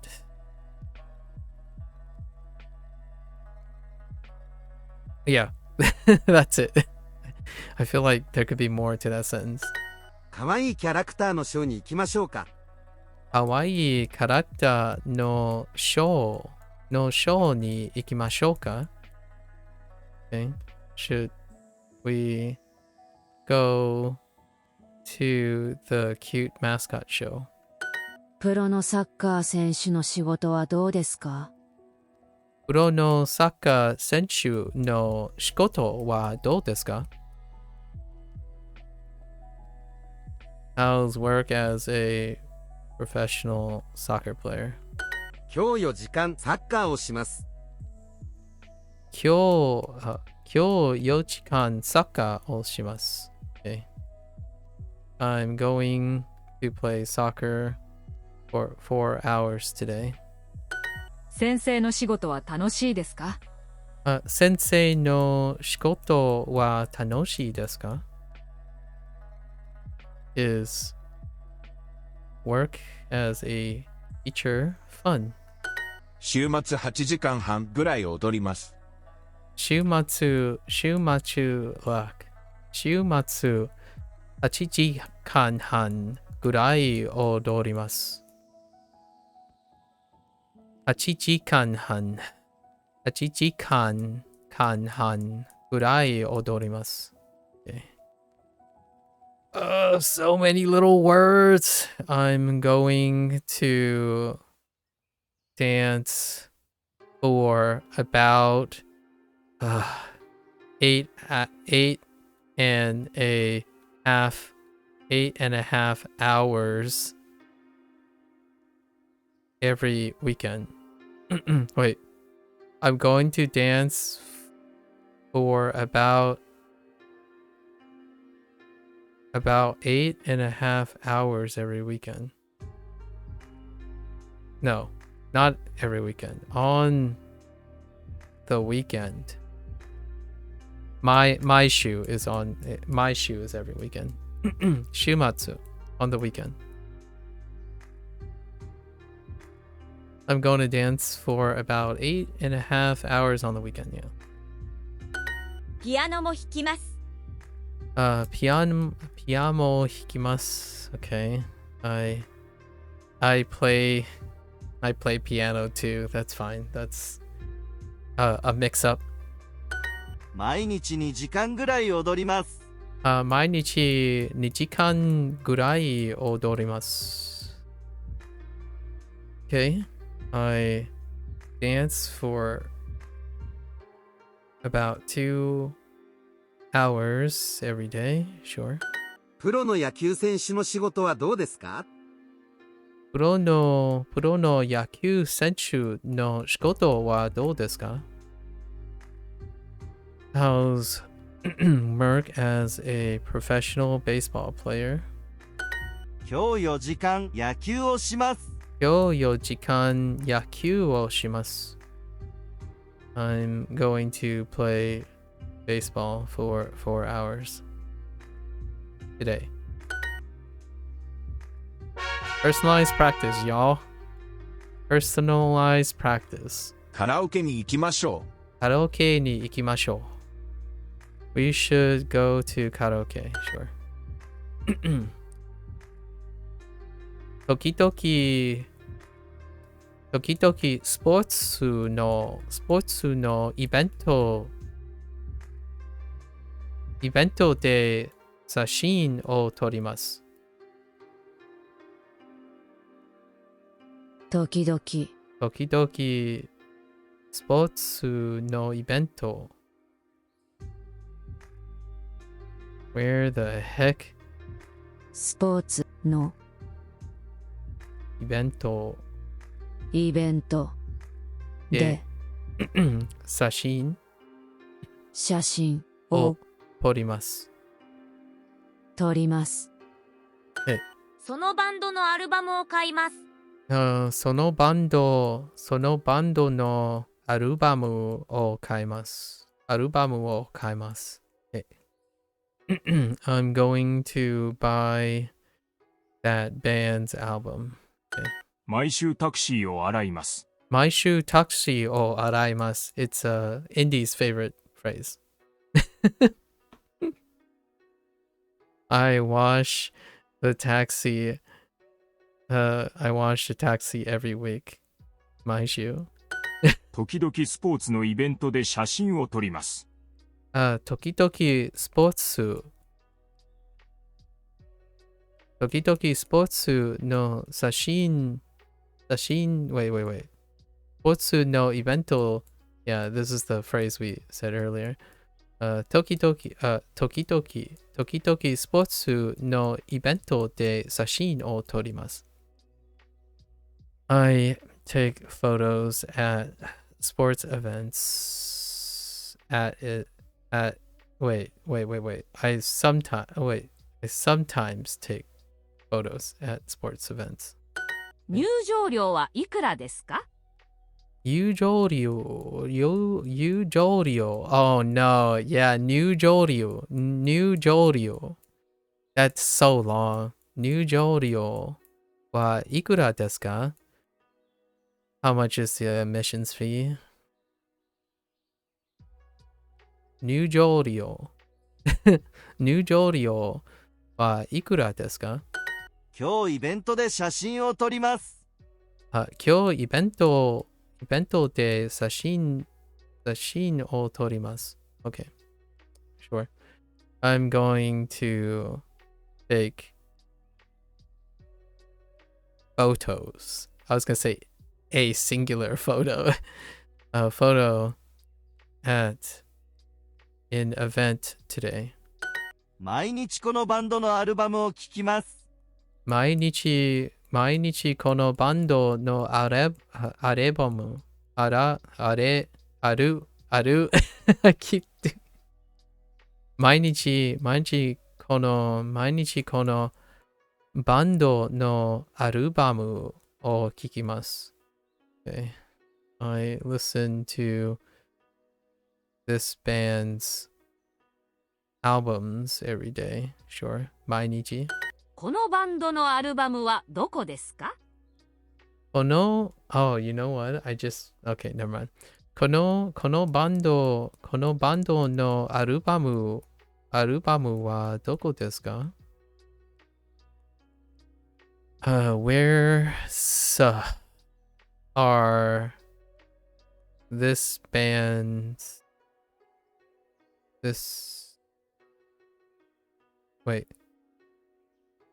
Where are this band's albums? Sure. バスの運転手はバスを洗いますか？バスの運転手はバスを洗いますか？ Hey, it's Indy's favorite question. Do bus drivers wash buses? Do bus drivers wash buses? 今日タクシーを洗います。今日タクシーを洗います。Man, why? Okay, I'm going to wash. I'm going to wash the taxi today. 子供の入場料は2000円です。子供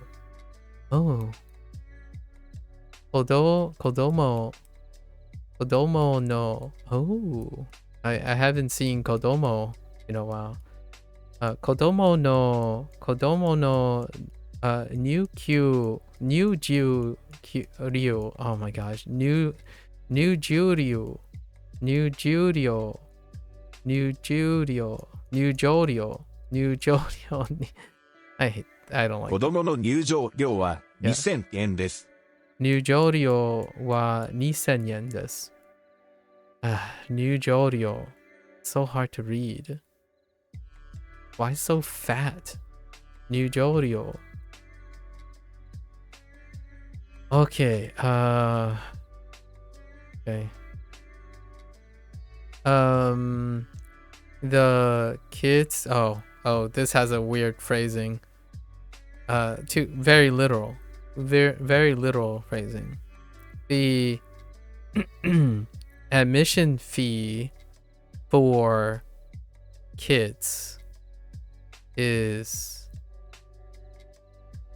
2000 yen, 2000 yen.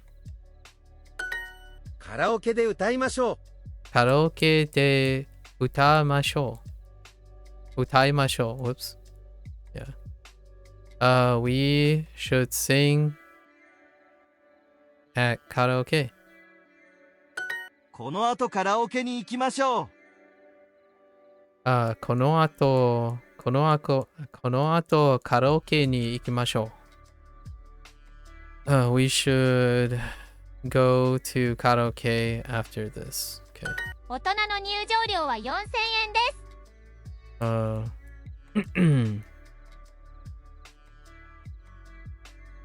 大人の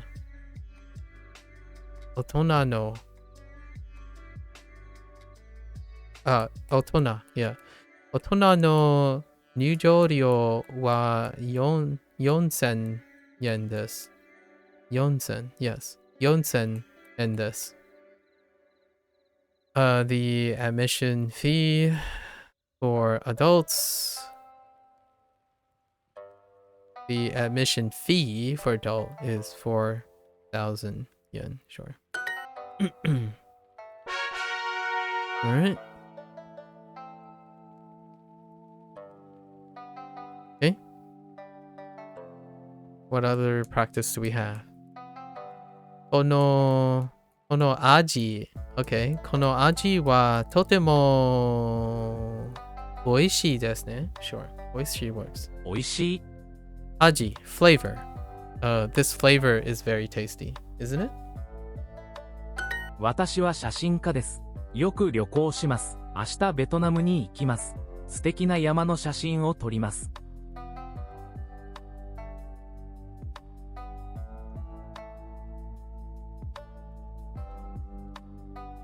私は写真家です。よく旅行します。明日ベトナムに行きます。素敵な山の写真を撮ります。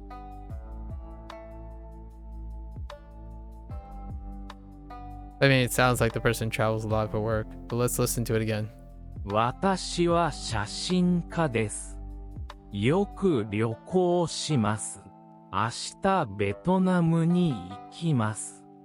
素敵な山の写真を撮ります。Yeah, it's a photographer, went to Vietnam, travels a lot for work. Coda. Dorio, co-worker. 同僚 Dorio, Shichimon. 質問 Biru. ビール Sure. Mokuyobi. 木曜日。 1時間半ひらがなを勉強します。1時間半 I heard Benkyo. 勉強します。 Missed something. Did I not? 1時間半ひらがなを勉強します。 Hirakana. ひらがなを Hirakana o. Ichi kanhan. Hirakana. Oh, there it is. Like, oh, that was a little confusing that they combined the O. So, 1時間半ひらがなを勉強します。Often travel with my team. I'm guessing they want... Oh, they don't. Huh. Okay. チームと、no, よくチームと旅行します。いや、旅行します。チームよくと旅行します。いや、よくチームと旅行します。週末は友達と中国語を話します。週末友達と中国語を話します。は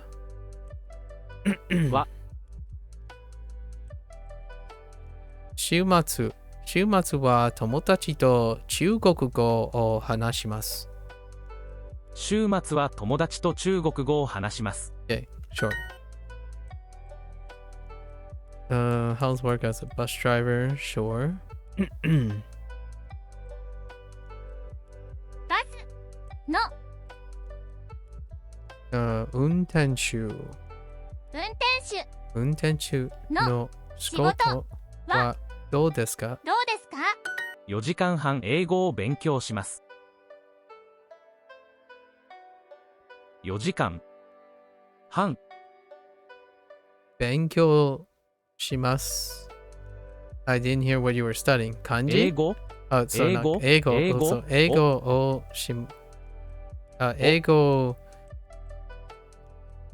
を勉強します。4時間半英語を勉強します。Okay. I needed something to practice.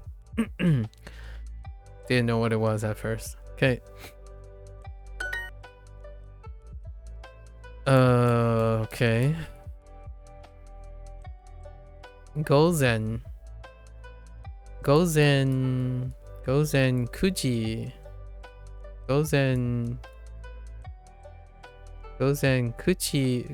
時9時に仕事に行きます。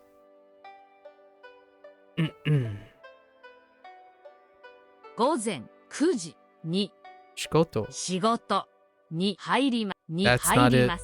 行きます。Wait. にごろ行きます。 Stop. 仕事午前9時頃仕事に行きます。Around 9 a.m. どのバーに行きましょうか？どのバ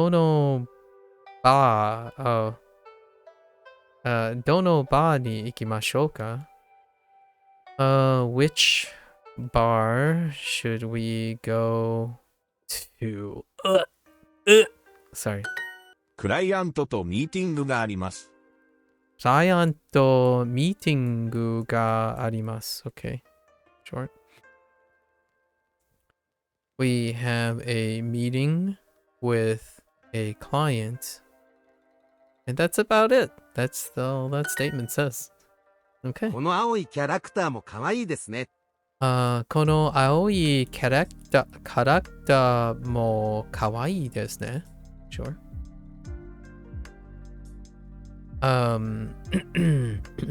This blue mascot is cute. Is also cute, isn't it?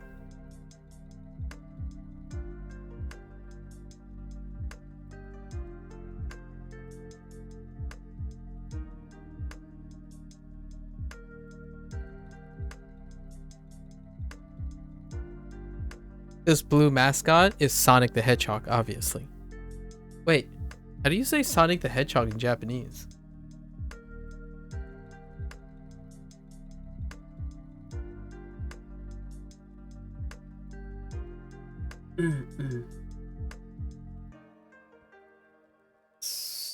Soniku. Soniku, I don't know. Whatever a hedgehog is.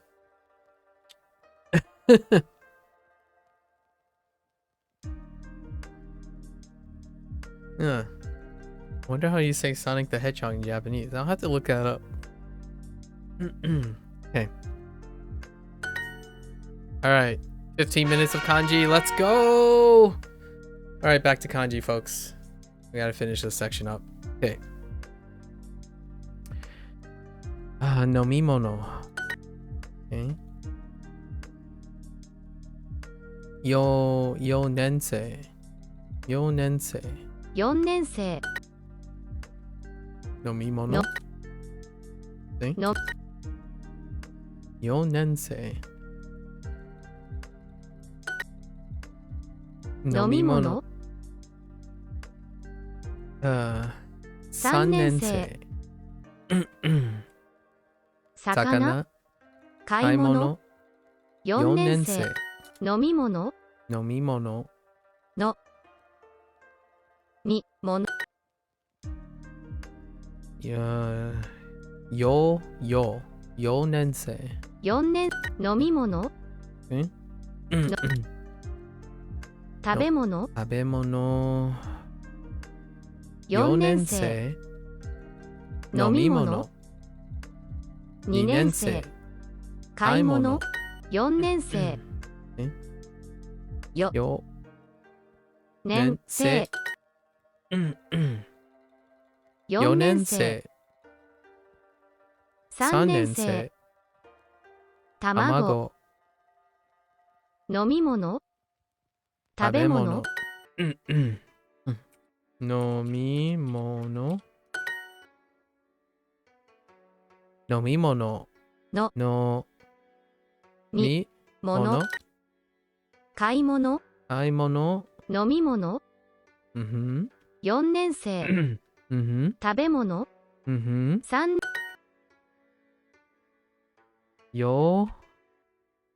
年4年生Get more. Now. It was doing much for teaching you the off counters than it did for you. I can imagine. I really can. It actually it tries to trip you up a lot with the different counters. It's deliberately done that way now, especially the kanji section. 何年生4年生 And yon from far away looks like nan. It's probably why they're doing this. And it's related to sei, nensei. Nan nensei. 40分40分3年生何年生4年生何曜日 Yeah, they're putting in the nan because nan and yon is very boxy. It's a stretch, but you know. Yo. Can happen. Whoops. 年生4年生何年生何何年生4年生 Whoops. I was a little to the left. 2年生何時間40分4年生 Oops. 4年生何年生 I clicked on the wrong thing. Alright, we're getting there. We're getting there. Yoji. Makes sense. Yoji. With yo nensei, yeah.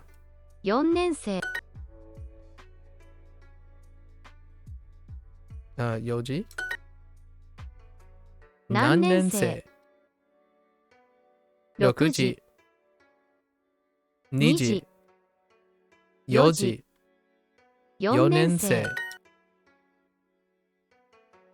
よ年生4時 G. Okay. Okay. よじ4年生4時。8時。9時。40分。4年生。Okay. Of course, we finally have station. Eki. 駅 Oh my gosh. Oh no. Oh, that's not. Oh no. Oh no. Oh no. That's. Oh no. 駅駅 Wait. Shh. I need to concentrate. 駅 Gosh, why? 駅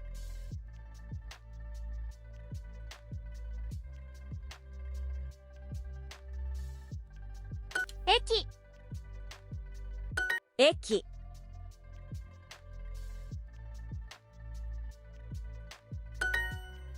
Oh, why is it registering both? 駅 Okay, that's an error. That's a programming Eki. error right there.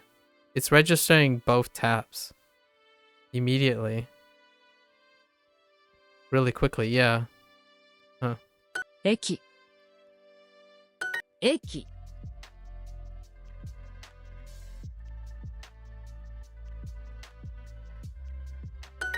Yeah, it's registering Eki. both taps. That's unfortunate. Oops.